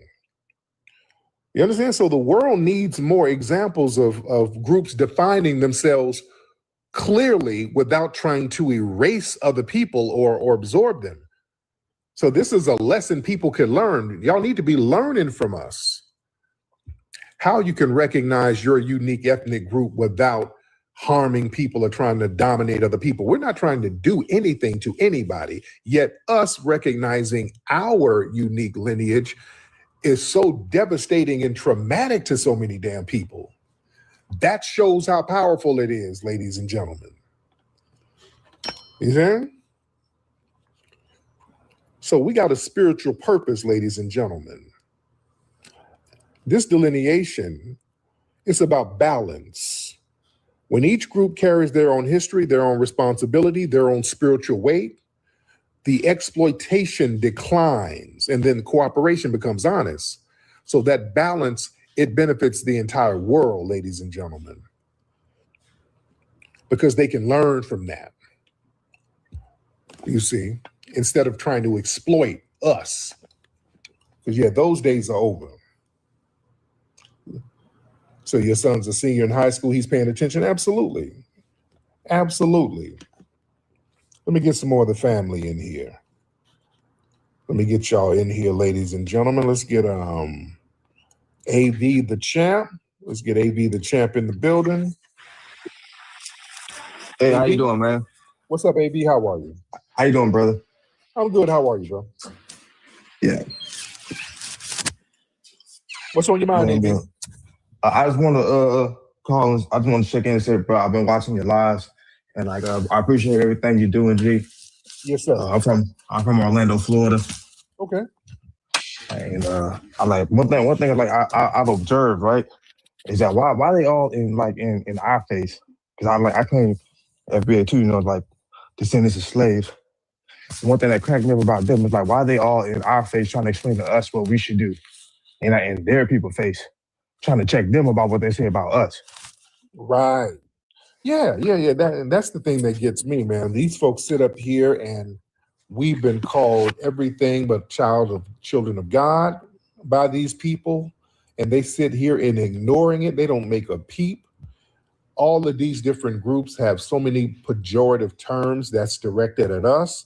Nobody says nothing. Notice y'all don't hear nobody checking Myron Gaines and people like that. The people who just get online and denigrate us all day, every day, nobody sits here and nobody does anything. Nobody from their culture says anything. They're quiet as a damn mouse. When people sit up here and make stereotypes about us, denigrate us, nobody says nothing. Now, when we start clapping back, everybody's hopping on the internet, making spaces. Oh, these FBAs are haters. They're a hate group. They're a hate group. Yeah. It's all a bunch of whining now that foundational Black Americans are making people accountable. You know, erasing history is something that you have to do when it comes to conquest, domination, and destroying a people. If people knew who they were, and what they were capable of in the past, they will understand what they have a possibility or a likelihood of doing in the future. Foundation of Black Americans, we've always had a culture of resistance. We cultivated a culture of resistance on this land, and we've been resisting ever since we've encountered European domination. But nothing was really popping in Europe until the transatlantic slave trade, and that's where they amassed a lot of wealth. One thing that I think is unique about our culture as far as how we resist, how we fight back is just the environment we were put in from day one.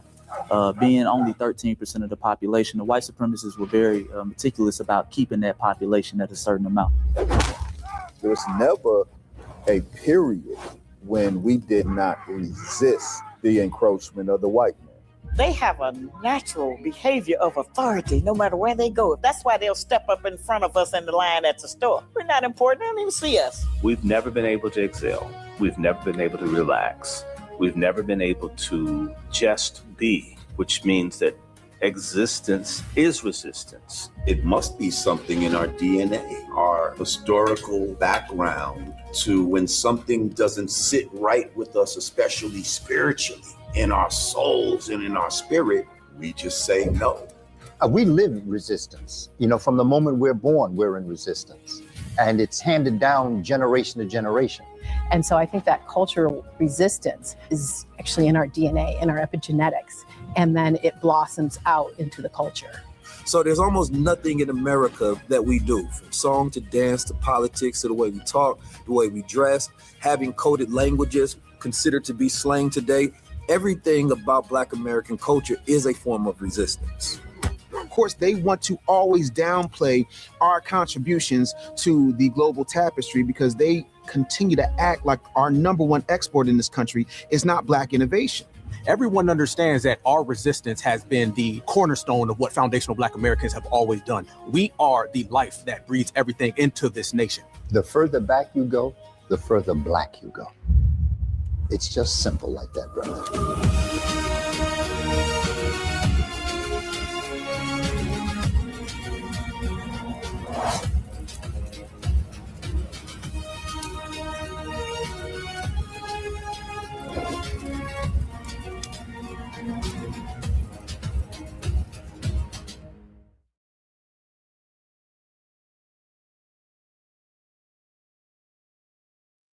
Look like I lost everybody, but yeah, the delineation's in full effect. Get used to it. It's not going nowhere. All these other groups been delineating for all these decades and centuries, and now we getting on delineation business, and there's nothing that you tethers or you O2Bs can do about it. Oh Lord, don't start this bullshit. Get out of here, Wonder Bucket. I'm just not gonna entertain it. Not entertaining that bullshit at all. So, speaking of dumb individuals, we got Jasmine Croccett. She think that she gonna get the Black vote by getting celebrities like Kelly Rowland to come out cape for her. So, our brother Church of Black Power gonna give us an update on that. Warning. Copyright disclaimer under Section 107 of the Copyright Act 1976. Allowance is made for fair use for purposes such as criticism, comment, news reporting, teaching, scholarship, and research. Fair use is a use permitted by copyright statute that might otherwise be infringing. Nonprofit, educational, or personal use tips the balance in favor of fair use. Family, these people just don't get it. They refuse to get it. They refuse to see the light. Well, since you guys don't want to see it, let me make this simple and plain for you. Let me make this very, very clear for you since you didn't learn your lesson yet. For all the politicians out there, people like Jasmine Croccett, Croccett, there is no amount of celebrity that will save you. You better ask Kamala. Let's get into it.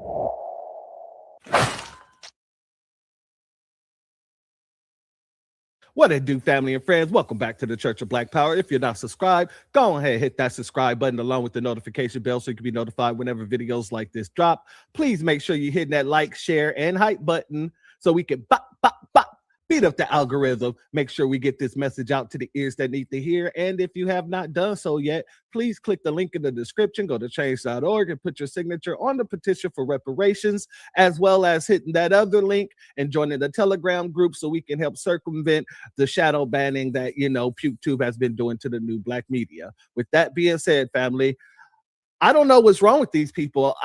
You would think after watching Kamala spend billions of dollars on concerts and celebrities that these people would get it in their thick skulls that we're not moved by any of that. Jasmine Crockett is running for Senate. And actually, here in Texas, the early voting has started. And it started, I believe it was the 14th of February. And I believe it's from the 14th to the 17th. No, I'm sorry. It's from the 14th to the 27th of February. That's early voting. Now, this woman, once again, decides to go and pull out a celebrity, someone who already came out that didn't help Kamala out too much, did she? And she had Beyonce by her side, Kelly Rowland. And these women got together to send a little message out. And we're going to play that message. But you know what I got to do, as I always, when we talk about Jasmine Crockett, we got to play her theme music. Brain fried, scrambled like eggs in a skillet. Ooh. Thoughts running loose. Ooh. Can't even pin it. Ooh. Opinion spilling. Nonsense infinite. Logic took a vacation. She ain't in it. Ooh. Caught in the fog. Lost in the static. Ideas chaotic. Vibes erratic. Speeches gymnastics. Flips acrobatic. Words land hard, awkward, and tragic. Ooh. Dumber than a box of Crockett. Lost keys, no pockets. Talking loud, no logic. Every thought catastrophic. Dumber than a box of Crockett's. Every move out of pocket. Get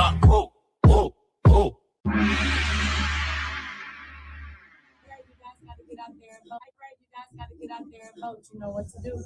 That's right. We are starting voting on February 17th, and you heard it from the Kelly Rowland. Let's get out of here. You have a voice, just go use it. Kelly Rowland just said that we have a voice and we just don't use it. Jasmine Crockett is not our voice. Jasmine Crockett has never been our voice. Jasmine Crockett has been the voice for illegals, dictators, other countries, but she has never specifically spoken on foundational Black Americans in a way where it does not tie into somebody else's agenda. Never. And so when she dropped this clip, I want to actually read what she put here. Let's go here. If you know anything about Texas women, you know we don't sit idly quiet. Excuse me. We don't sit quiet. We show up, so go and vote. Early voting ends February 27th. So I was wrong about the first part. It isn't the 14th. It's the 17th. It's the 17th to the 27th. There you have it. Okay. Now, number one, she keeps claiming to be a Texas woman. This woman is from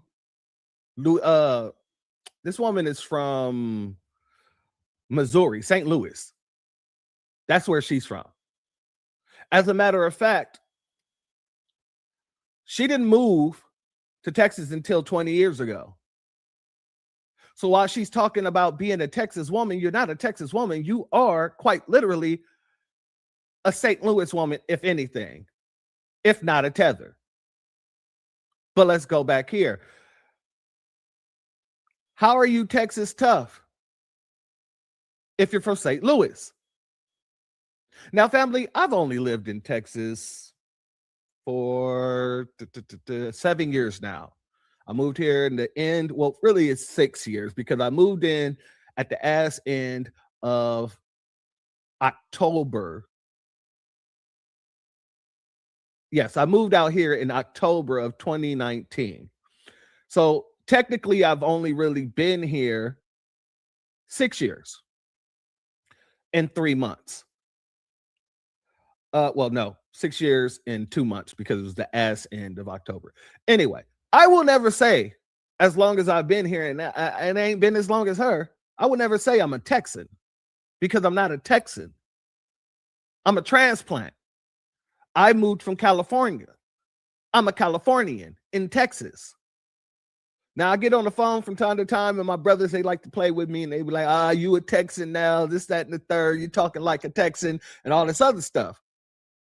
But I would never disrespect the Texans, the people who were actually born and raised in this state, by calling myself a Texan. I find that to be disrespectful. I find that to be manipulative. And I don't know how anybody else in Texas feel about it, but I know how I feel about it. And just off the pure respect for the people of Texas, I would never call myself a Texan.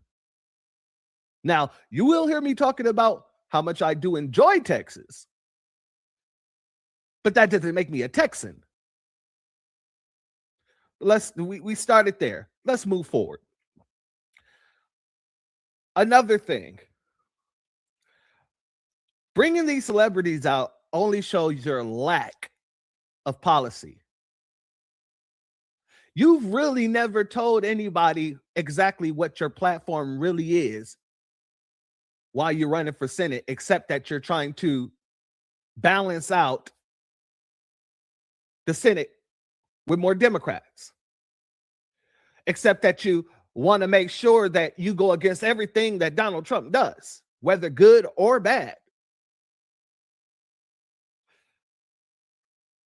Jasmine Croccett has not proved herself to be a good politician, to be a good representative, to be a good anything. All she's proven herself to be good at is bootlicking for the establishment and anybody that they tell her to bootlick for.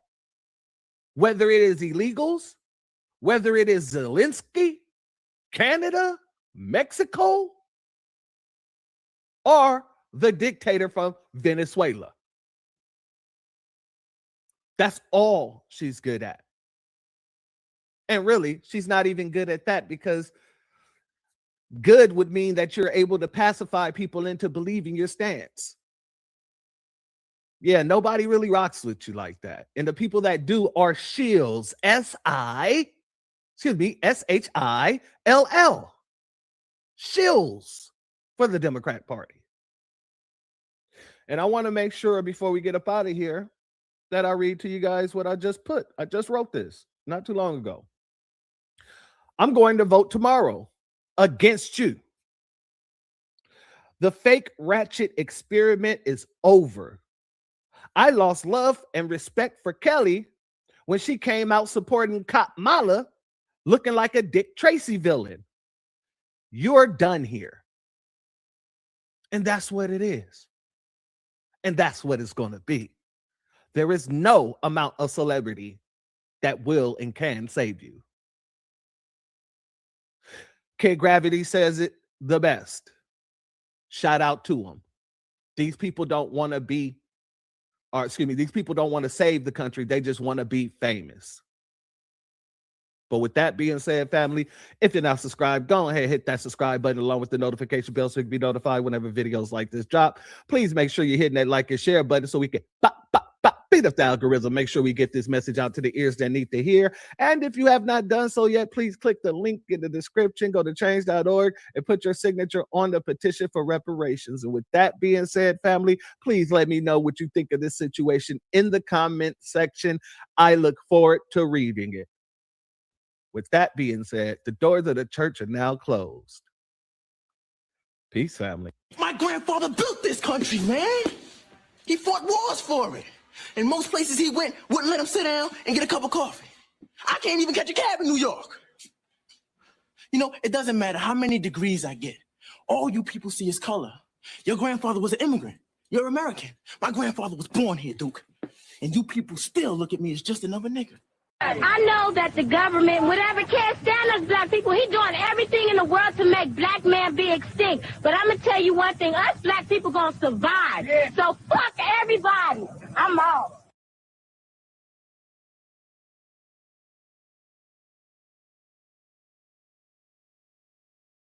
Dominate your industry with strategy that actually scales? At Coleman Public Relations and Consulting Firm, we're not just PR experts, we're licensed sports agents certified in AI and elite business consultants with over 2 decades of experience leading global projects across multiple countries. Visit cprfirm.com, that's colemanprfirm.com, and millionairex.ai. Then download the Millionaire X app, your AI-powered guide to getting out of debt, investing smarter, and building generational wealth. Coleman Public Relations and Consulting Firm. It's a family business. It's different. It's the Unity Reunion Parade, Cookout, Line Dance Party, Backyard, Barbecue, Fish Fry, Vegan Soul, Black Business, Food Truck, Networking, Outdoor, Concert, Music Festival, Celebration of the Year. It is an amazing experience. You have people from all over the country. This is my 2nd year attending, and they over-delivered. So if you haven't come before, you need to come. And you know what? I'm just out here vibing. Get tickets now at OhioBlackExpo.com. Finding the right real estate professional can be challenging. I'm broker Melissa Wilson. I'm knowledgeable in all aspects of the real estate process. So whether you're looking to buy new or an existing home or have a commercial need, I'm here to help. We're here in Rio de Janeiro, and I guarantee you this will be an unforgettable experience as you get to taste the food, the culture, have experiences with the historical aspect of Brazil. That's right, one of the major parts of the African diaspora. And guess what? We want you to join us here in Brazil. The views are amazing, the food is spectacular, and the experience is unforgettable. And the only thing that's missing is you. Join us.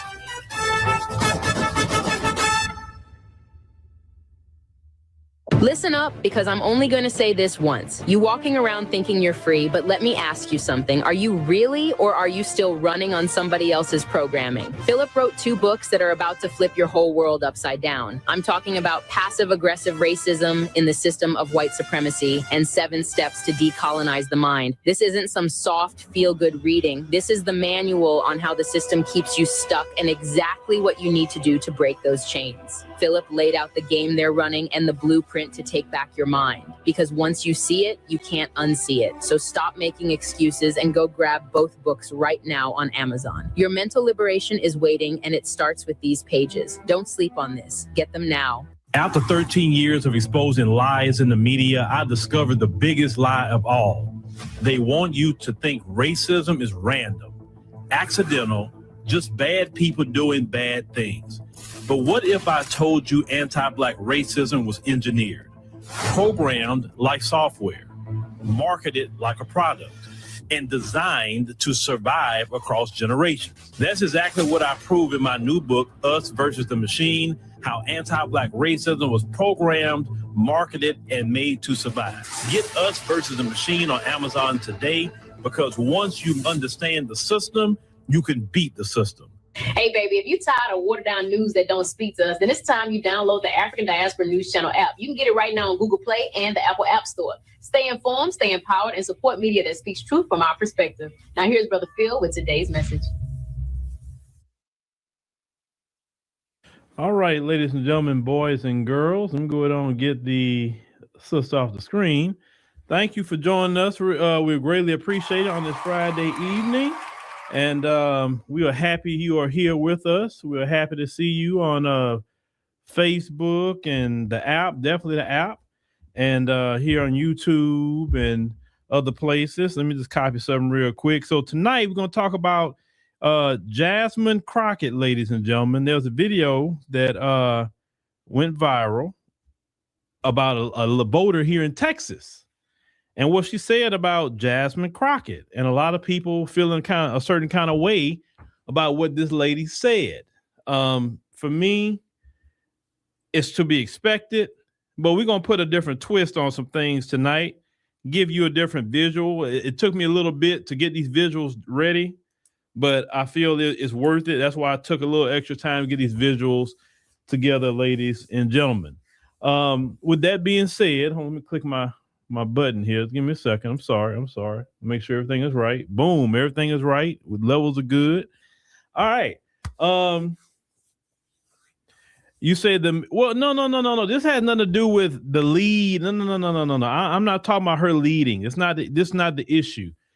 The issue is anti-Black racism. Okay. And people think that anti-Black racism is just the N-word or putting videos or pictures up of Black people with monkey looking like a monkey or whatever. That's like the low grade. Anybody and their mama could spot that. But the type of racism that I like to get into more is that nuanced, that passive aggressive racism that I wrote about. That's the one you're going to actually experience more than the in your face N-word, monkey stood things, watermelon, chicken, all that mess. No, the ones that is dangerous is passive aggressive. The ones that's out in the open, you know what I'm saying? A lot of us even just brush that off. But the racism that affects you politically, the racism that affects you to try to get a home loan or something like that, or a business loan, the racism that keeps you unemployed, right? That kind of racism to me is more of a danger. The racism in the medical field, that's more of a danger than somebody calling me the N-word. You know what I'm saying?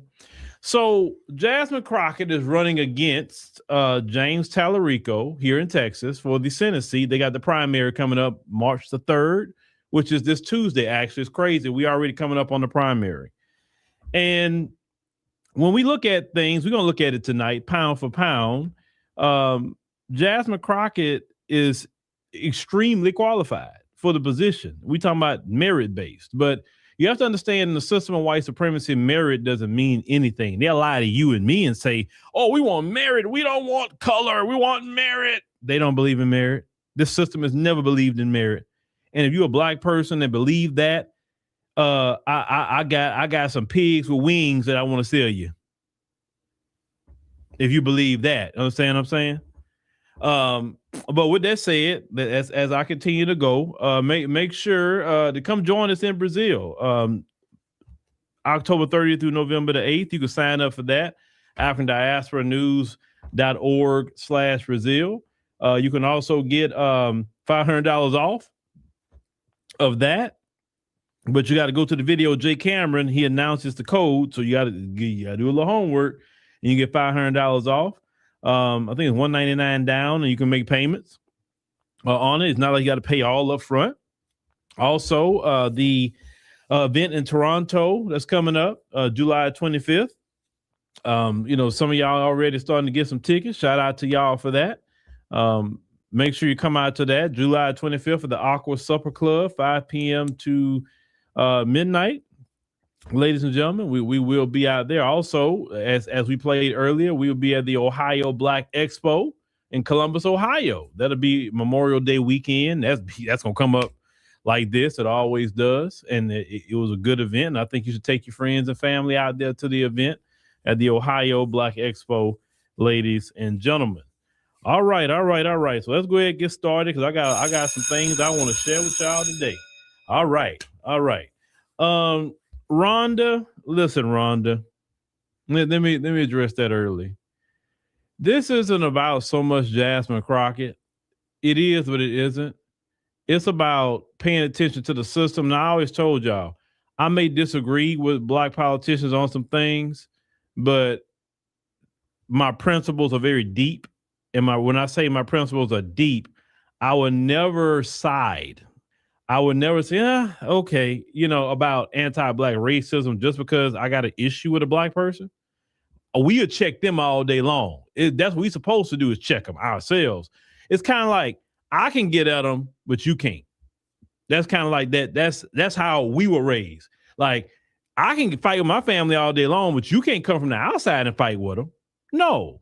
I'm never going to side with you over them. I don't care what I got against them. I'm never going to side with you because just the optics of that don't even look right. So that's the way I was raised, and that's the way I'm always going to be. That's not going to change for me, right? I think Jasmine Crockett is starting to learn. I think she's starting to learn. Slowly but surely, she's starting to. But let me get to the video that everybody's talking about of this white lady who voted, okay? Now, let me get this lady's video. Where's the lady? Yeah, this is it right here. All right, this is the video everybody's been talking about. Yes, we need a fighter. And I was so ready to vote for Jasmine Crockett because I love her. But I voted for Tallarico because we need somebody who can win. Okay, all right. So she says she loved Jasmine Crockett. She's a fighter, but we need somebody who could win, okay? Now, you have two type of arguments. You have emotional arguments. You have logical arguments. And a lot of people, unfortunately, delve into the emotion instead of the logical. And, the logical things that we're going to try to present, okay? Now, let's look at something. Okay, you need somebody who could win. All right. So let me see here. Okay, hold on. This is the right one. All right. So the question is, who's more qualified between James Tallarico and Jasmine Crockett? Who's more qualified?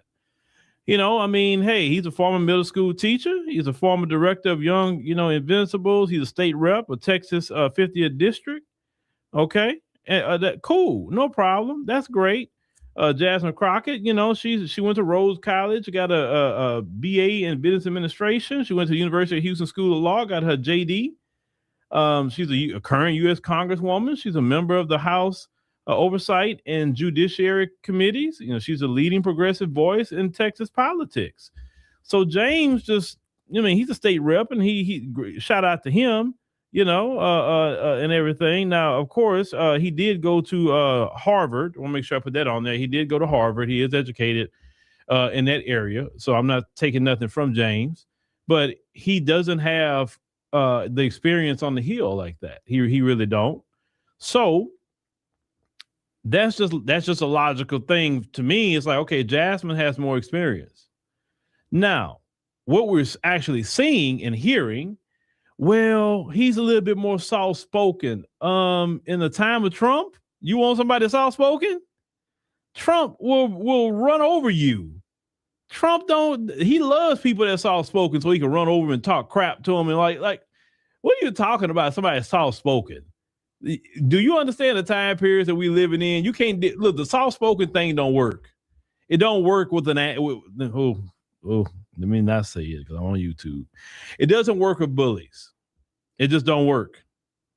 What person you ever known who's been a bully on the playground and some soft-spoken person talked to them and they just stopped being a bully? This never worked. A bully only stops when they get punched in the face, basically. That's how a bully gets stopped. I'm just talking about in general. I'm not talking about nobody's name. In general, that's usually how it stops. That no person can come up to a bully and speak soft to them and they respond. That's just bottom line. Now, here's the other issue. If you think about the qualifications between James Tallarico and you think about the qualifications with Jasmine Crockett, okay? If you just think about that here for a minute, okay? What y'all say? Okay.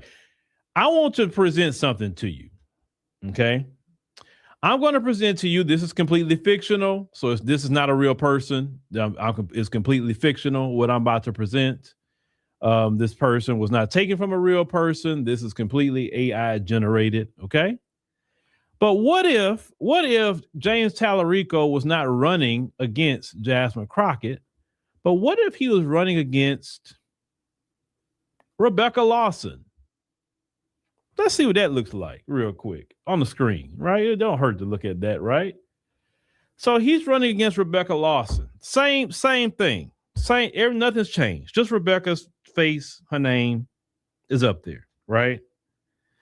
Now, most people would say, even looking at that, Rebecca is more qualified than James would be, right?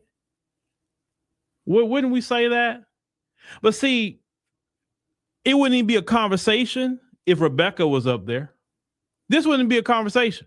Wouldn't y'all agree? Wouldn't y'all agree this would not be even a conversation if Rebecca was up there?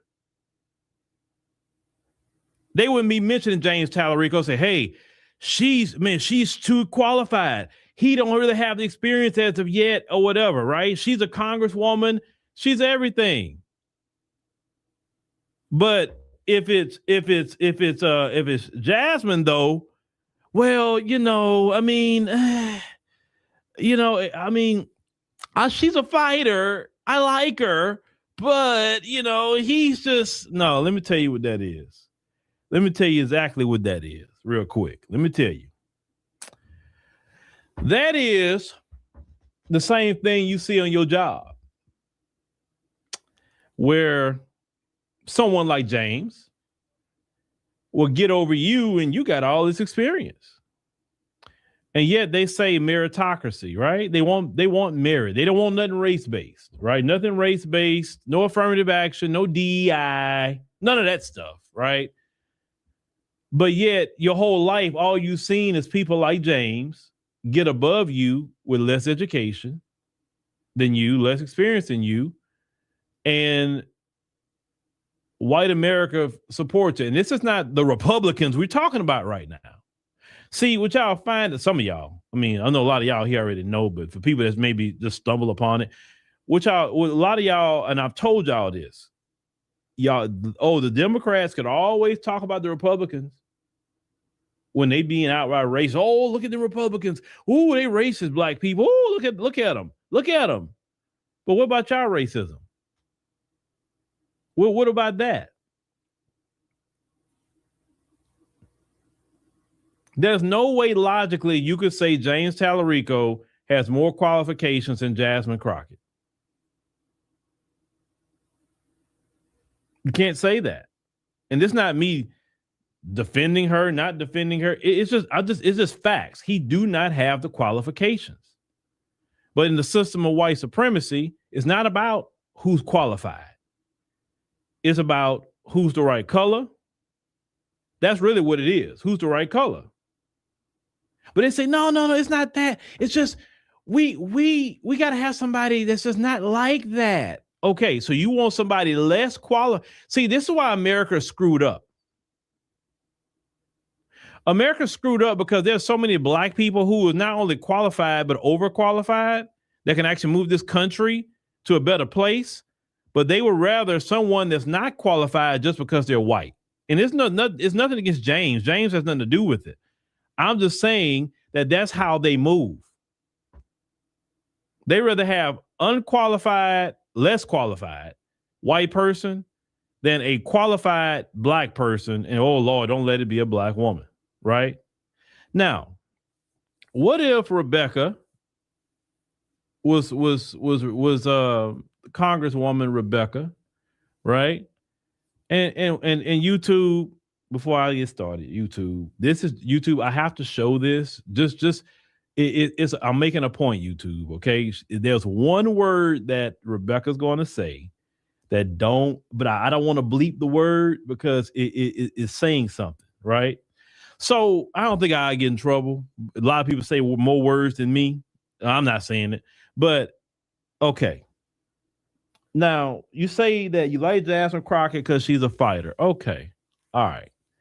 Well, if Rebecca had said just a few words, not much, would they like her? Let's see if they would like Rebecca real quick. Let's see if they would like Rebecca. Hold on.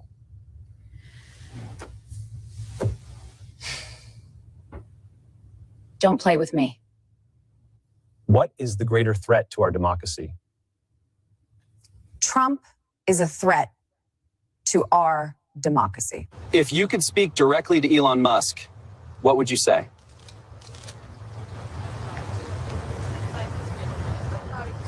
Fuck off. Now, if Rebecca was real, you know, in the real world, I think white America would love her. She would be a great progressive. They would support her over Tallarico. They'll say she's a fighter. We got to get Rebecca in there. But if it's the black woman, I just want y'all to see it. You know, even with a progressive, right? A progressive Democrat, oh, that's what they do. You never escape racism. You never escape it. You never escape it. It don't matter what degree you got.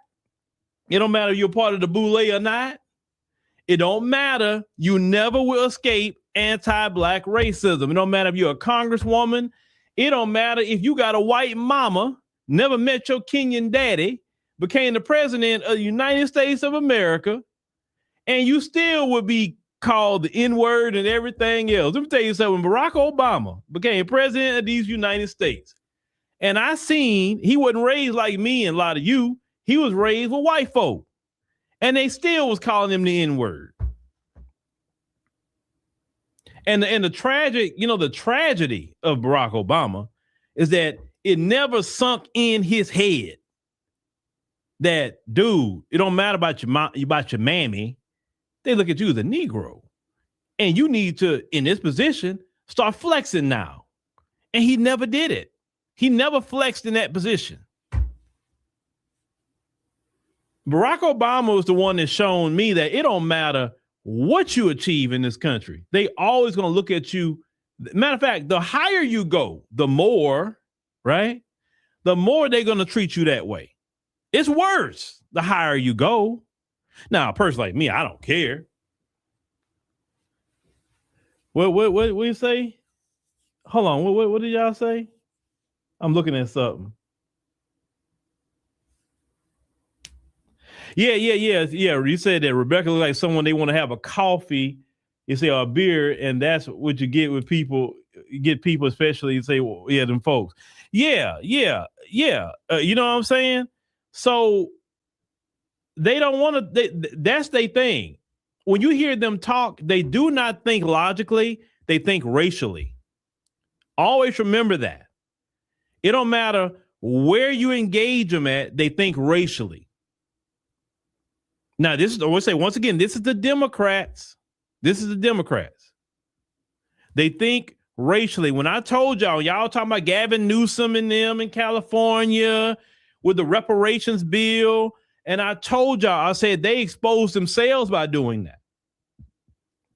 They exposed themselves because they showed you in California there's no Republican could have stood in their way for it. They could have did reparations in California. Gavin Newsom wants to run for president, obviously. That's why he's going around telling people, you know, well, I'm like you. I got a 960 SAT score and I can't really read a speech. He wants to run for president. And I'm telling you, if he jump in the race, it's on and popping with me because I'm going to be on him every chance I get. I'm telling you I am. I'm going to be on him. I'm not going to support him because I will never forget that stunt he pulled in California to my brothers and sisters. I won't forget that. He can jump in the race if he want to. That's fine. But I'm going to be on him every night, hoping he say something so I can stream about him. You cannot do that what you did to black people. Now, people can have disagreements about Kamala Harris or whatever. He could have became the president if he wanted to. That one decision he made could have actually maybe helped Kamala and helped himself. But he chose anti-black racism. Then right after Gavin Newsom did that, he ran to Fox News. He didn't even go to CNN. He didn't go to where it used to be MSNBC. He went straight to Fox News in front of Sean Hannity and say, oh, no. You know, no, reparations is more than the check and all this. He was quick to go run to Fox News and tell them about it to assure them that, hey, I am not giving them black folks no money. I'm letting all you white folks know I am not giving black folk no money, no reparations. Listen, but this is the thing. You expose yourself because no Republican. Then what was the Republican? What was his name? I forgot the man's name. Bill something. I think his name Bill. He further exposed the Democrats by he was trying to put the bill on the floor and say, okay, yeah, let's put up a vote. So it want them on the record saying you don't want reparations, and they kept fighting and shouting them down or whatever. Like the Democrats made themselves look bad in California. But Gavin Newsom is the one that I will never forget that about. And I don't want any of you to forget that if he decides to jump into the presidential race for 2028. That was some anti-Black racism. And I don't understand why y'all in Atlanta wasn't booing his silly behind if you was in there. Y'all should have been booing him. Like, what you even in Atlanta for? Who wants to buy your book? For what? What did you do great for Black people, sir? Nothing. You had a chance to do something great for Black people, and you chose not to. You chose whiteness over the Black folk. And you don't even have a lot of Black people in California anymore. A lot of Black folks left. So they wouldn't have broke the bank. So from Gavin Newsom with his moves, and Democrats, I know you're listening, your anti-Black racism gets exposed. Well, Jasmine Crockett is getting exposed too right now. You think we're not paying attention to it? Now, I don't know what's going to happen in the primary, but even if she do get out the primary and she's the main candidate, it's not about that. It's about if you are up here doing racist things. And like clockwork, I saw a video of Obama. I didn't even get clipped that video, but you can find it. Obama, guess who he's supporting? Is he supporting the fellow Black woman? No, he's not. He's supporting Tallarico. And look, he may look kind of Black on the outside, but that is a whole white man. And he proves it every single time. He's a whole white man. Oh, God. And I'm not saying because it's mama white that no, that's not, it's him. Because I met plenty of people with white mamas and they'll go upside your head for Black people. So it ain't because his mama white. He went over there to Chicago. There's a lot of Black people in Chicago. So let's say if you was around your white mama and them, okay, cool. But you went to Chicago, there's a lot of brothers and sisters in Chicago that can get you straight. And brothers in Chicago are solid. And yet, you went over there with Reverend Wright and all that, but what did you do? You betrayed Reverend Wright. You know you dirty when you'll go betray your pastor.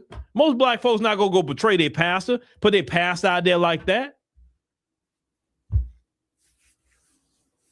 What Black politician you know do their pastor dirty? Think about that. Even if we disagree with our pastor, we like, Rev, I don't know, man. I'm gonna let God handle Rev. I don't know. Think about that. That is a whole white man. He is. You gonna support Tallarico over Jasmine Crockett? I'd just rather keep my mouth shut than open my mouth and say that. Now, his wife, Michelle, she's a Black woman. But my Lord, if she didn't rub off on him, usually your wife rub off on you some way, form, or fashion. Like, boy, because I'll never forget his presidency. It's a lot he could have done. And he let Mitch McConnell talk to him any kind of way. And speaking about Mitch McConnell, I seen him today in a wheelchair. They wheeling that man all over the Senate. I'm like, what the hell? What is this visiting angel stuff, man? Like, y'all, like, we seriously need some term limits. I'll say term limits. I'm not going to use age, but I'm going to say term limits. If the president got 2 4-year terms, I think the Senate needs 2 4-year terms. I think Congress needs 2 4-year terms. And they out. We get some fresh faces, new ideas. It'll make it a lot easier for voting. Not because Congress, every 2 years you're voting, that doesn't make sense. Every 2 years you're campaigning, it just don't even make sense. How is it good for the president, but it's not good for the rest of them? I think federal judges and the Supreme Court too, they only need to serve 1 10-year term. 10. After 10 years, you out. You can't be up there 30, 40 years in the Supreme Court. No. You need fresh ideas to come into the court. On the federal court level, I mean, federal judges, you need people to cycle people out. At least if somebody's bad or corrupt, you only got to deal with them 10 years, then they're out.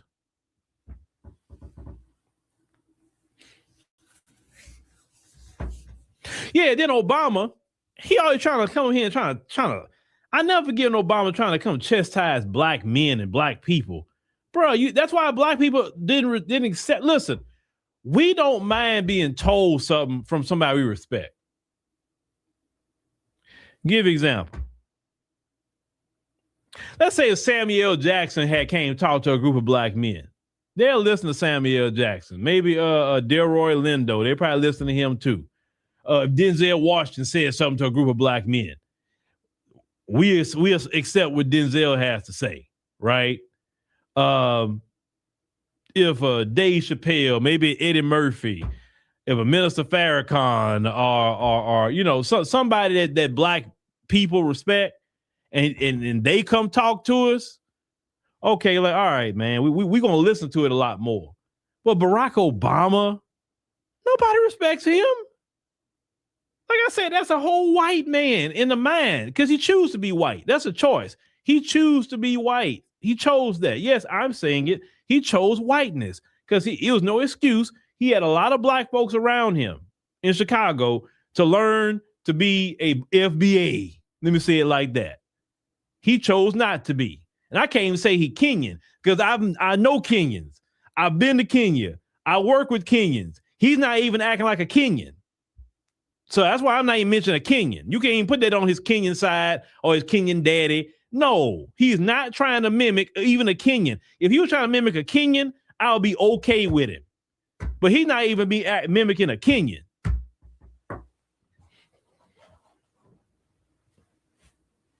He would never be accepted as a white man. Never. I mean, I know it's half his lineage. I get it. But he'll never be accepted as a white man. That's just not going to happen.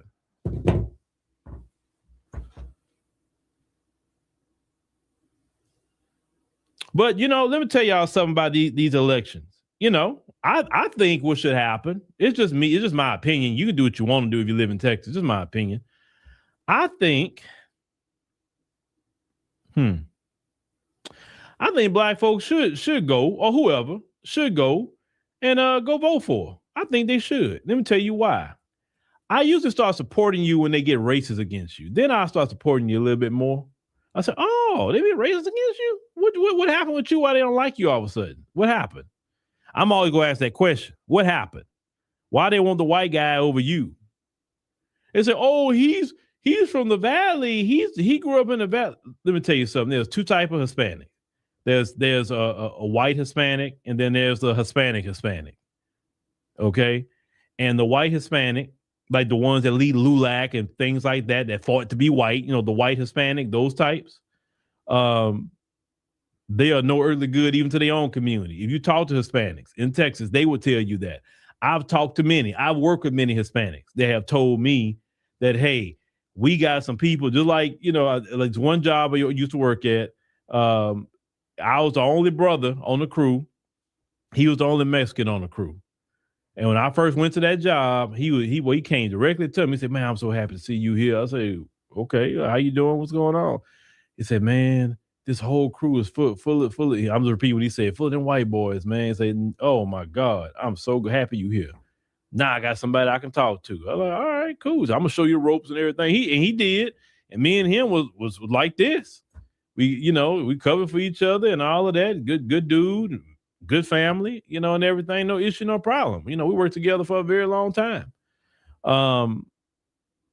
And we would be kind of talking different, things about Hispanics and black people, and, sometime in the truck. And, one time I think I was frustrated about something about, how we sell each other out. And he like, Mexicans are worse. I said, what you mean? He said, man, you may have a successful taco truck right there. He said, a Mexican will go drive and put the next taco truck right next to your spot, trying to steal your customers instead of going somewhere else and getting his own customers. He said, man, don't even get me talking about the cartel in Mexico.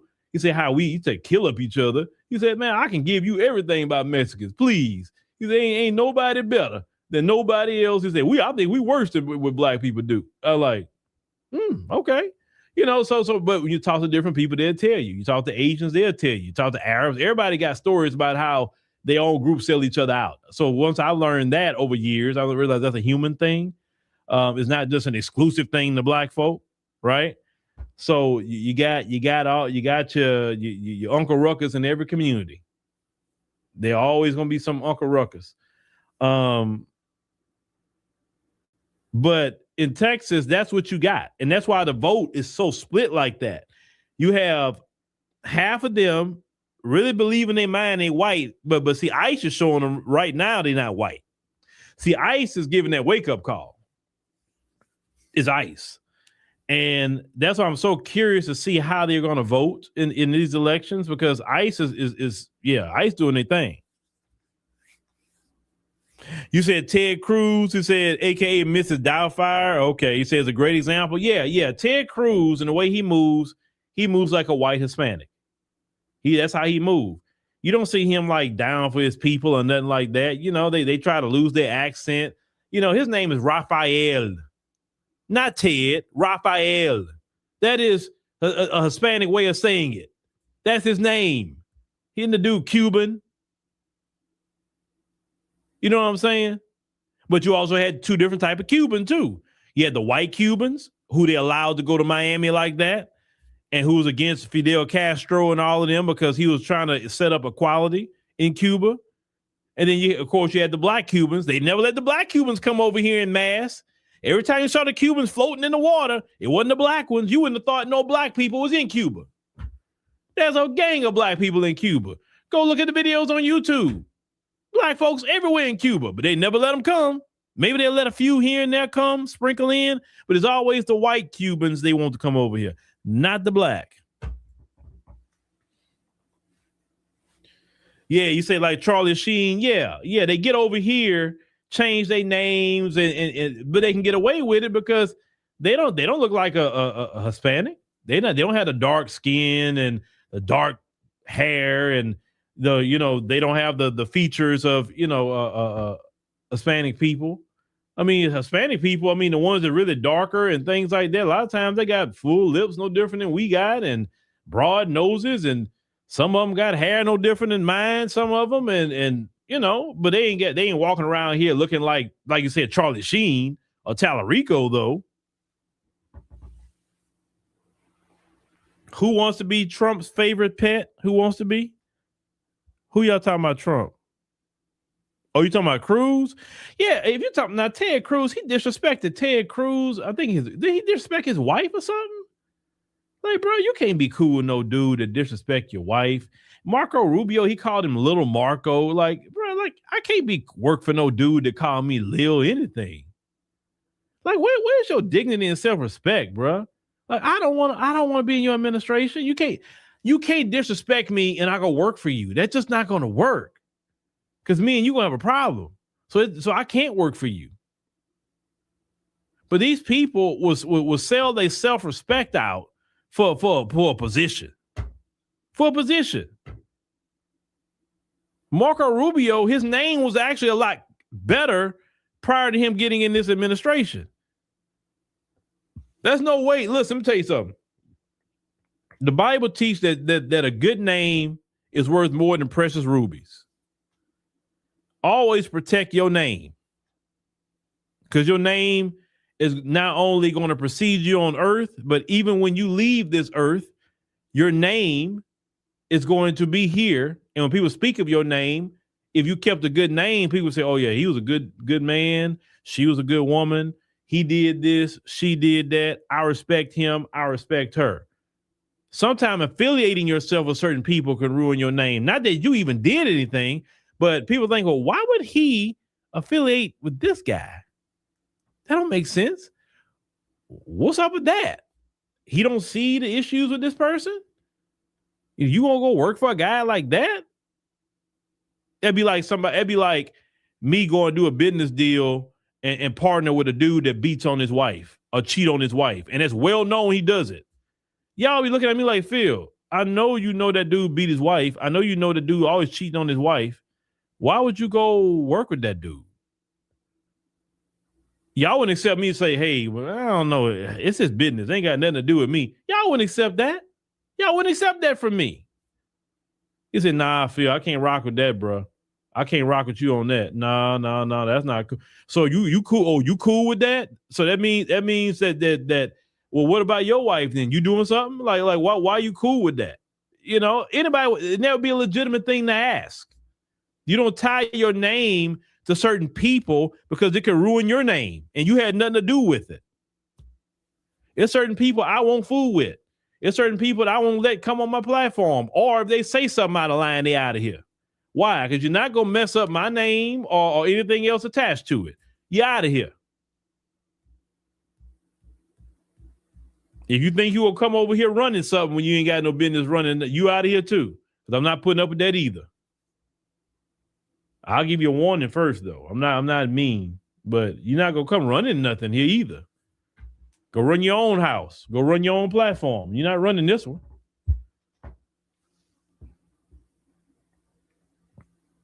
You say the Estevez brothers and their daddy. Yeah. It said Martin Sheen too. Yeah, they all come over here and change their name and want to deal with white. They want to blend into whiteness. That's what they want to do, ladies and gentlemen. That's exactly what they want to do.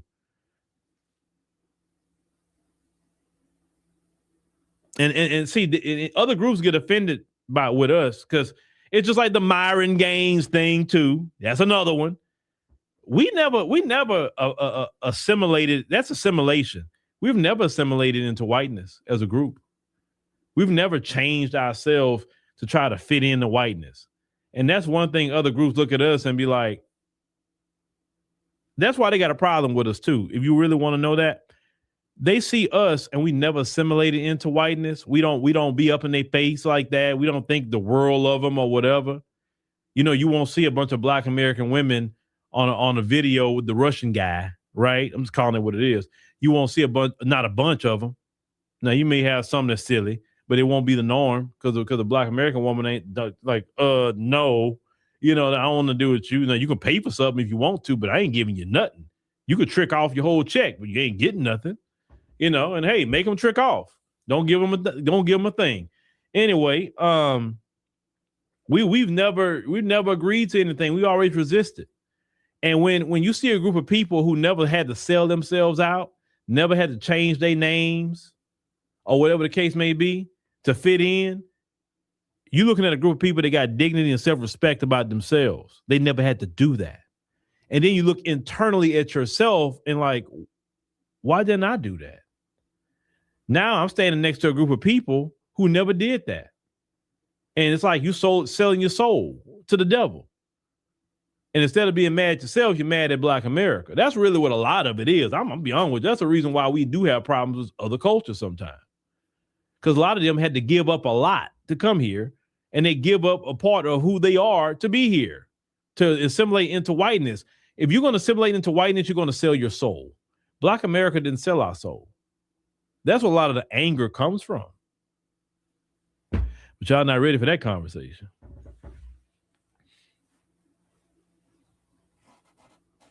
That's a totally different conversation. But, well, with that being said, if Jasmine Croccett was Rebecca, then it wouldn't be an issue. It wouldn't be a problem. It wouldn't be a conversation. Wouldn't be. I know this because I know the folks. I know how they move. Everything for them is through the lens of whiteness. And the reason why I can say that is because it's just the culture. It's the culture. That's what it is. It is the culture. Now, do you have some individuals who don't believe in that? Sure you do. But when we talk about a culture, we're not talking about those individuals who are not that way. We talking about the majority who are that way. They look at the lens of whiteness. And that lady that made that video, she'd be the first one to say, I've never said the N-word in my life. I have Black neighbors and Black friends. But see, she couldn't have said that to me because I'd have pressed her. And it's like, well, okay, you voted for Tallarico. Could you explain to me what qualification he has over her? But you say you like her. Like, how can you like somebody but vote against them? Well, I think he could win. How you okay? If he runs against Ken Paxton here in Texas, you think he could beat Ken Paxton? He couldn't even handle Jasmine Crockett in a debate. Ken Paxton would run over him too. You know what I'm saying? Who else? John Cornyn. He would run over him too. He's too soft spoken. These guys don't care about that. Whether it's on the Republican side, they need somebody that's going to bark at them a little bit. That's all they understand. These guys are ignorant. And sometimes you got to get ignorant with people. And sometimes.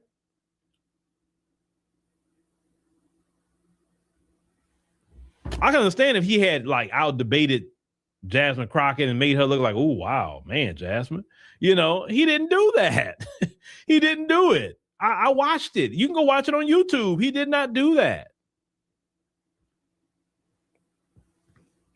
You say McQueen say we loving ourselves and they can't stand that. I mean, no, they're never like that. They're never like that. But you know, because of all this stuff with the racism, I hope she do get him in the primary. And think about the racist thing. And the racist thing he said, I totally forgot about that. Well, he said that he didn't get into the race to run against a strong black woman. He wanted to run against a mediocre black man. I don't care if you gave a compliment to Jasmine Crockett. If you say a mediocre black man, that means you think black people are mediocre. That was a racist comment in itself. Like the dude showed like, and I guess them folks like, oh, okay. All right. Shoot, he down. Okay, cool. Let me go vote for him.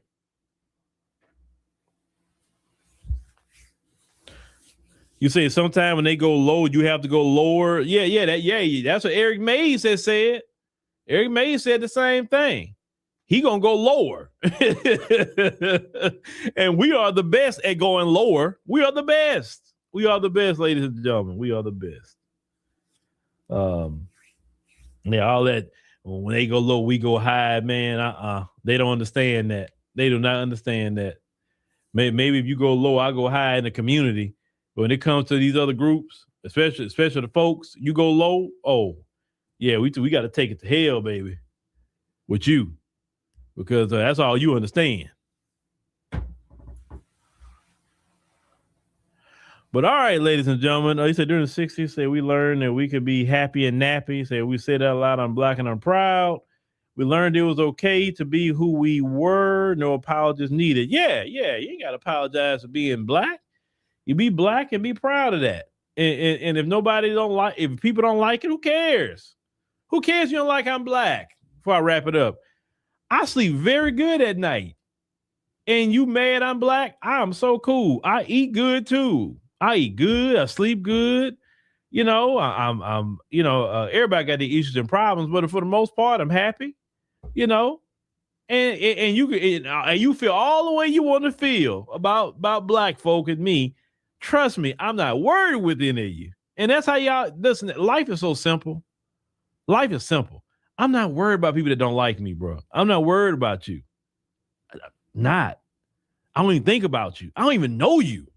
So how can I even think about you? I don't even know you. Well, these people don't like us because we black. I don't care. I don't even know them either.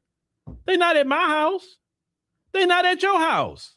So don't worry about people that's not in your house. Now, people that's in your house, then you need to worry about it. But if they're not in your house, don't worry about it. I don't care. Okay, he don't like me because I'm black. She don't like me because I'm black. Okay.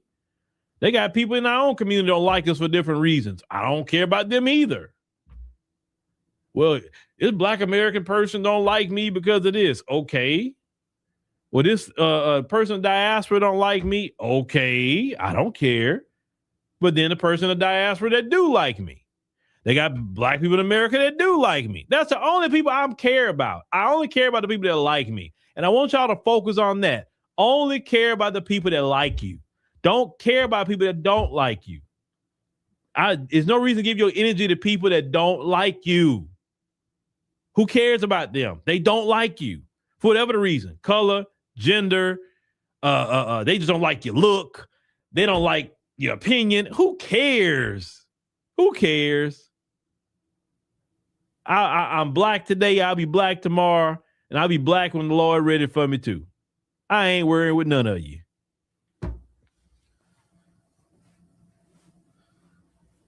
That's right, Ron. They don't pay your bills. Ain't none of them people that don't like you paying your bills. They ain't putting the food on the table or in your mouth. They not putting a drop of gas in your car. Forget everybody that don't like you. Forget them.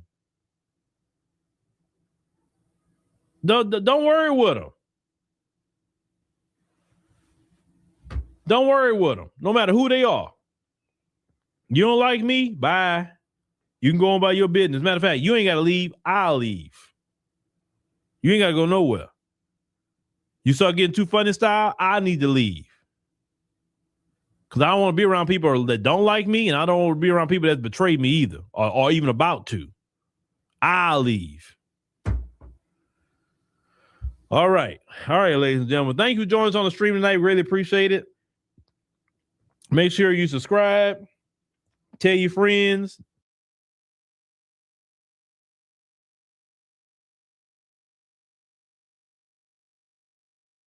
Now, remember on the African Diaspora News channel, make sure you subscribe to African Diaspora News channel, because some people only subscribe here, and African Diaspora News channel is our main platform, along with other platforms like AfroWire AI. That is our AI-powered news network. Make sure you check us out there.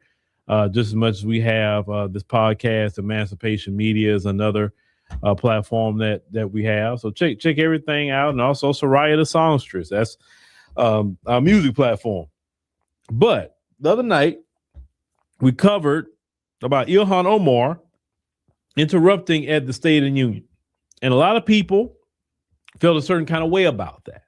Well, if you know anything about James Carville, you know he has been around for a very long time. He's been a Democrat strategist. He was pretty mad at Ilhan Omar for, what she did. And he is wanting her to move around now. Let's go ahead and check that out. Why don't you just get out the Democratic Party? Honestly, start your own movement.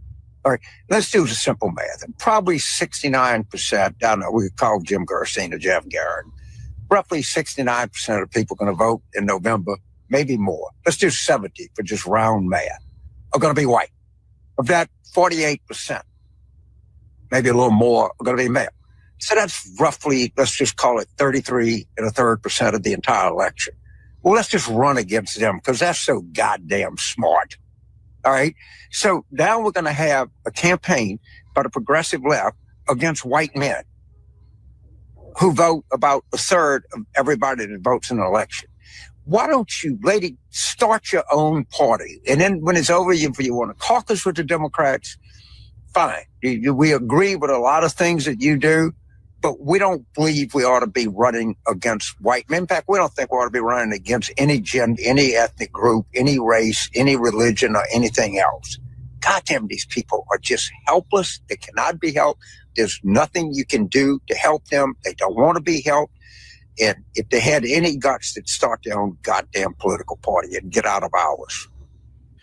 Well, James, just go ahead on and let that anti-black racist culture out.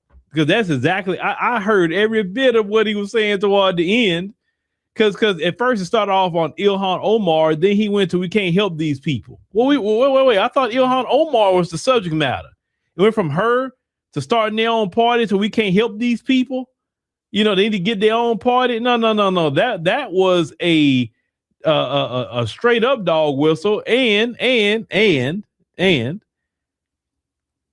Omar, because maybe somebody sent this to you. You see, they look at you no different than they look at us. They probably don't, I think they don't like you a lot more because you're too mouthy. Okay, you way too mouthy for them. Because see, if you like the Congressional Black Caucus, ma'am, they'll be cool with you. They would have no problem. Do you ever hear James Carville saying anything negative about the Congressional Black Caucus members? No, because they stay in line. They don't get out of line. You understand what I'm saying? So not only does he want her out the Democrat Party, he want her to start her own party, say, maybe you can caucus with us, but other than that, no. But my main thing is toward the end when he said, oh, you can't help these people. And all that, like, first of all, sir, none of us want your help. I can't speak on what Somalis got going on, but I can speak on Black America. We don't want your help. We want nothing from you. Matter of fact, we want you and your party to leave us the hell alone. That's what we want. I can't speak for Ilhan and with her gang, but I can speak over here. We don't want nothing to do with you. We don't want your help. We don't want you saying nothing to us. Leave us alone. All thing you can do us at this point, or do for us, is bring us our cash payment reparations. That's the only thing you can do at this point. If you're not going to do cash payment reparations, right? Anti-Black hate crime bill, minimum, then leave us alone too, and we good. Because your party is the one to come around wanting the Black vote. It's your party, sir. I told y'all that Democrat Party, that white liberal, and Malcolm X told you way before I told you. He told you that the white liberal is worse than the white conservative. He told you. He told you that the white conservative, he basically upfront how he feel, and I can respect the white conservative for that. Because at least I know if I engage the white conservative, I know exactly what I'm getting and what I'm dealing with. So we can actually have a respectful conversation because of that. I'm not joining with him. I'm not joining his party, but I can at least have a conversation. But that white liberal, like James Carville, he's worse. He feel like that white conservative, but you know, a lot of times they try to pretty it up. Now he's up in age, so he don't want to hold back no more. That's why his racism spewed out in that manner. Once again, James, nobody wants your help. You can't. Matter of fact, why don't you go help white people? Go help them. White people in the rural areas, white people in the cities, go help white people. Because they need your help. They really need your help. We don't need your help. We fine. When they had the government shutdown, did you see a bunch of us in the food bank line? No. It was your people, sir. Go help your people. Clearly, your people need the most help. We will be all right. See, Black folk for a long time have been having to make it with nobody's help. And all that lying that y'all were doing, including your party, sir, Democrats. Oh, Black people on these food stamps and Black people this and all Black people, until that government shut down and the whole world got to see who was on the food stamps. Because see, that view of y'all in food bank lines, that went all over the world. That's one of the reasons why y'all, they can say what they want to say, but that's one of the reasons why that government shutdown happened, had to wrap up, let me say. Because those images of a bunch of white people, basically poor, can't feed themselves. What were people saying in other countries? I thought America was rich. Why is all them people can't feed themselves? They got quote unquote poor countries and people don't starve. Americans can't make it? What is this? A lot of people was asking questions. And it was the folks that was the poster children of that image. It wasn't us. But they lied to themselves for years that everything was us. We're the poor ones. We're the, Black people so horrible. Oh, about Black people. No, it's not us. It was y'all. It was y'all. So here's the thing. The Somalis, we know, are getting their wake-up call. They're getting it.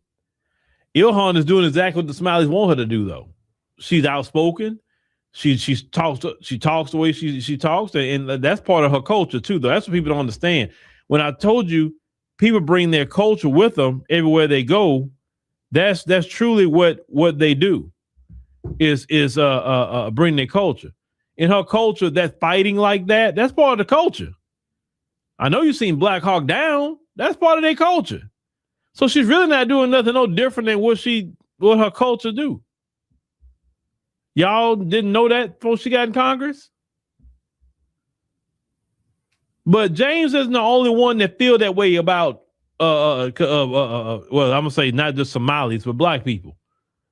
We try to help these people. Like, no, trust me, y'all need more help than we do. Y'all do not need to help nobody but yourself. Go help yourself.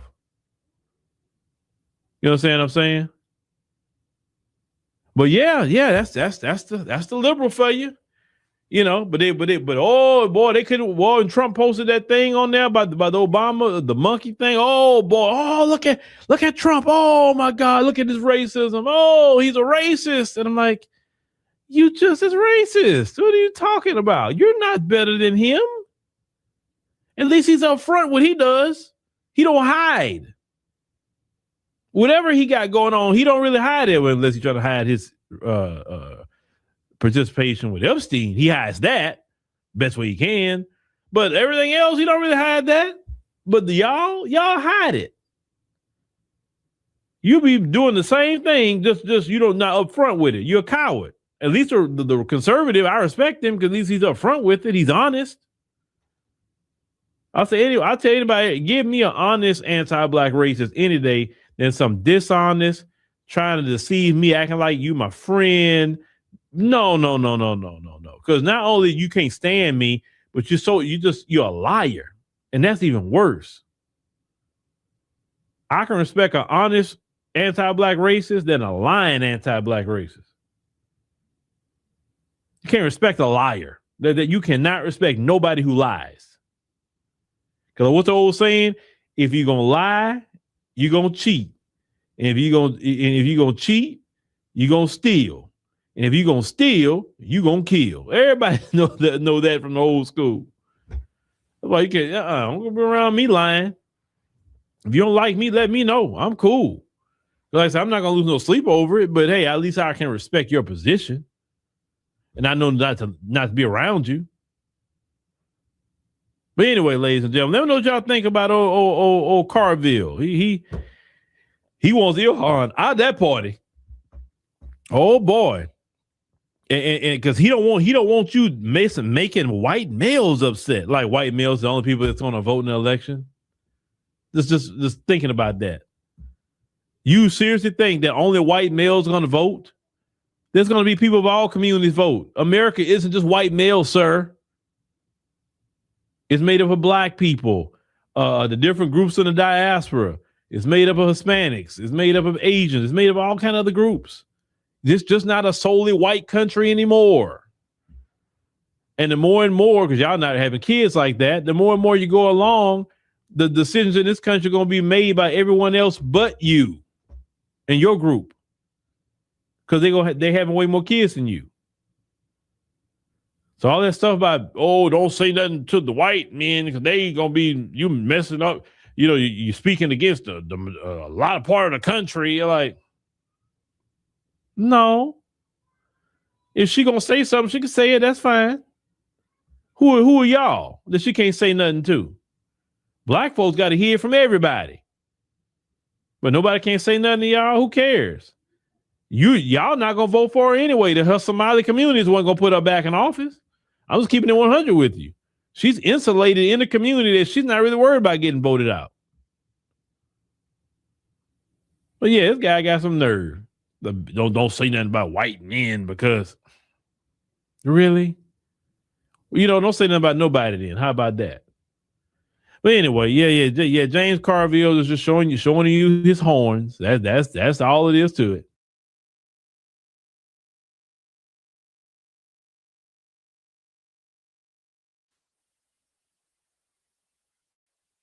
At Coleman Public Relations and Consulting Firm, we're not just PR experts, we're licensed sports agents certified in AI and elite business consultants with over 2 decades of experience leading global projects across multiple countries. Visit cprfirm.com, that's colemanprfirm.com, and millionairex.ai. Then download the Millionaire X app, your AI-powered guide to getting out of debt, investing smarter, and building generational wealth. Coleman Public Relations and Consulting Firm. It's a family business.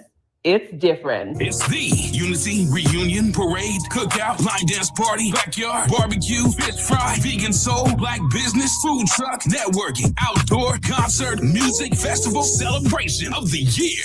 It is an amazing experience. You have people from all over the country. This is my second year attending, and they over-delivered. So if you haven't come before, you need to come. And you know what? I'm just out here vibing. Get tickets now at OhioBlackExpo.com. Finding the right real estate professional can be challenging. I'm broker Melissa Wilson. I'm knowledgeable in all aspects of the real estate process. So whether you're looking to buy new or an existing home or have a commercial need, I'm here to help.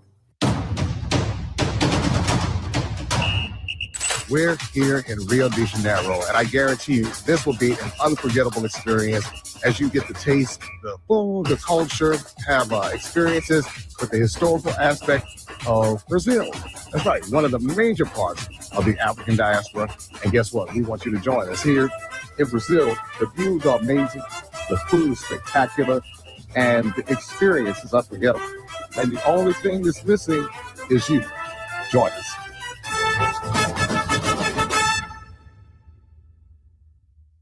Listen up, because I'm only going to say this once. You walking around thinking you're free, but let me ask you something. Are you really, or are you still running on somebody else's programming? Philip wrote 2 books that are about to flip your whole world upside down. I'm talking about Passive-Aggressive Racism in the System of White Supremacy and 7 Steps to Decolonize the Mind. This isn't some soft, feel-good reading. This is the manual on how the system keeps you stuck and exactly what you need to do to break those chains. Philip laid out the game they're running and the blueprint to take back your mind. Because once you see it, you can't unsee it. So stop making excuses and go grab both books right now on Amazon. Your mental liberation is waiting, and it starts with these pages. Don't sleep on this. Get them now. After 13 years of exposing lies in the media, I discovered the biggest lie of all.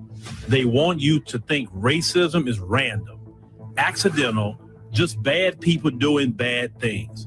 But what if I told you anti-Black racism was engineered, programmed like software, marketed like a product, and designed to survive across generations? That's exactly what I prove in my new book, Us versus the Machine, how anti-Black racism was programmed, marketed, and made to survive. Get Us versus the Machine on Amazon today, because once you understand the system, you can beat the system. Hey, baby, if you're tired of watered down news that don't speak to us, then it's time you download the African Diaspora News Channel app. You can get it right now on Google Play and the Apple App Store. Stay informed, stay empowered, and support media that speaks truth from our perspective. Now, here's Brother Phil with today's message.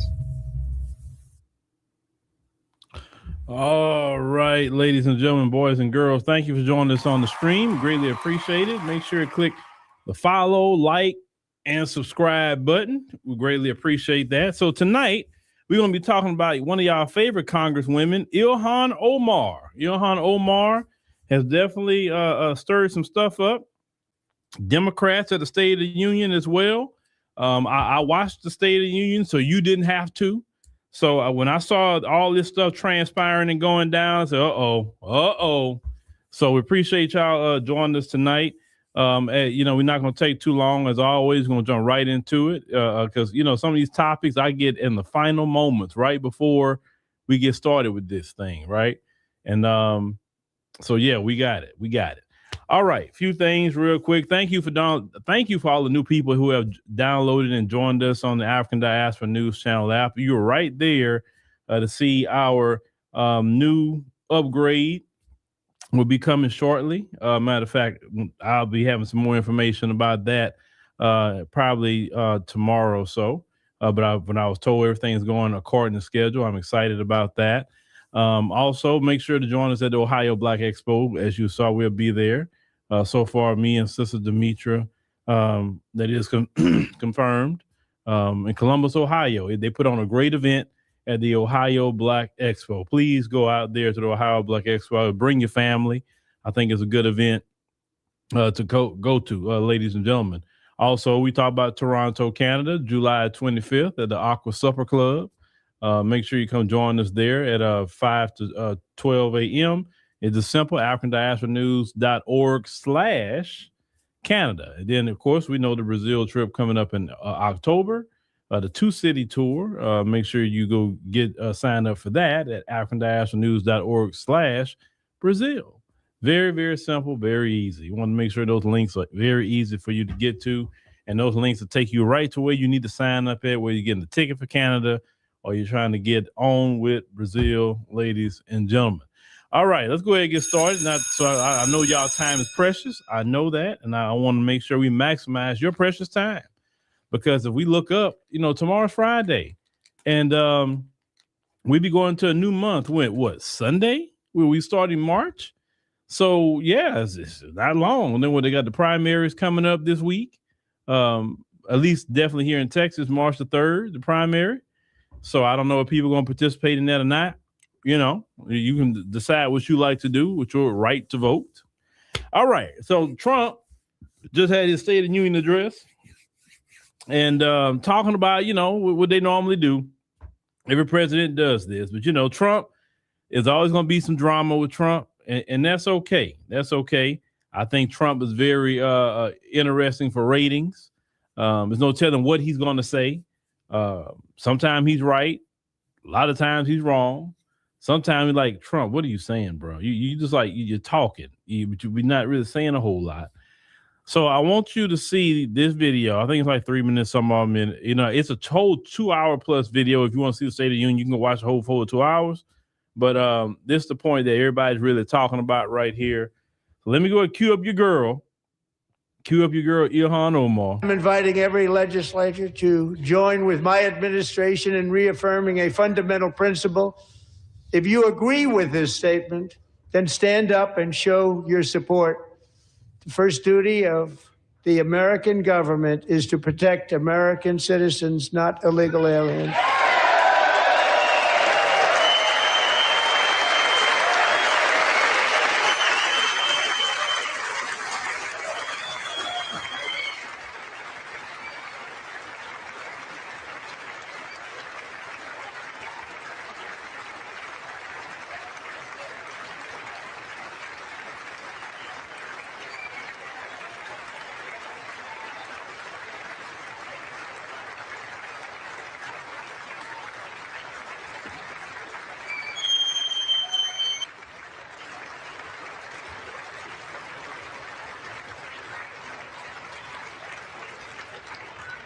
Isn't that a shame? You should be ashamed of yourself not standing up.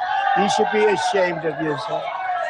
That is why I'm also asking you to end deadly sanctuary cities that protect the criminals and enact serious penalties for public officials who block the removal of criminal aliens. In many cases, drug lords, murderers all over our country, they're blocking the removal of these people out of our country, and you should be ashamed of yourself.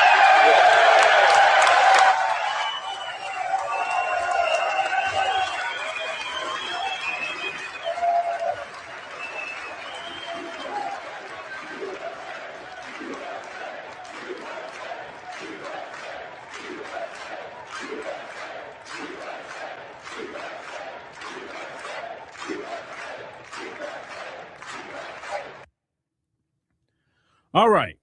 So I just want to make sure y'all saw that. Now, two things. So Trump, and unfortunately, the Democrats fell for it. Trump put the Democrats on the spot about defending American citizens. And sometimes you got like, okay, I may not like the dude, but optics is very important if you understand optics. And if you say as a congressperson or senator that we should defend the citizens of the United States of America, I believe I would have stood up. I would have stood up because that's what I'm here to do. I'm not here to defend people. You know, they really put themselves in a bad position saying that, okay, y'all going to do the same thing y'all were doing during the Biden administration? Are you going to go back to flooding the country with a bunch of illegal immigrants? Why didn't you stand up at least on that part? You could have sat down for everything else, but at least that part, like a fundamental thing that you should do for the country. If you look at California is overran with illegal immigrants, or overran with it. And what happens when they get their numbers up? A lot of times they get hostile. And a lot of black people know that fact from definitely in LA. But that party have built itself off of illegal immigration, minority coalitions, and the delineation movement has broken their minority coalition because there's no minority coalition without black Americans. Now, let's get to talking about Ilhan Omar real quick. And the reason why I wanted to talk about her, I got two parts of what I want to say about her, just me personally. I will say this much. A side note from what she did, I address that. But once again, I'm going to say what I said, I think, the other day. Why can't we have a Congressional Black Caucus member to act that way for Black Americans? Why can't they scream about reparations? Why can't they scream about an anti-Black hate crime bill? You know, the only person that be halfway trying to scream is Representative Al Green, and it's not really nothing that is going to benefit us. Okay, if you impeach him, whatever, that doesn't really benefit Black Americans. You really don't. So you're not screaming and yelling and putting signs up against Trump, Al Green. You know, he's a congressman from the Houston area.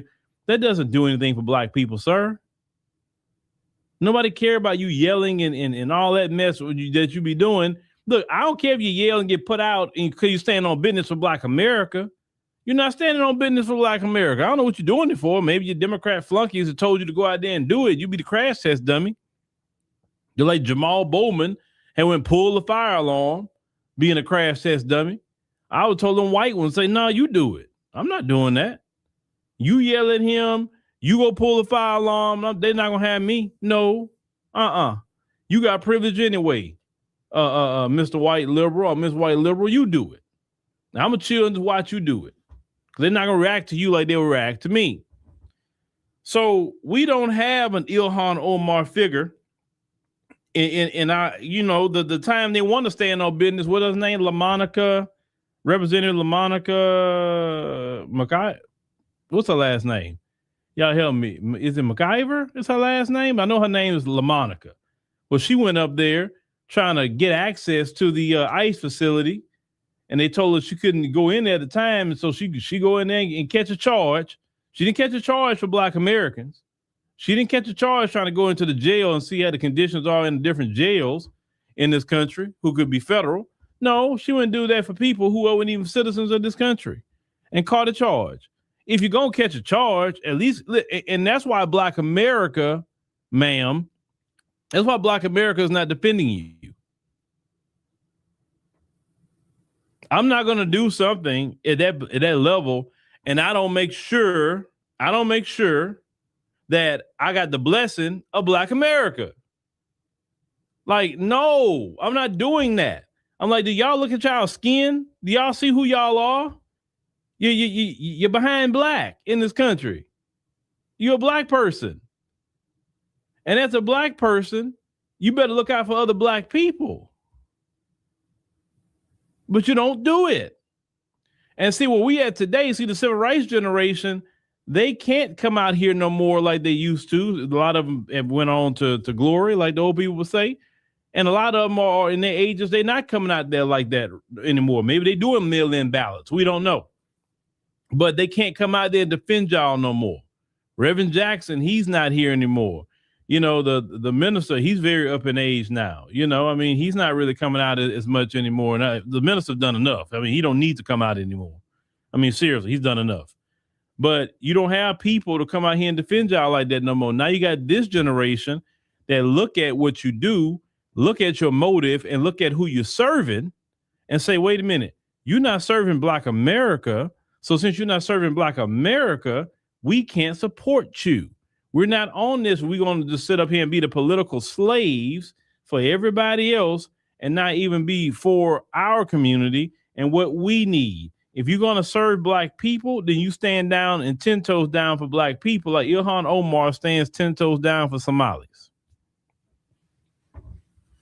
And the geek surgeon is right. These politicians don't realize or understand it's a new day.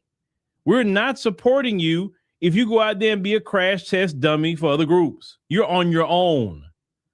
And I want to make, because I know some of y'all politicians watch this show, some of you Congressional Black Caucus members, I know you do. So I'm going to put you on notice. The notice is this. If you go out there being a crash test dummy for other groups, you're on your own. It's just that simple. You're not going to have the support of Black America. Now, you may have the support of your inner circle, but you're not going to have the support of Black America, because Black America is focused on what we need and our issues and our problems, because if we don't take care of us, nobody will. Okay. The Honorable Elijah Muhammad told us a long time ago, we need to do for self. And we haven't been doing for self. We've been doing for everybody else but self. And what a lot of you Congress people have been doing is doing for everybody else but self, but Black America. You in every agenda but the Black agenda. You just being a Black manager of white supremacy.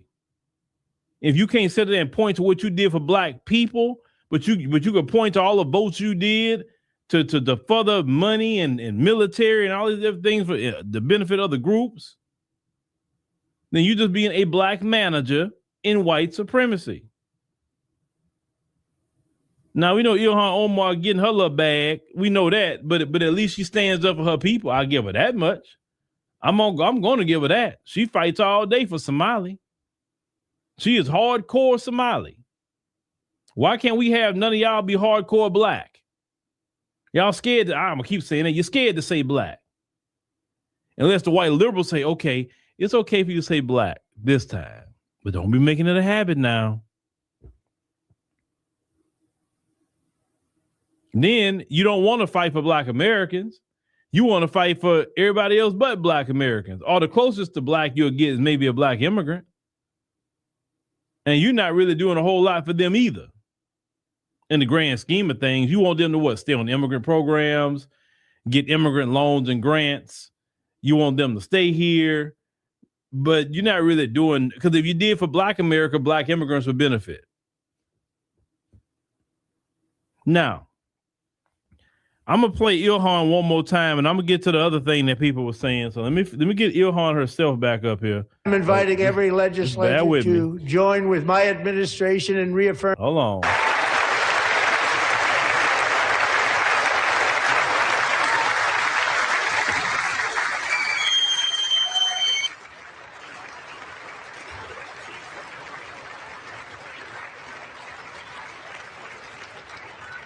Isn't that a shame? You should be ashamed of yourself not standing up. You should be ashamed of yourself. That is why I'm also asking you to end deadly sanctuary cities that protect the criminals and enact serious penalties for public officials who block the removal of criminal aliens. In many cases. Okay, let's address what Ilhan Omar said. She said that President Trump has taken the life of Americans. Well, let's look at the circumstances of how that happened, ma'am. Let's talk about Renee Good. Renee Good wasn't the target of an ICE enforcement operation. She wasn't. Renee Good and her lady, or whatever, decided to put their nose in ICE's business at the time, right? They were telling her to leave. They were telling her to get away. They were telling her whatever they was telling her. She decided not to do that. Now, when Black Americans lives were taken by the police, white Americans, including white liberals, were saying that if we just comply with the police, then, these type of things would not happen. This we were told many, many times.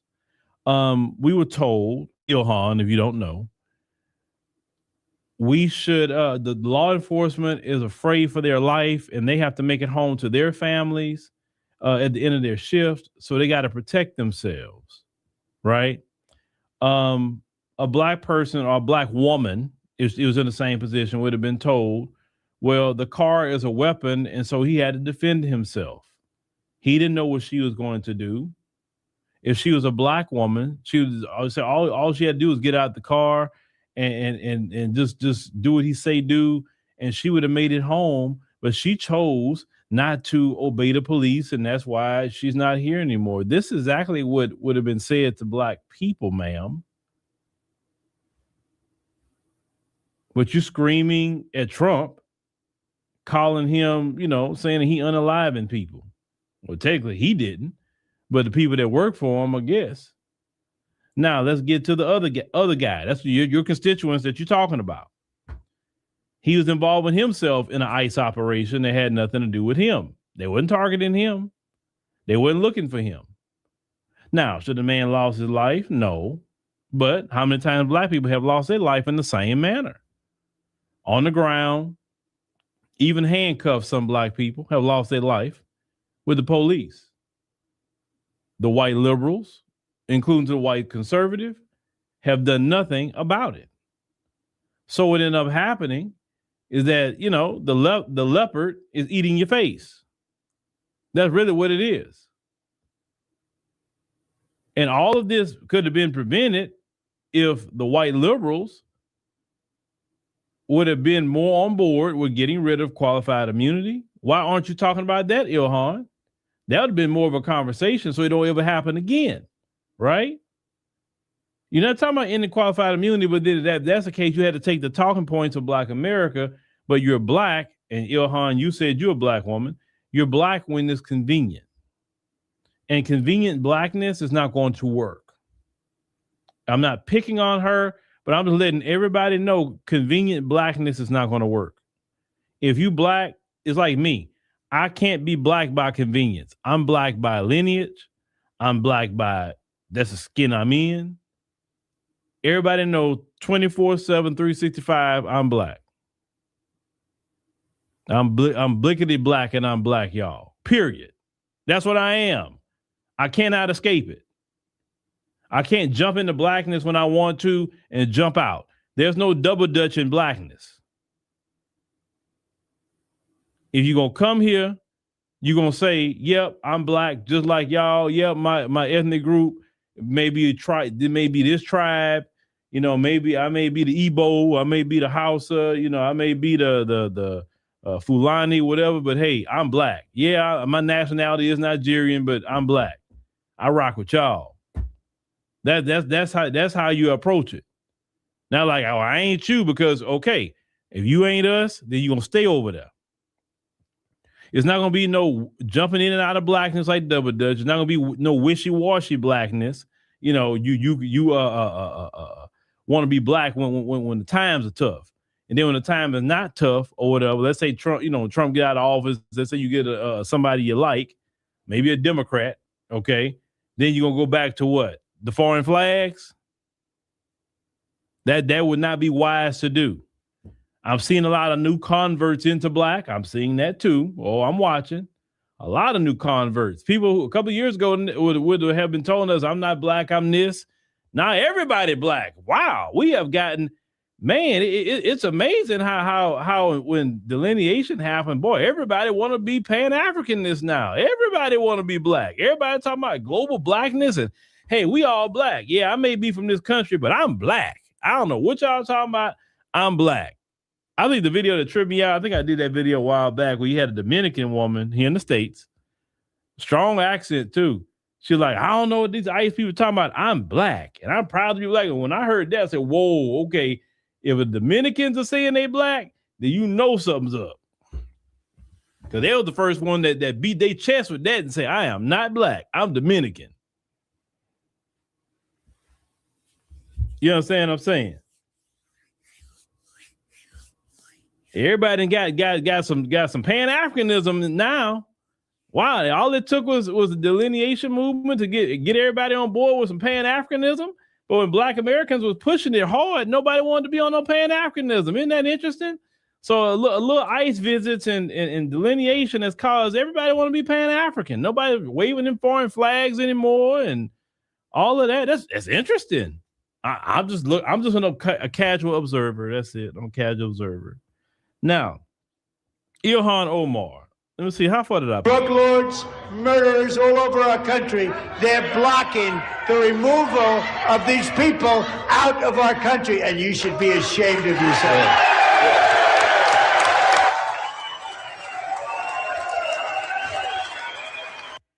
Now, I will say this much. That scene would have never happened in her homeland. What I mean by that? I could not even get a position in the Somali government and then talk crazy to the president of Somalia. I couldn't do that because they'd have took me on out of there and I probably wouldn't have been seen no more. They probably would have disappeared my black behind.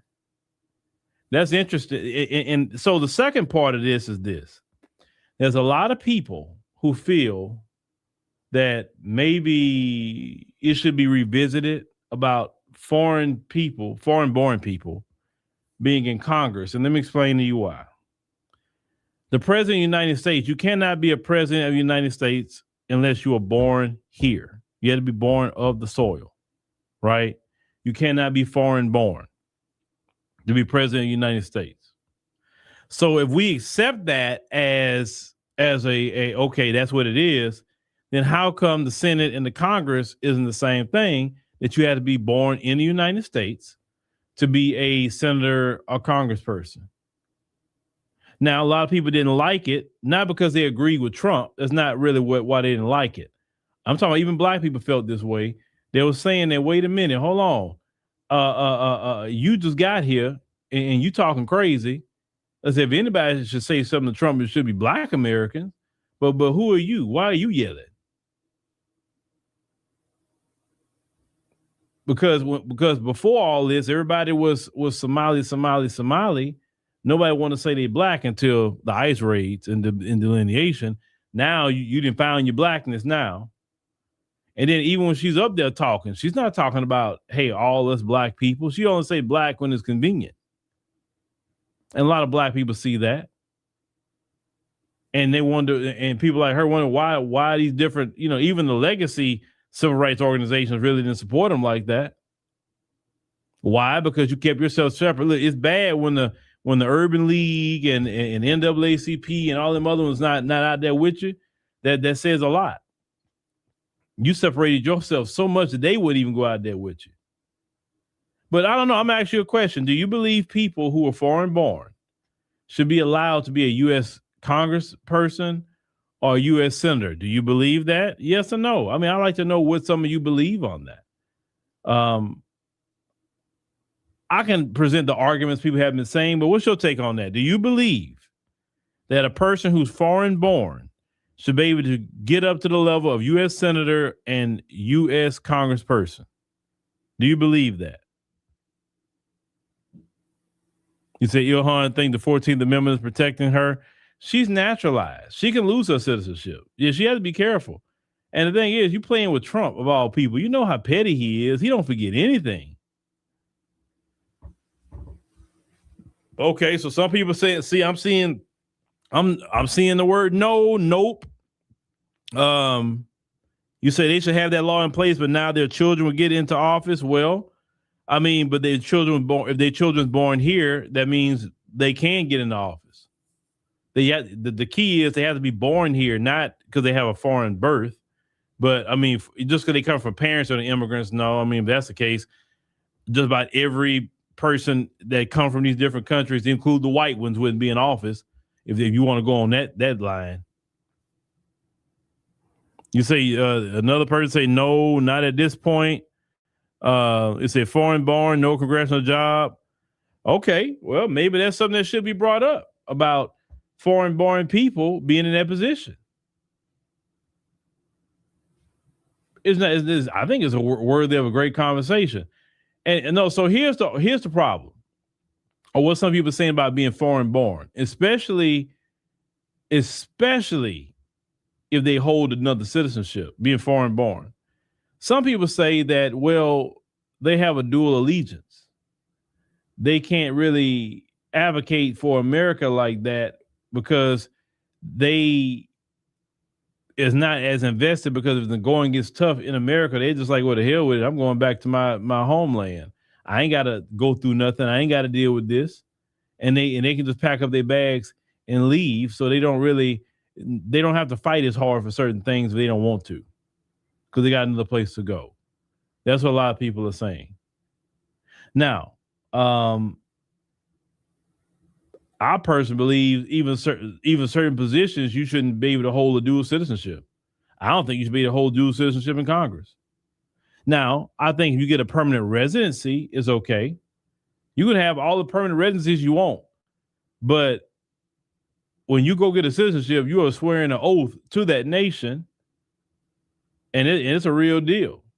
When you get to become a citizen, now permanent residency, people say, well, it may make you say this and that and the third. Yeah, but permanent residency is not the same as a citizenship. It's not. And I don't want to cut people off from having access to different countries that they may want to go to or live or whatever. I want that to be open. And once again, this only more so directed at a congressional position or a Senate position. Shoot, I may even say some judges too, Supreme Court and all them places, is that you should be born in the United States. And even if you are a U.S. citizen, you can only have a permanent residency or whatever, how many residencies you want in other countries, but you cannot become a citizen of that said country if you're going to serve in these positions. I think that would be actually good. You say no, don't allow them to create policies either. Yeah, you say foreign born, no allegiance, because like put it like this. No matter what country you go to, even the African continent, I can't just show up and just become some big political leader in their country. Because most time they look that they go frown upon. They're like, dude, you're not even from here. You just so if I show up today in whatever country, and 10 years, 20 years later, now I'm in their parliament. What do I really know? What do I really know? My ancestors wouldn't be there for hundreds of years. Now America is a lot different, but over there they don't even want to entertain a foreigner like that. You look at places like South Africa. Let a Nigerian talking about he gonna go run to be in the South African Parliament. Watch how far that go. Watch how far that go. Go let an Ethiopian or whoever go to try to get in the Parliament of Kenya. Let's see how far that's gonna go.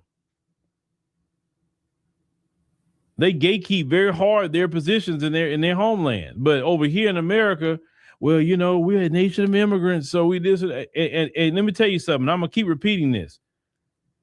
That nation of immigrant thing, that's why we have the problem. No, just to hear me out. When people immigrate, they bring over their cultures. They bring over their mindset. Okay? So what's wrong to one group of people may not be wrong to another group of people. Certain smells are normal to certain people. Maybe being musty is normal. They smell it all the time. They don't even smell the must. But maybe another culture, like they believe in being extremely clean, wearing deodorant, putting on lotion, doing all kinds of things. And your very pungent odor that you don't even smell because you're so desensitized to it. And that's part of your culture. Now you're going around another culture of people who believe in being clean and going to smell you coming. It's so many different things that clash with all these different cultures. You bring different languages and everything that comes along with that. One group of people or a few groups of people speak a different language. Another group don't. They may feel offended by it because they're like, why are you talking in a different language in front of me? Clearly, you must be saying something about me because you're hiding what you're saying. So it creates a whole lot of things. Then America don't want to really establish a dominant culture, a dominant everything, and say, okay, this is the culture. This is what we dominate. Everybody can come here, but this is the culture of what we're going to have here, right? So the culture is Merry Christmas. That's what it is. If the culture is English is the language of the land, then that's what it is. You got to take some hard steps and say we're not putting things in 1,000 different languages unless you're in the hospital or something like that. You know that you really need to see that. But on all the signs, we're gonna just do it English. Like we go to another country, they put it in their languages. You understand? So you have so many different competing cultures and ideologies. Ilhan Omar is Somali. They have their own culture, their own ideology. And maybe in her culture, it's okay to scream and yell and act like she's acting, you know, at a meeting like that. That may be okay in her culture. But in this one, it's like, okay, have some decorum. Yeah, I know how he is. Trust me, we all know Trump and how he is. But you're supposed to have some sort of decorum. It's on national TV, you know, act accordingly. But to her, it may not be a big thing. Now, Rashida Tlaib, you know, she's a Muslim woman as well. She just don't wear the hijab. But they both were screaming. What are you going to get accomplished by screaming and yelling at Trump? You really don't get much accomplished. Ilhan Omar is so worried about stuff that has nothing to even do with her. If anything, you should be fighting to clear the name of your community. That's what you should be fighting for. Not worrying about what Trump got going on. If I felt that strong about Trump to the point that I'm going to scream, I wouldn't even come. Real talk, I wouldn't even come. Why go somewhere and you don't like the person? I just wouldn't show up. Trust me, my absence would be talked about a lot more than me sitting there. I'm like, nah, I'm not going. I'm good. I watch it on TV though, just so I can hear what he had to say, but I'm not going. It's fine because I'm in good conscience. I can't deal with it, so I'm gonna just go and just gonna chill in my house. I watch it, so I know exactly what he's being said, but I'm not gonna be in that room. That would have been actually more of a powerful statement. You don't show up, then you actually show up screaming and yelling, because then you didn't even have a microphone, so it was hard to kind of hear you. And then everybody focusing on her and what she had to say.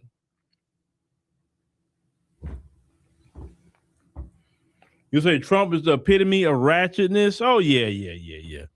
Trump, Trump is trailer park. He trailer park with some money. Trump is the type you can't buy class. But even though he's like that, he still outsmarts the Democrats sometimes. Once again, for them not standing up when he said defending the citizens of the United States of America, and they didn't stand up about it, that said a lot. But who are you going to defend then? If you're not going to defend the citizens, who are you defending? It could have been me. I'll double down and ask them, like, who are y'all defending then? If you can't defend the citizens of this country, who are you defending? That's what I want to know. And maybe we need to investigate every last one of you, because who are you defending? Are you defending a foreign adversary? Now, who are you defending?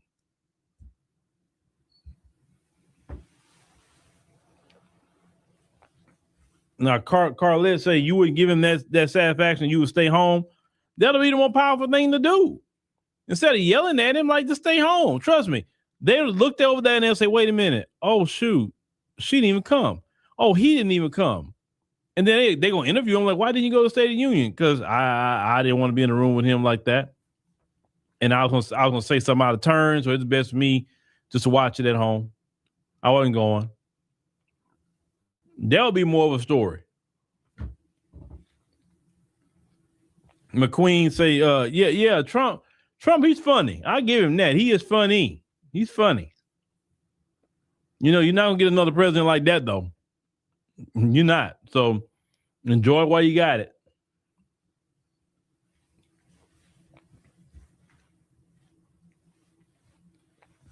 Now, Valerie said something interesting. She said the irony is the very thing they say they are attempting to get away from is the very thing that they bring with them, only to create the very condition they've escaped. Say hypocrites all. Well, Valerie, in that comment, what you were describing was culture. People bring their culture with them, wherever that culture may be, and they recreate that same culture wherever they go, just like you and me. No matter where you or me go, we still going to be foundational Black American. And we're going to take that culture wherever we at throughout the world. We're not going to change our culture because we were raised in this culture. Well, they were raised in their culture. And they're going to take their culture here to America, and they're going to replicate their culture here. And their culture may be a culture that is very, anti-American culture, or Black American culture in particular. And so that's where the clashes come at, is that those differences of culture. So, yeah, you say they may escape one thing, but they go and recreate the same conditions because that's in the culture.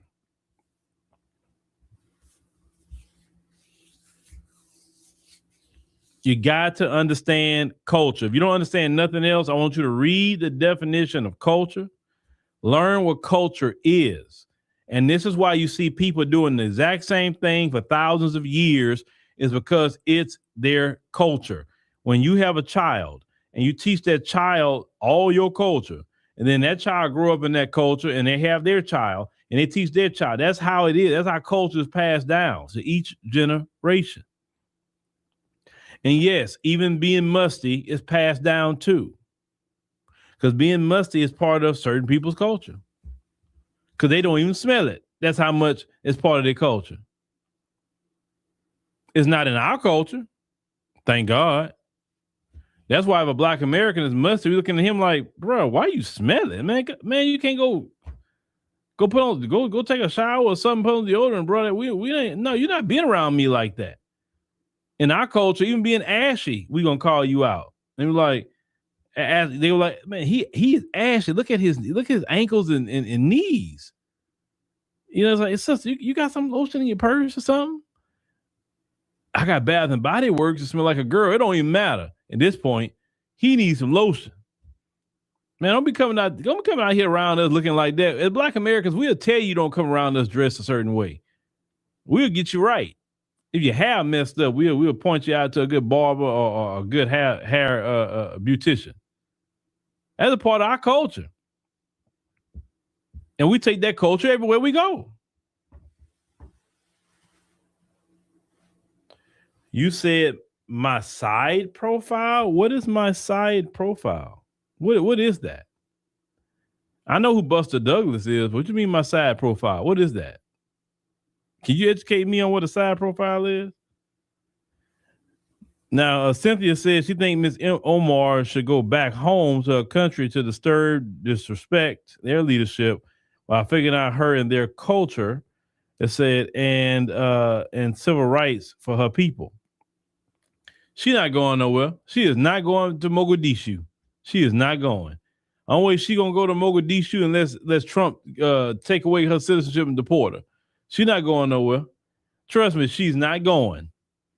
If she goes, she may go visit, go hang out, but she coming right back to the good old United States of America. Even though she do all that fussing and complaining, she going her behind right back to Minnesota. I promise you that. She do not want to be over there. She don't be there.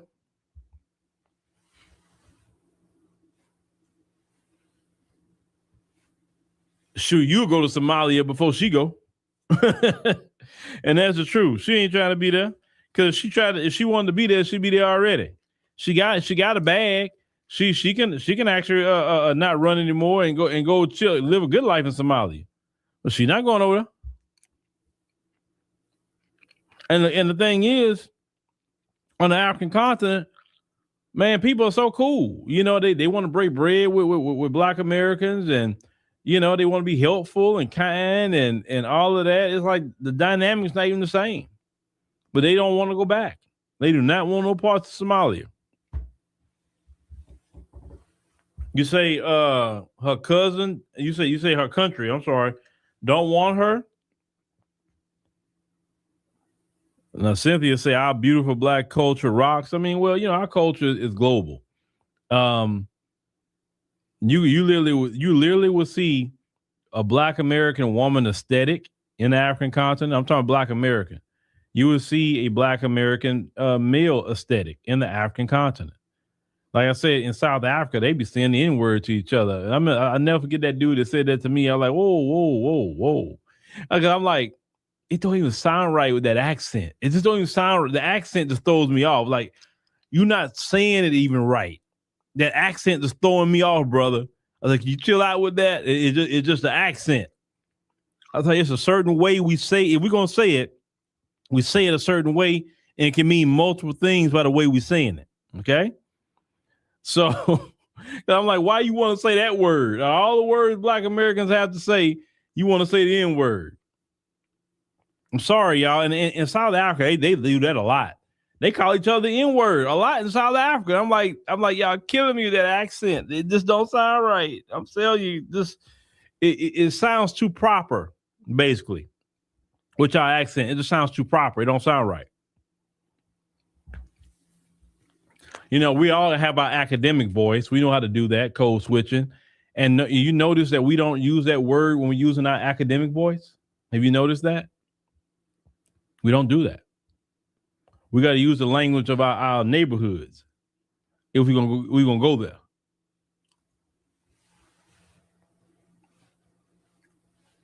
Oh yeah, her people out there in what's that place? Eastleigh, that Eastleigh in Kenya. Yeah, that's her people out there heavy. Yeah, now Michael Blackson, that's funny. The way he say is funny. He's using an exaggerated West African accent. It's funny when he do it. It's very funny. But just when I heard it out there with that accent, it just didn't hit. It just hitting for me. Now some black people may be impressed with that. I'm not impressed with it, even if Black Americans telling me that. So I'm like, I mean, we can find. I mean, I don't like you call me that word. I really don't.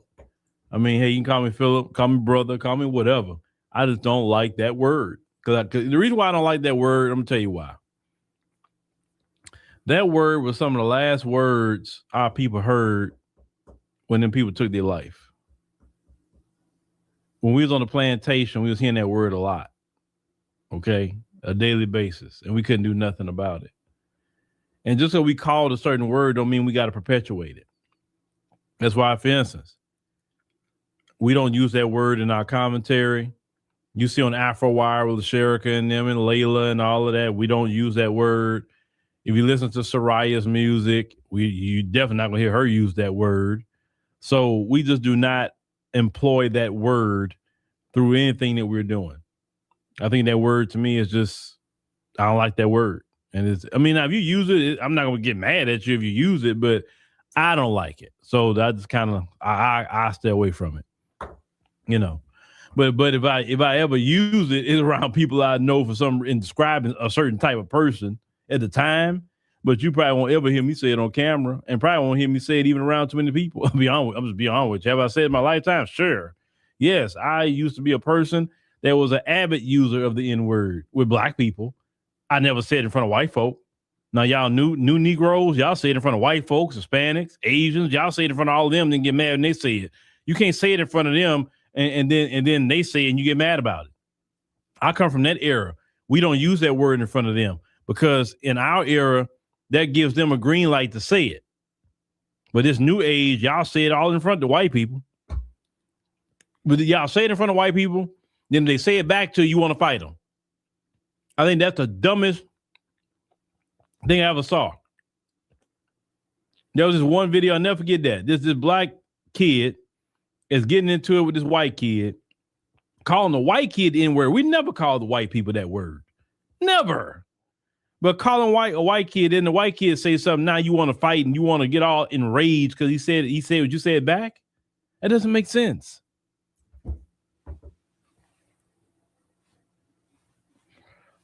Well, McQueen, you said that it might slip out if somebody gets you mad.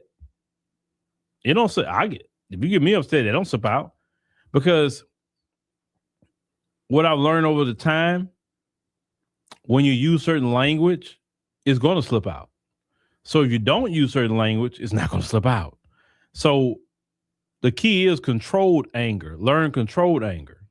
Anger is not sinful, but uncontrolled anger turns into sin because you're going to do something you're normally not going to do. So even if you get upset, stay in control. You got to stay in control at all times because people sometimes get you upset to get you to say something on camera, to get you to do something to lose your job. So you got to know how to control your anger at all times. Sometimes you can't get mad about a whole lot of things. Sometimes you got to laugh. I think the older I get, the more I laugh at things. I ain't gonna lie with you. Things that I used to get mad about maybe 5-10 years ago. Now I'm like, whatever, okay. I don't get mad about it. And I think that's just getting older and just seeing life more clear and what matters and what don't matter.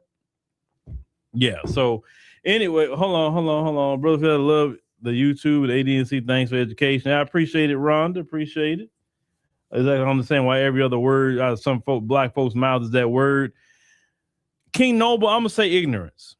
Ignorance. I don't even want to hear music like that too. That's why once again, I keep telling people, that's why I created Soraya's music and all of that is because I was tired of the toxicity in the music. I was tired of hearing the N-word in the music. I was tired of hearing about baby daddy number 4, drug, body parts. And I'm a firm believer, instead of complaining, why don't you create something different and create an alternative? That's why I tell people, go subscribe to the Soraya the Songstress channel. Go ahead. We always put music up every week, every Friday. Wednesday we do a teaser of the song of the week. Then Friday we put a song out. Okay, we'll drop the next single, official single on the 6th. I think the 6th. Then the album on the 13th of April. Okay, but every week we dropping something. And then after that, we'll still continue dropping music on YouTube and different platforms and all the streaming platforms too, at least once a month for a new single with Soraya. So yeah, and we can create whatever we want to create, y'all. We don't have to be vulgar. We don't have to say the N-word. We don't have to be disrespectful to keep it real with nobody. Okay. All right, y'all. Well, thank y'all for joining tonight. I greatly appreciate it. And go ahead check out LaSherica on AfroWire.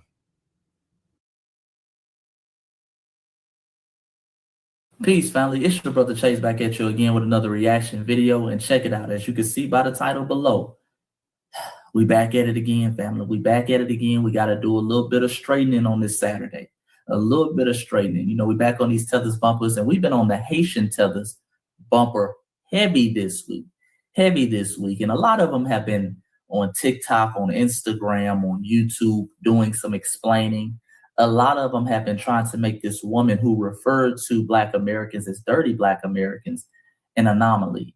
But as I showed you in my previous video with the other Haitian woman, the years and years of disrespect that has come from the Haitian community. And many of them are showing it again in real time. See, the more and more they talk, the more that disdain for foundational Black Americans comes out. And you're going to see it again today, family, with this gentleman we're about to break down, okay? But before we do all that, family, make sure you like the video, you subscribe to the channel, and you hit that bell icon. And also, family, this will be the last day to take advantage of my free giveaway for Black History Month. You can either get my book, 19 White Men Who Admitted They Were Indigenous Black People in America, or you can get my book, 30 Black Wall Streets the Mainstream Media Never Told You About. Link is down in the description below. Don't miss out, family. Don't ever say your boy didn't never try to look out for you. You dig? But with that being said, let's get into the video because we got some straightening to do. So y'all remember the podcast where the Haitian woman was calling Black people, what she called them, dirty Black Americans? Mm-hmm. So I have a Haitian friend and I'm going to get his take on that topic. 1 second.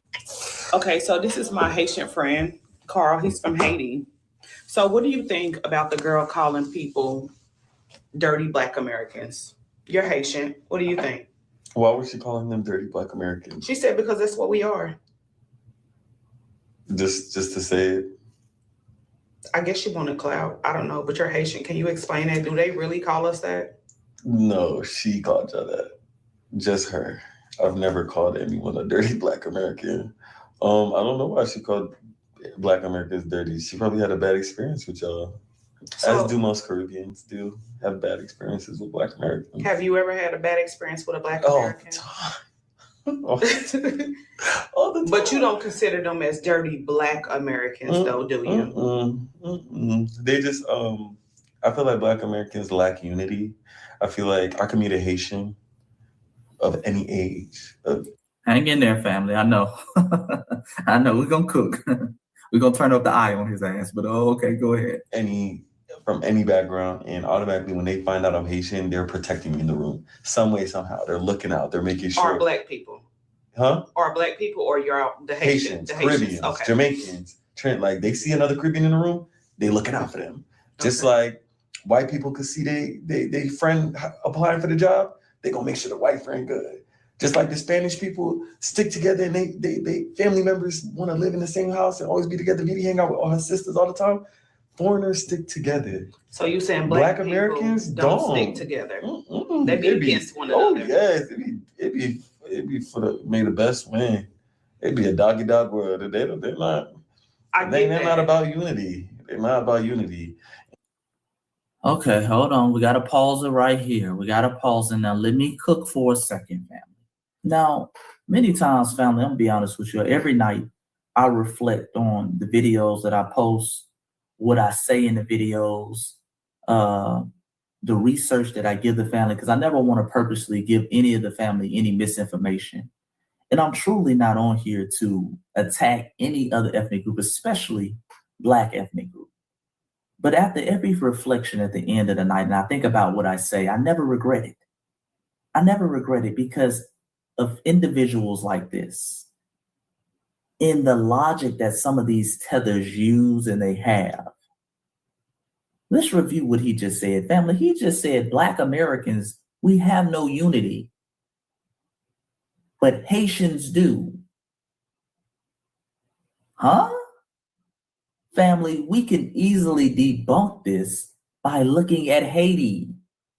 Sir, if you're so unified, if Haitians are so unified, why is a dusty, crusty Negro that is nicknamed Barbecue running your homeland into the ground right now? If Haitians are so unified, why can't y'all get together to pave the damn roads in Haiti where 3/4 of your roads are unpaved? If Haitians are so unified, why are your beautiful Haitian babies walking around eating mud cookies, which is a part of the culture in Haiti? If Haiti is so unified, how is it that y'all only make $4 a day while standing on top of $20 billion worth of mineral resources? Why can't y'all get together to do something with the natural resources that's underneath your feet? Why can't y'all get together to have stable electricity and consistently clean and safe running water in your homeland? Better yet, why are you here? She said you're from Haiti. Why don't you go be around your Haitian brothers and sisters? Since you're so unified, no one forced you to come here, sir. Make it make sense, family. Is it me? I'm asking the family, put in the comment. Is it Brother Chase? Am I just missing something? Okay, I'm always open to learn. Am I missing an angle he's trying to present? It makes no sense to me. Talking about, us Caribbean people. Even when you look at the Caribbean, who he said Jamaican, yeah, us Jamaicans unified. Unified what? These folks can only access less than 1% of their beaches because the tether class has sold out all their beaches to private corporations and foreign entities. That's unity, where the native population can't even access their own beaches? Huh? You unified as a Haitian, but you can't even go to the other side of the island without getting your ass whipped or deported? Remember, family, Haiti shares the same island as the Dominican Republic. Both of them share the same damn island. Them Haitians know what's up when they cross that Dominican line. They deporting Haitians right now, family, out of the Dominican Republic by the droves. Got them locked up, waiting to be deported. But you're unified? Caribbean people are unified? Don't nobody rock with the Haitians like that in the Caribbean islands. So stop it, sir. Look up things like the Parsley Massacres. See what the Dominicans did to the Haitians. Unity in the Caribbean? Niggas joking. It's a comedian. Y'all get over here and y'all turn into comedians. Caribbeans, Africans, all of y'all get over here and do your best Michael Blackston impression. And then on top of that, talking about we lack unity while you sit up in a city built by Black Americans. This Negro is in Atlanta right now, family. He's in Atlanta, a city built by foundational Black Americans, benefiting off the fruits of our unity that granted him civil rights so he can walk around freely and say whatever he needs to say without fear of being lynched. Okay? That granted him birthright citizenship because she said he's from Haiti. I don't really hear no Haitian accent. I feel like his parents are from Haiti and he was born here. So now he had birthright citizenship, something that was made possible due to the unification of foundational Black Americans during and after slavery. Queen mothers like Sojourner Truth pushing for that, saying, hey, anybody who was born here is now a U.S. citizen. You benefit off the fruits of our unity, sir. And you know that. That's why you're here cosplaying as a foundational Black American. But let's continue, family. And for that, as a Black American, as a Caribbean experiencing that. Oh, he had a little slip up, family. These niggas be slipping in and out of cosplaying. As a Black American, I mean a Caribbean, he forgot what role he was playing for a second. I told you, boy, they stay cosplaying, okay, when it suits them. From a Black American, and you're always used to Black people always like wanting to be one, and then you see like the Americans are not like that. It's like, wait, I thought we was on the same team, you know? Oh, Lord, the projection, family. So let's get this straight, family. Let me know if I'm wrong. The Caribbeans and Africans, when they came here, they all saw themselves as Black. They were one big Negro. They didn't have no tribes. They didn't come here and say, me no Black, me Dominican. No. They didn't do all that. They came here and they said, we're just Black. We're just Black. We're one big Negro. And it was us who said, no, you not Black. Or was it the other way around, family? Boy, the projections. He's doing it now in real time. You saw that slip up? Me as a Black American, I mean a Caribbean American. When it's something negative, they always delineate and make sure they let you know, hey, I'm Caribbean. However, when Black Americans are doing something positive or Black Americans are about to receive some type of tangibles, all of a sudden, I'm Black too, y'all. We as Black people, okay? They love double dipping. As long as wherever the positivity is, that's what they are for the day. If everybody is recognizing Haitians as hard workers and the model minority, I'm Haitian. The moment we're talking about Black history, which is supposed to highlight Black American history, well, I'm a Black American too. I'm Black and I'm from America. I'm a Black American too. Yeah, us Black Americans. Okay? They love double dipping while projecting the negativity onto us. But let's continue. Still didn't give her a reason to call us dirty Black Americans. And Yeah, then when they asked her, what did wouldn't. she say? She said it loud and clear. I mean, because y'all are dirty Black Americans. Yeah, she probably did it for clout. I don't know why, but she probably had a bad experience. But most Caribbeans have like really bad experiences with Americans just because of like the difference of upbringing. It's not right, but she definitely had a bad experience. Oh boy, he's trying to give her a soft shoe excuse, ain't he, family? And notice they always go to this mythological bad experience they had with foundational Black Americans. And they either do two things. Number one, they never say what the experience is. Like this Negro, even the Haitian woman who referred to Black Americans as dirty, when they asked her like, damn, what was your experience with Black Americans? She never said anything specific. I just had bad experiences. Okay, just like he doing now. It's so random and vague. And then when they finally give you an experience, it's something like in fifth grade, I got picked on by some Black Americans, some childish. When we were playing kickball in front of the school, a Black American said, I'm Black as tar. Okay, nigga, you still mad about that from fifth grade? It's always some childish and petty. Understand, family, we never committed any acts of genocide against the Haitians like the Dominicans did in the Parsley Massacre. Hell, even now, when you look at Haitians being deported, they're mad at us. We have nothing to do with their deportation. We don't have anything to do with their deportation. We're not the ones deporting them. You don't see Black ICE agents kicking in their door, deporting them. That's the white folks. But they're mad at us. It's always this bad experience they want to bring up with us. Oh, God. Oh, it was so bad. I have such a bad experience with Black Americans. What is it? What is it? And the irony of it is this, family. Most of the Haitians you see in the country now, they came after the 1990s.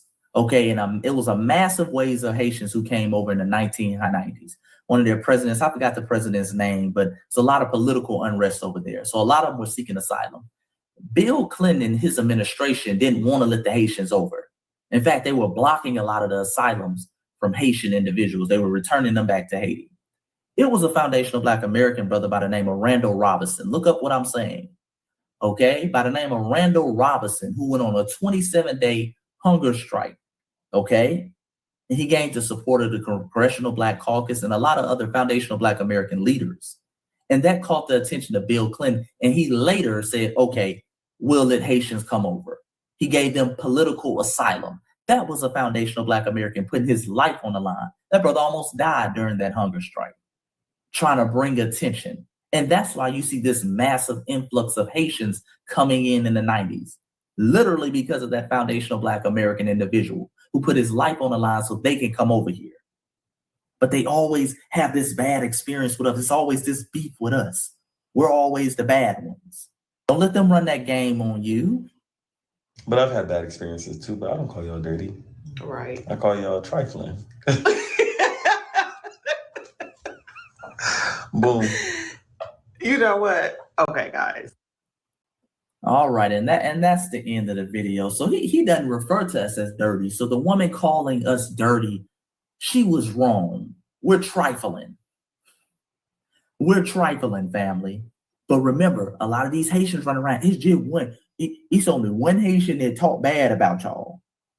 I told you, for many of these folks, when they come over, a significant amount, especially the tether class, this is part of their culture to have this anti-Black American stance, okay? And it's fueled by jealousy, hatred, and envy. But before I leave, family, let me address the woman in this video. Because as my grandma would say, that heifer was cackling a little bit too hard. She's, oh, Lord. Oh, they trifling. Yeah, they is. Oh, Lord. Okay, all 32 of your damn teeth showing. All right, because I was watching this video and something didn't sit right with me about her spirit. Because I know my beautiful, resilient, foundational Black American sisters. I know how they move and operate. And even if they're not knowledgeable enough sometimes to speak on certain things, they're going to at least give you some pushback. You know, when that tether was sitting up there talking, you know, FBA system be like, hold on now. Don't come for my people now. Hold on now. FBA sister going to push back. She going to ask some damn questions. Okay? She never did that. She was up there cackling and kind of, you know, just continuing to let him move with this certain rhetoric. And I said, family, let me look at her page. Because she's trying to go off and she's trying to pass off in this video like she's a Black American. She keeps saying, us Black Americans, us Black Americans.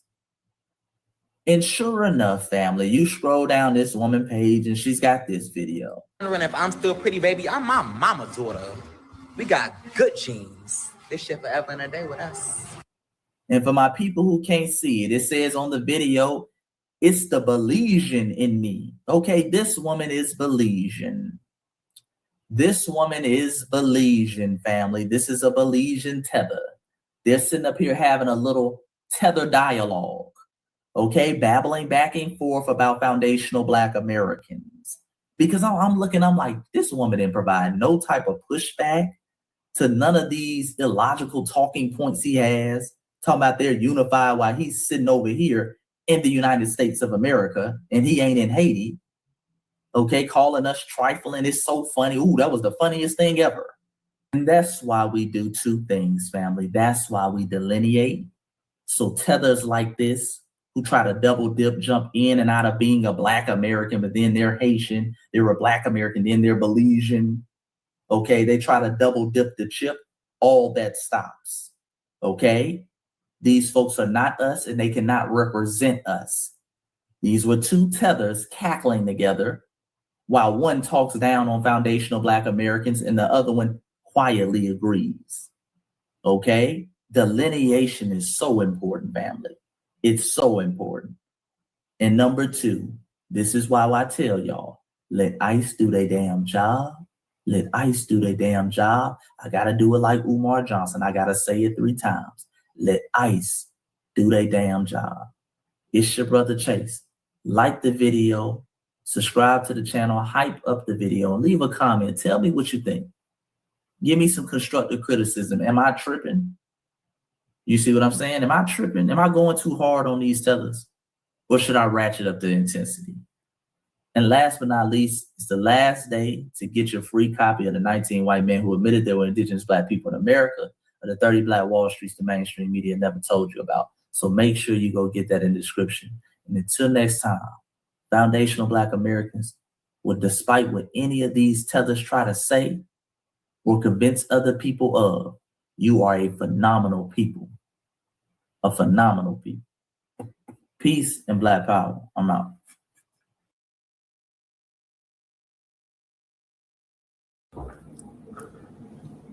Peace, love, and reparations. Welcome to Black Star TV 2.0. It's your boy Black Star. Come in and hit that like button, that subscribe button if you're not subscribed to the channel, and please share this out to all your social media platforms.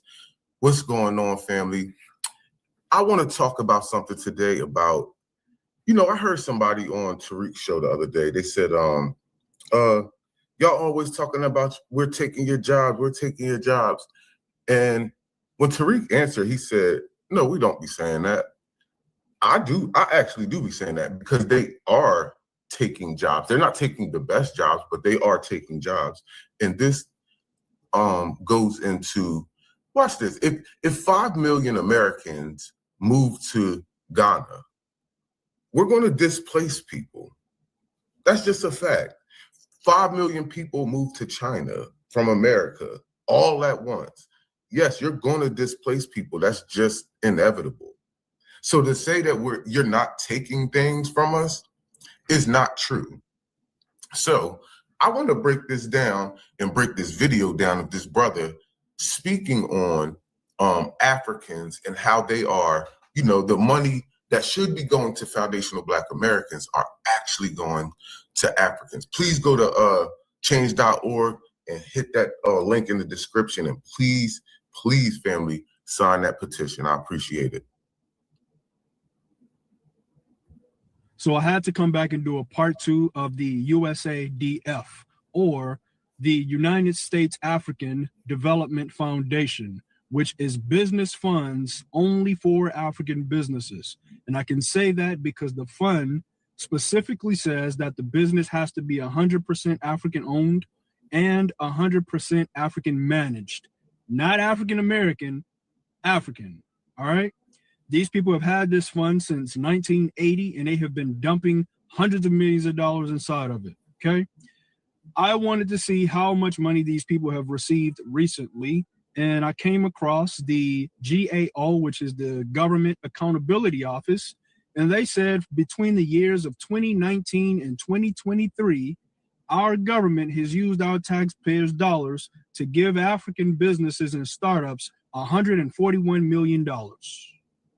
And this was spread out over around 1,050 businesses. So if you break that down, that means each one of those businesses roughly received between $134,000 and $135,000 for their business. But this is the people that gaslight Black Americans. They tell us that they work so. Family, I know people that start businesses as myself who can't get a dime. A dime. Family, listen. Yeah, and they definitely gaslight. I'm glad he's about to speak on that, because we all know that the first thing, oh, you lazy niggas, we come over here with $2. Even the Hispanics, they all say this, but they're all getting resources, and they know that they're getting resources, but they don't ever want to tell us about it. Hard, and we're lazy. They tell us that they're successful and we're lazy. They tell us that they're so educated. Why can't we do it? We can't do it because they're pulling our money away and giving it to y'all. $141 million.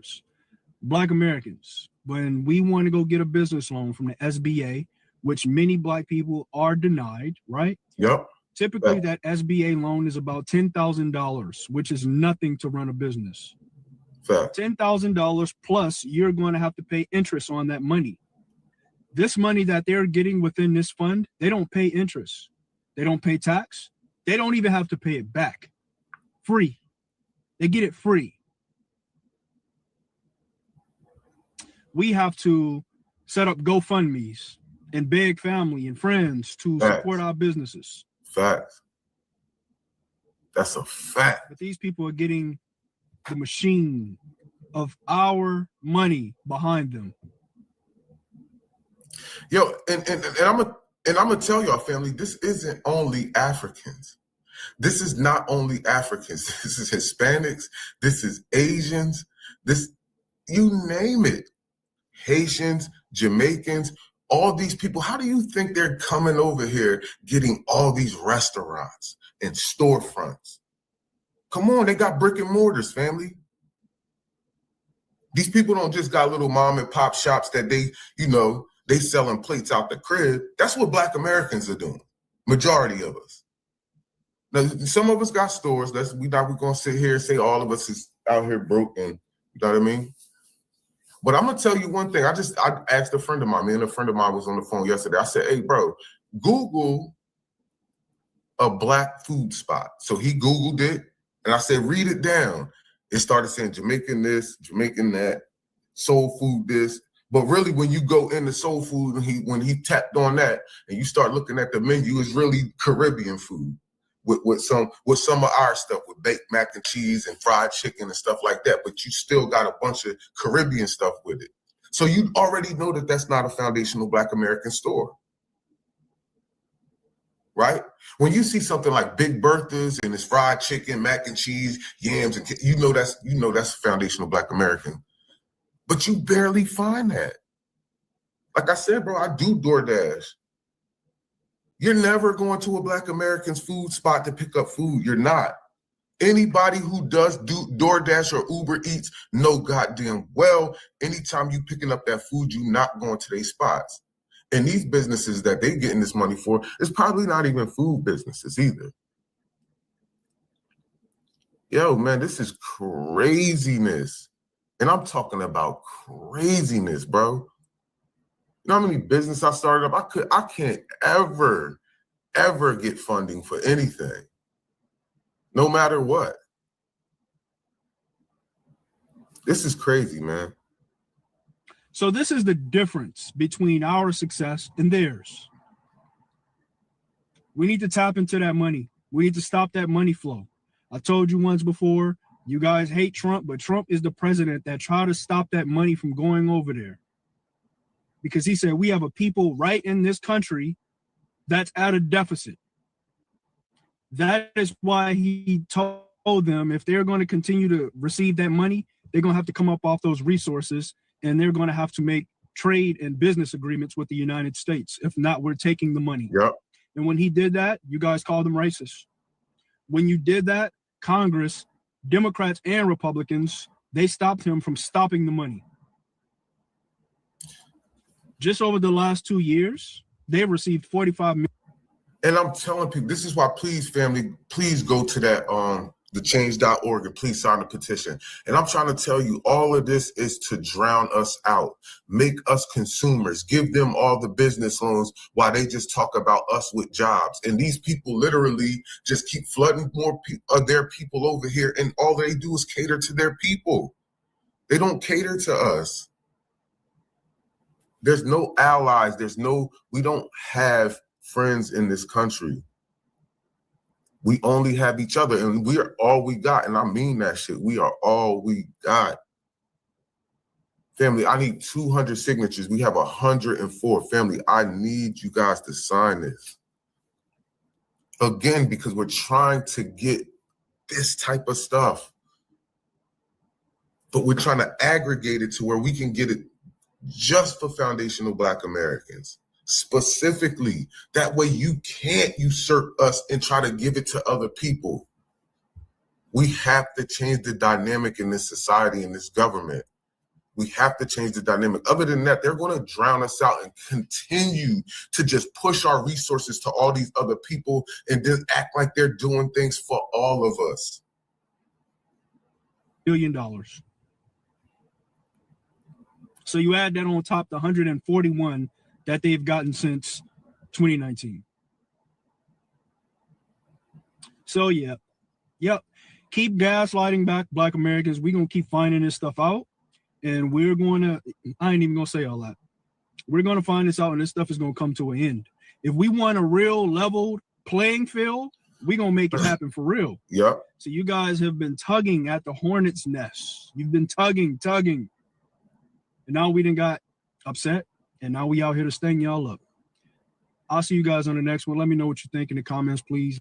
Yeah, man, listen, family, these people run around gaslighting us, calling us lazy niggas, lazy acatas, all of this stuff.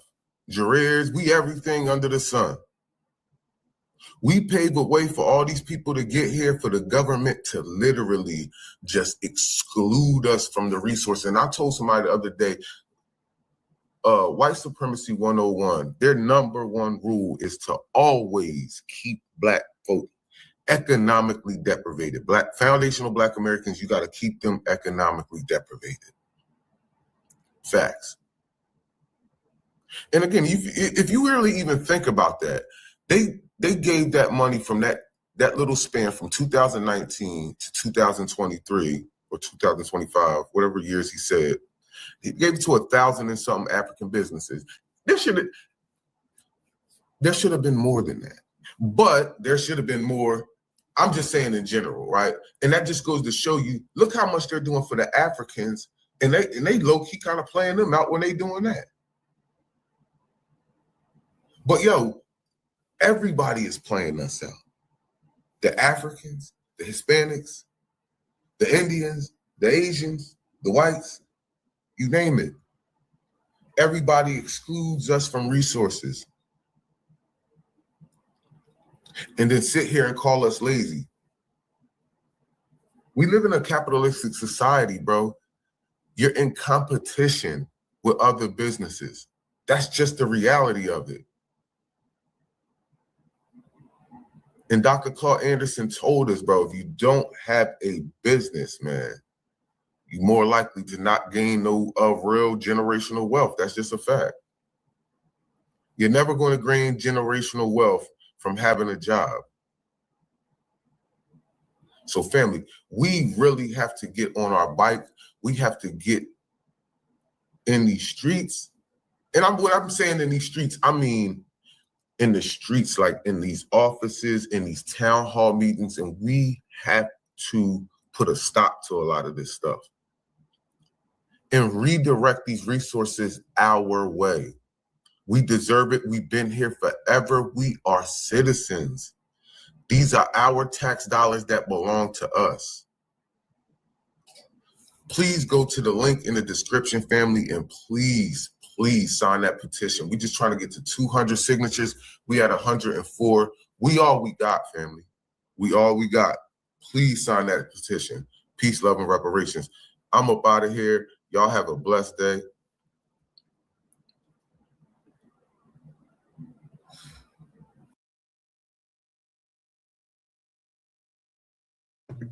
Shalom, family. Good to see you all here. Hope you're doing well. I just want to say this as a reminder. If you're ordering the pomade, please use the code at checkout, pomade25.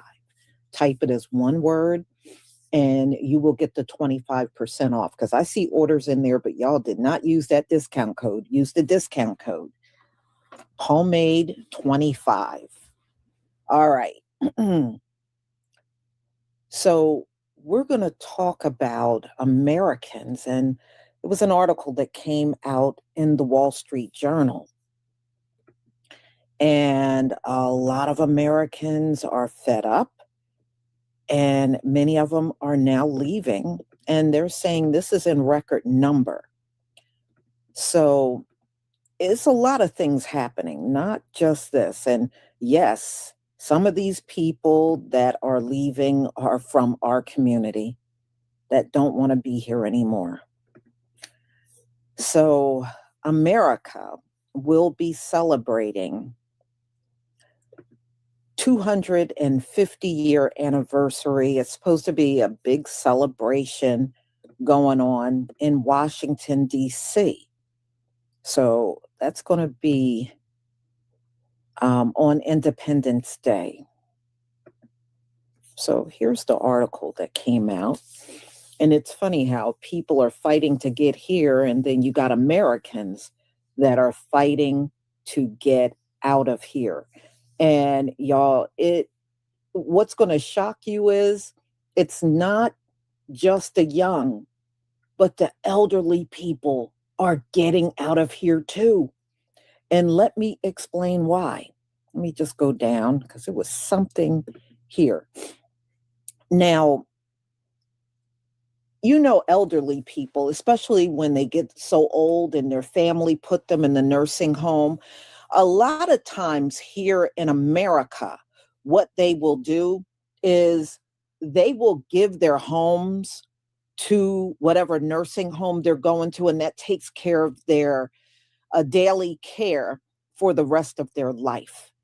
Or they got to give up their money, they got to give up their homes. And usually that's how it's done here in America for elder care. Well, it's not quite like that in other countries. A lot of our elderly, y'all, are leaving. And guess where they're getting the same elder care? Mexico. Many of the elderly are relocating to Mexico to get elder care. They don't have to give up their money. They don't have to give up their homes. They don't have to do none of that. And the cost for elder care is cheap. So a lot of our old people are foregoing getting into living assisted apartments or going into a nursing home. And they're now opting to go over to Mexico for their care because you get the same care for a fraction of the cost. So it's pretty bad when your elders are leaving. Usually once they retire, they just kind of chill out until their time come and then they go on to green pastures. But now, they're not giving up nothing. They got a problem with giving up everything to go into a nursing home in America. In America, it is damn near impossible. A lot of people can't afford it. This is why people will have their elderly parents at home just caring for them because it is so unaffordable. You know, it's an arm and a leg. So that's happening.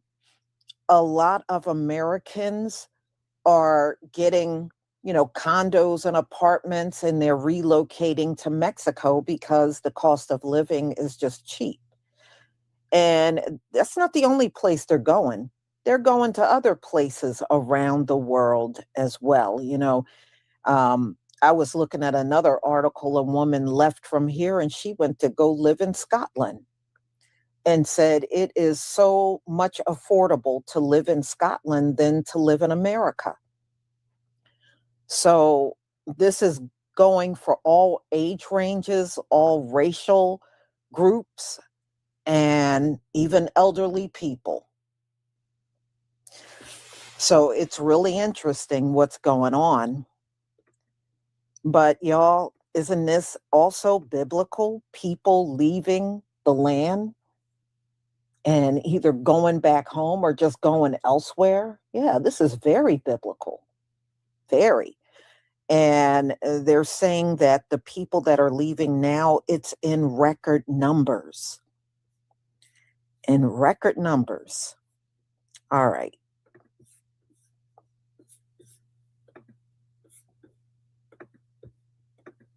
All right, so we're going to get into the videos. Y'all, please give me a 1 if you can see my screen.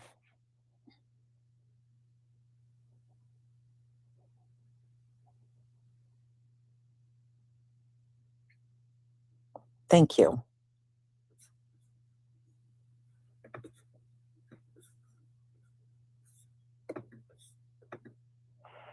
Thaddeus Peterson, thank you so much for the super chat. Jeremiah 51, verse 6.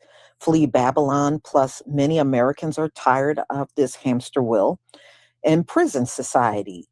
Egypt, Deuteronomy 28, verse 68. Yes, you're absolutely right. Yeah, many are. And, we are tired of this place for many different reasons. And I think many of us had enough of Gentile rulership. Their rulership is never going to get better.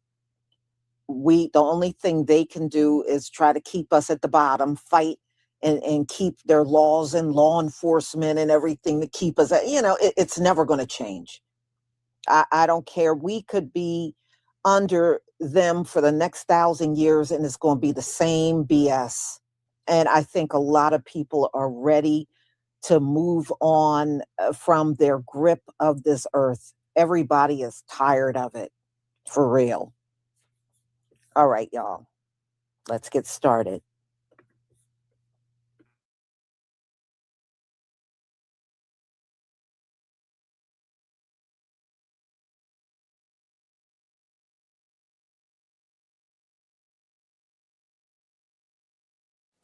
This is something we got to talk about. United States citizens are leaving the U.S. and going to other countries, whether it's Ghana, whether it's Thailand, whether it's Tokyo. You're starting to see it more and more. This is not a drill. This is happening. And for whatever reason, people are pretty much giving up on the American dream for whatever reason. And what I've personally seen from the videos is everybody's happy.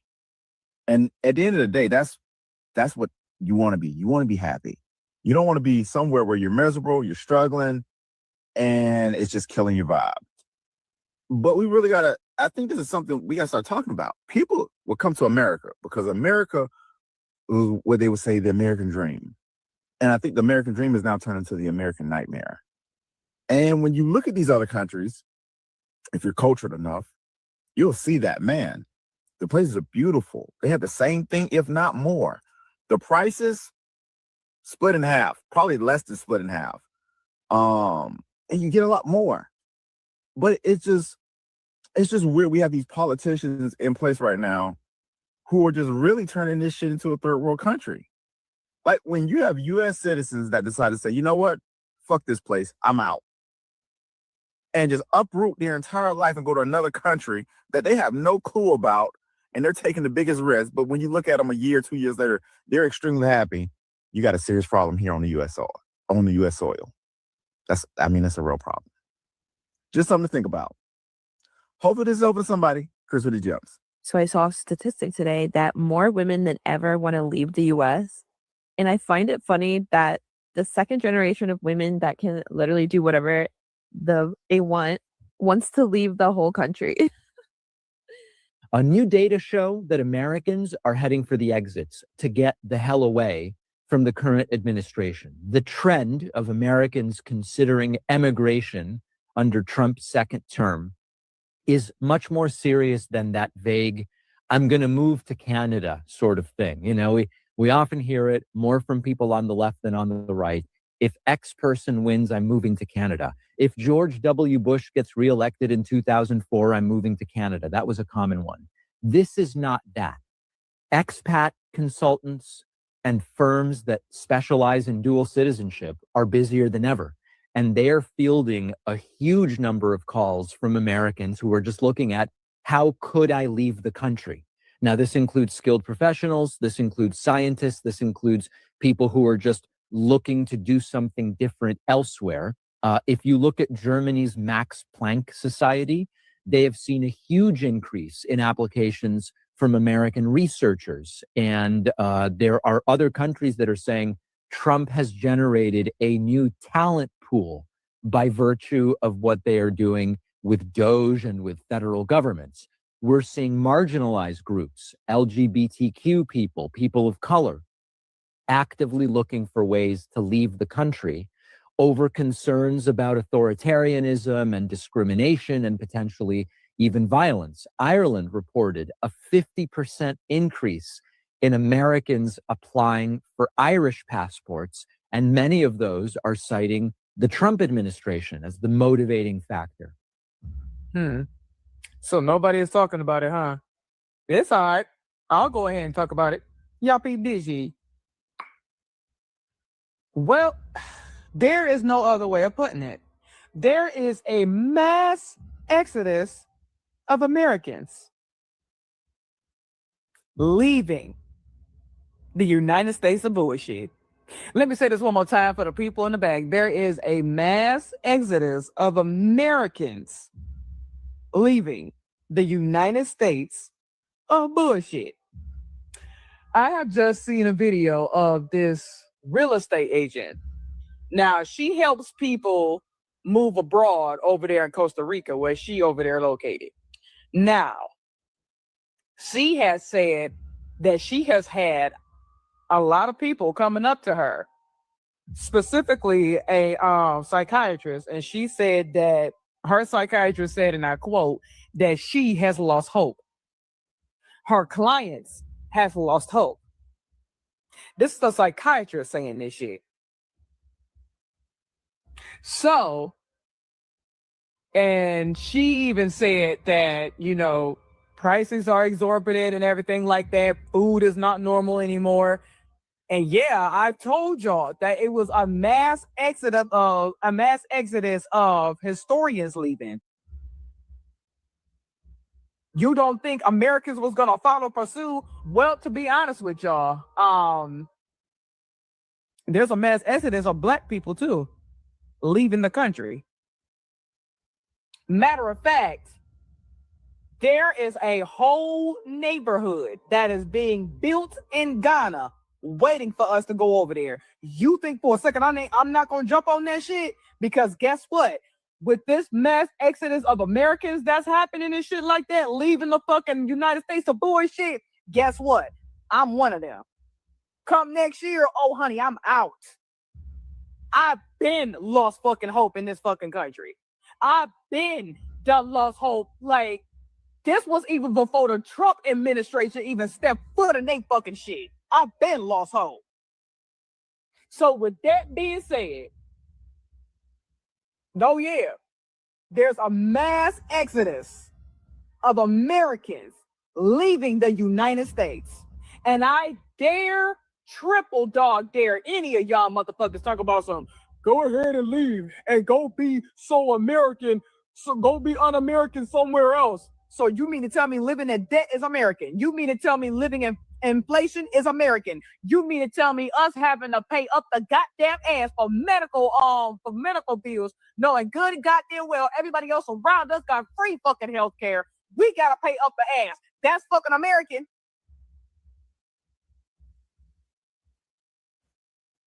We're the ones that gotta wait before shit gets fucking better. Bitch, ain't shit getting fucking better. Shit is getting fucking worse. Why do we gotta fucking deal with that shit? Why do Americans gotta deal with it? But anybody else around us, oh, they good as fuck. What? And you wonder why a lot of people are fucking leaving. Girl, fine. I'm so glad I got my motherfucking passport. Now it's just a matter of fucking time. Oh, where the fuck I want to move to. And trust me, I got a couple of places I'm out where the fuck I'm moving in. Y'all just stay the fuck to and where the fuck I'm moving to. Okay, period. So Americans, rich and poor, are packing their bags and leaving the United States of America. From the first 6 months of this year compared to the first 6 months of last year, Americans moving to other countries has increased by 90%. That's right, 90%. And so that's almost double where it was last year. And so, folks, people are seeing the craziness and the chaos and the instability and the violence, and they're just leaving. They're just leaving. Folks, let me know why you think this is happening in the comments. And I love you guys to give me a follow. Thank you.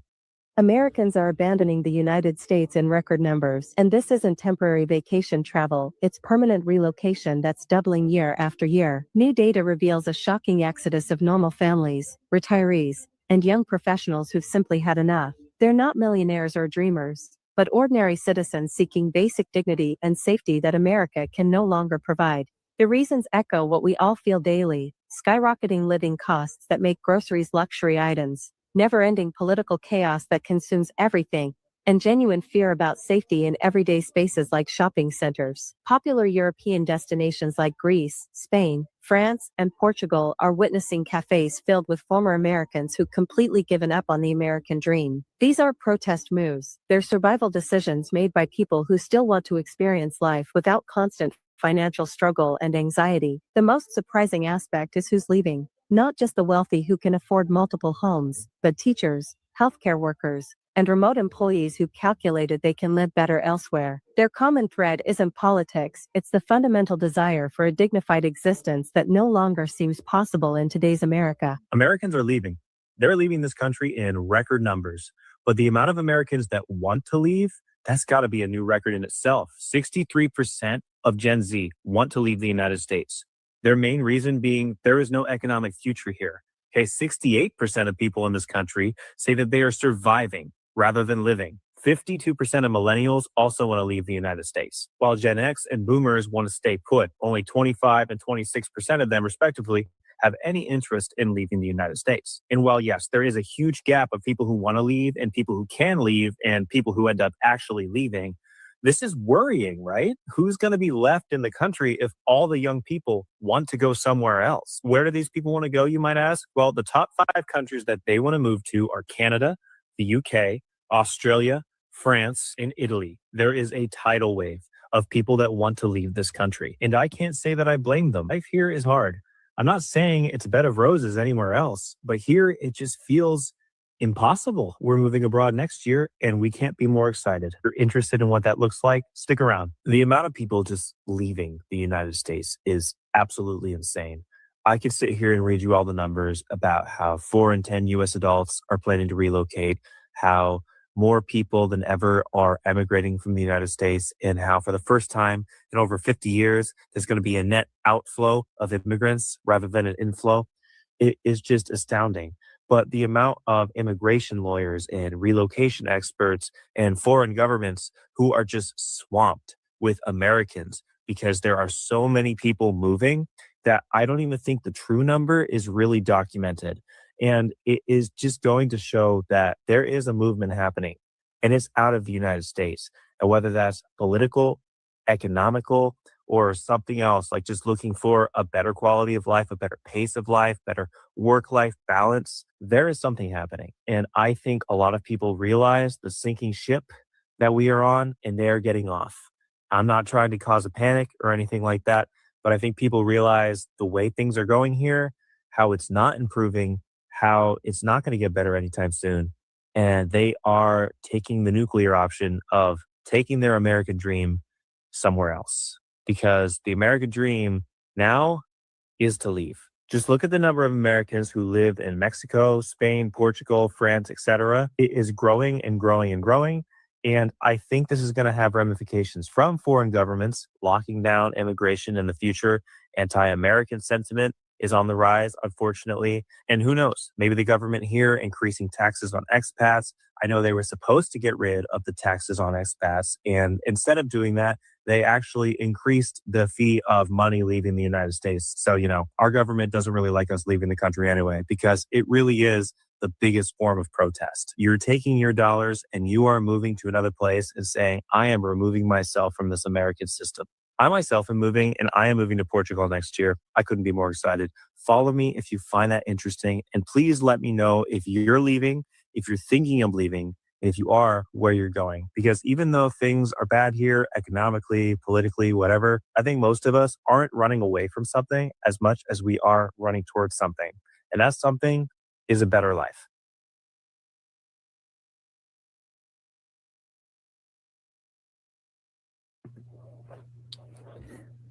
Yeah, well, it's a better life and affordability right now.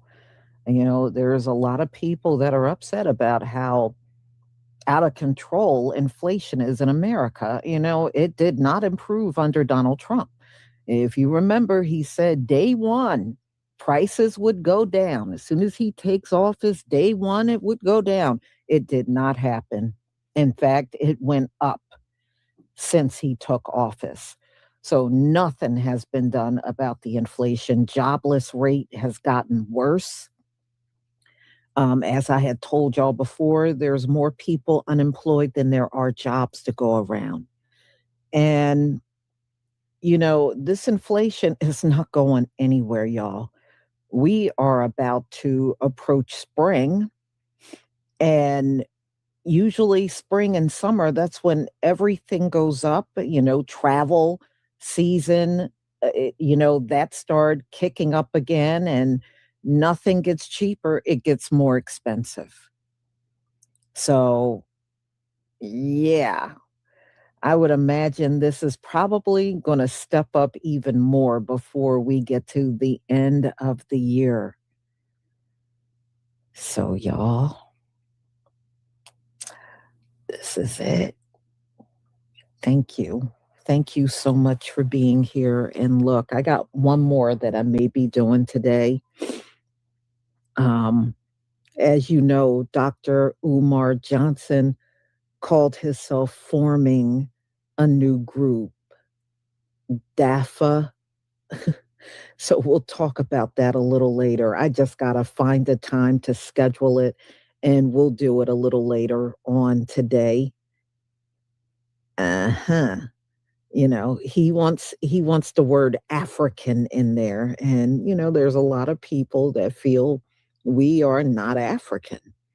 You know, definitely on a cultural level, definitely not. So we'll look into that and do a deep dive a little later. So y'all have a wonderful, wonderful day. And hold on. Gentle Spirit 8862, thank you for the super chat. Shalom, Sister Lisa, thank you for your continued works, even throughout your recovery. May you be 1,000 times. Thank you. And may you be Baruch 1,000 times over. Thank you. I deeply appreciate it. And thank you for your contribution. Thank you so much. I do deeply appreciate it. And the recovery is going fine. I still can't feel my arm, but it's going well. So I will see you later, family. Shalom. But I want to get the language right tonight.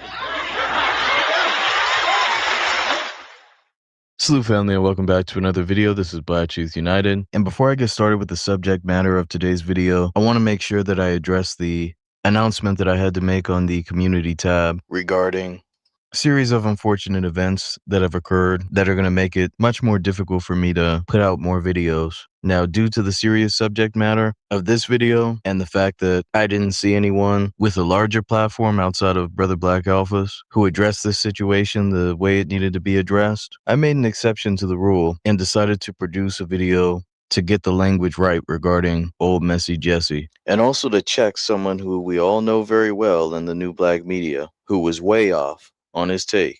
But we'll get to that later. Now, I don't know when the next video will be coming out. It could be 2 weeks from now, a month from now. But I do sincerely want to thank everyone on this channel for being supportive over the years, by word and deed. It really does mean a lot. So certified salute to all of you. Now, with that being said, it's time to get into this important video for the whole of FBA society. And we're going to be getting the language right with the so-called legacy of Jesse Jackson, a known sellout, a known traitor to the community. I'm not going to be mincing words on this. You have quite a few clowns who are really showing their true colors by not calling out Jesse Jackson for what he was during pretty much the entirety of his public life. Some of you know that the nickname for Jesse Jackson is Messy Jesse, an appropriate name for a known traitor. And this video is going to be a case study. It's going to outline not only the quote-unquote legacy of Jesse Jackson, but you're going to know why it's important to remember traitors. But before I do that, I want to check the temperature in the room and get your feedback regarding the following image. I want to do a perception test, which I don't normally do. I'm going to show you an image and I want you to point out what's wrong with it.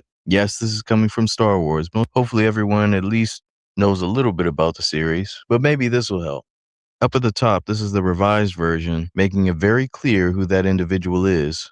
To the left, tell me what's wrong with this image. For those who don't know, this is at the very end of the entire Star Wars series when Luke indirectly defeats the Sith Lord. And these projections of Yoda, Obi-Wan, and Anakin, aka Darth Vader, appeared before Luke, essentially giving him the head nod. Now you should know, after receiving that description, even if you only know a little bit about the Star Wars series, that Anakin does not belong there. We're talking about a person who unalived children, a sick demonic being. Yeah, we're supposed to say because he did one good act as far as throwing his master, the Sith, to his death, that now he belongs in the ranks of a Yoda or an Obi-Wan. This is what quote-unquote justice is from a white supremacist perspective, that someone can do all types of evil throughout their life. Even if you want to negate the assassination of children and just go with the older movies, we're talking about a cruel individual who would unalive anyone, including his own men, and was looking to crush any and all opposition to his massa, the Sith Lord. And this is essentially what we're dealing with the Jesse Jackson. He was essentially the Darth Vader of the Black community. And I'll be damned if I sit around and let him be remembered in the company of our great and honorable elders. I mean, just think about this. Let's imagine we had a mural and we had some of our top FBA icons. I'm talking about Malcolm X, Harriet Tubman, Medgar Evers, Fred Hampton. And then right in the middle, you saw someone and you were saying, man, who is that next to Fred Hampton? Yeah, who's to the right of Sister Ida B. Wells? Who is that? Well, he was someone who was around Fred Hampton. You know, he worked with Fred Hampton. He was a contemporary. He helped with some of the programs, getting people medical care and whatnot. You know, he was there. A lot of people weren't there, and he was there. And you look into the records, and it's William O'Neill, the known informant, standing in the same company of the man he helped to get unalived. Or Dothard Perry, who burned down the Watts building. He admitted this on camera. Dothard Perry, he did some good things now. He was there. He was building. He was on the front lines. Just silly talk. Jesse Jackson doesn't deserve to be remembered or even mentioned in the same breath as the FBA writers that I mentioned before. I essentially look at it as no different than putting up a William O'Neill. And this is the problem. If we do not properly address the bad behavior and properly check it in death, that's right, even after death, then you're allowing for the white media and others to rewrite the history. This is what they were attempting to do with John Lewis, trying to make him an icon, when we know all he did was push for other groups, including doing sit-ins, pushing legislation, bringing bills to the floor for other groups. This is why you have people referencing Shirley Chisholm as if she did something significant for us, when she was used as a tool to push the gender divide, which was essentially a wedge to split up the Black man, the Black woman, and the Black children from being together. You have people literally referencing Shirley Chisholm as a non-FBA icon who we need to get behind. No, we don't need to get behind her at all. And it's essentially the same thing as Jesse Jackson. Now, I know I'm going to get some soft-hearted people in the comment section saying, oh, man, you shouldn't have gone that hard, man. What would Jesus do, man? Well, let me show you biblically what was done when you had unrighteous individuals who sabotaged the progress of the chosen people of God, which it's obvious FBAs are. Here we are in 2 Chronicles chapter 21. This was a wicked king named Jehoram who caused the people to sin, resulting in them having many problems. Now the Most High God got pissed off, gave him an incurable disease, and now let's see how the people treated him upon his death. Verse 19, and it came to pass that in process of time, after the end of 2 years, his bowels fell out by reason of his sickness. So he died of sore diseases. And his people made no burning for him, like the burning of his fathers. He was not honored in death. It wasn't meant for him to be compared to some of his forefathers like King David, who was after the Most High God's heart, by the way. It wasn't meant for him to be honored as his fathers were honored. This is important for those who are not a benefit to the community to be remembered as such. Then if you read in verse 20, you can see that he departed without being desired, and that he was not buried in the sepulchre of the kings. This is the punishment after death for those who don't do right by their people. This is biblical, and so it is with Jesse Jackson. I'll be damned if he's honored like other people in his death. He's going to be treated like the traitor he was. And by the way, some of the people who are tap dancing around criticism of Jesse Jackson are the very same ones who attempt to call out the Boule bootlicks and the Boule butt kissers. Yet now all of a sudden, when it comes to properly addressing one of the top dogs, pun intended, of the Boule, now all of a sudden everyone has cold feet. Nah, I'm not having it. Let me give you another example. For those who don't know, the Boule and the various Greek organizations, the quote-unquote Black Greek, a contradiction, are nothing new. If you read the Bible, the section that goes from after Malachi and before Matthew, aka the Apocrypha, it talks about the Greek captivity which came before the Roman captivity, which Christ was living through. And in the book of Maccabees, it goes into great details about the wicked men who persuaded many, saying, "Let us go and make a covenant with the heathen that are round about us. For since we departed from them, we have had much sorrow." These were the sellouts of those days, making covenants with the heathen, just as they do in these black Greek letter organizations. This is 1 Maccabees chapter 1.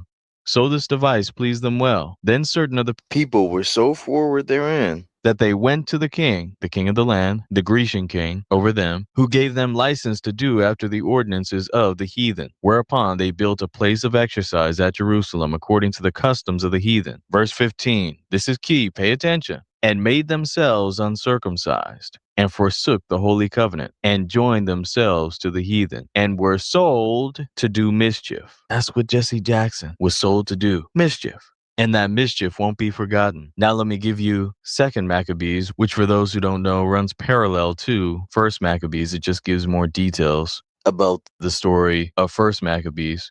But it talks about a particular individual whose name is Jason, ironically, who was laboring to be high priest, but he was doing it through underhanded means. He was going through the Grecians to get that title instead of going through it the right way through his people. So he worked underhandedly, even going so far as to offer money in order to sell his people out and to get the people of God to join the heathen in their customs and practices. Then eventually Jason received so much backlash from the people who were standing against the customs of the Grecians that Jason took it upon himself to lead an army into the city, attacking his own people without mercy. And then if you read in verse 7, it says, "Howbeit, for all this he obtained not the principality, but at the last received shame for the reward of his treason, and fled again into the country of the Ammonites." He didn't even get the title, the glory that he desired. He received shame as he should have. And he perished in a strange land and was left unburied with no one to mourn him, and did not rest in the sepulchre of his fathers. A common theme throughout the Bible. And you'll see parallels between his story and Jesse Jackson's story coming up pretty soon. But I wanted to cover that just to biblically back what I'm going to be covering in this video. It is important. Now let's get the context of Messy Jesse. He was born in South Carolina in 1941. In 1960, he begins his activism. Some of that was good, by the way. I'm not one of these people who will discount a few good things that a person does just because I dislike them. I'm willing to tip my hat for a few things that Jesse Jackson has done, but we're going to make sure that we go over the multitude of things he did to destroy our community. Now, of course, you can see a few other details there, but Jesse Jackson didn't really become a big thing until after the death of MLK Jr. And there were some questionable things, to say the least, regarding Jesse's involvement in that. But I'll say that for the end and let someone who did deep research into that take you down that rabbit hole. For this first part, I want to go over the various decisions, the various actions that Messy Jesse took to collaborate with the white supremacist system to sabotage and destroy FBAs. Those who were actually doing things progressive, because he was very friendly with his fellow Boule brothers and sisters. But I digress. Now, while most of the MLK assassination details will be reserved for the end, I do want to get one point which does add context to how Jesse Jackson rose up in the civil rights movement. And this will be told by a brother whose name is Hosea Williams, who was around at the time. Some of you may have heard this testimony, but it's very important that we play it now. Fair use, fair use. I started crying, and then I heard Jesse Jackson say, he told me, Jesse, take our people onto the mountaintop. And that didn't bother me, even though I know Jesse got nowhere near him. And then Jesse said, I held his head in my hand while he died. And that didn't get to me. And then Jesse said, look at my shirt. And I looked around, sure enough, and Jesse Jackson's shirt was drenched in blood.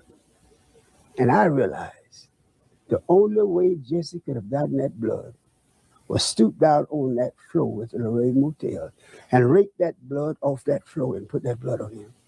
And I went crazy. I really tried to kill Jesse. They grabbed us and all that, but that hurt me so bad.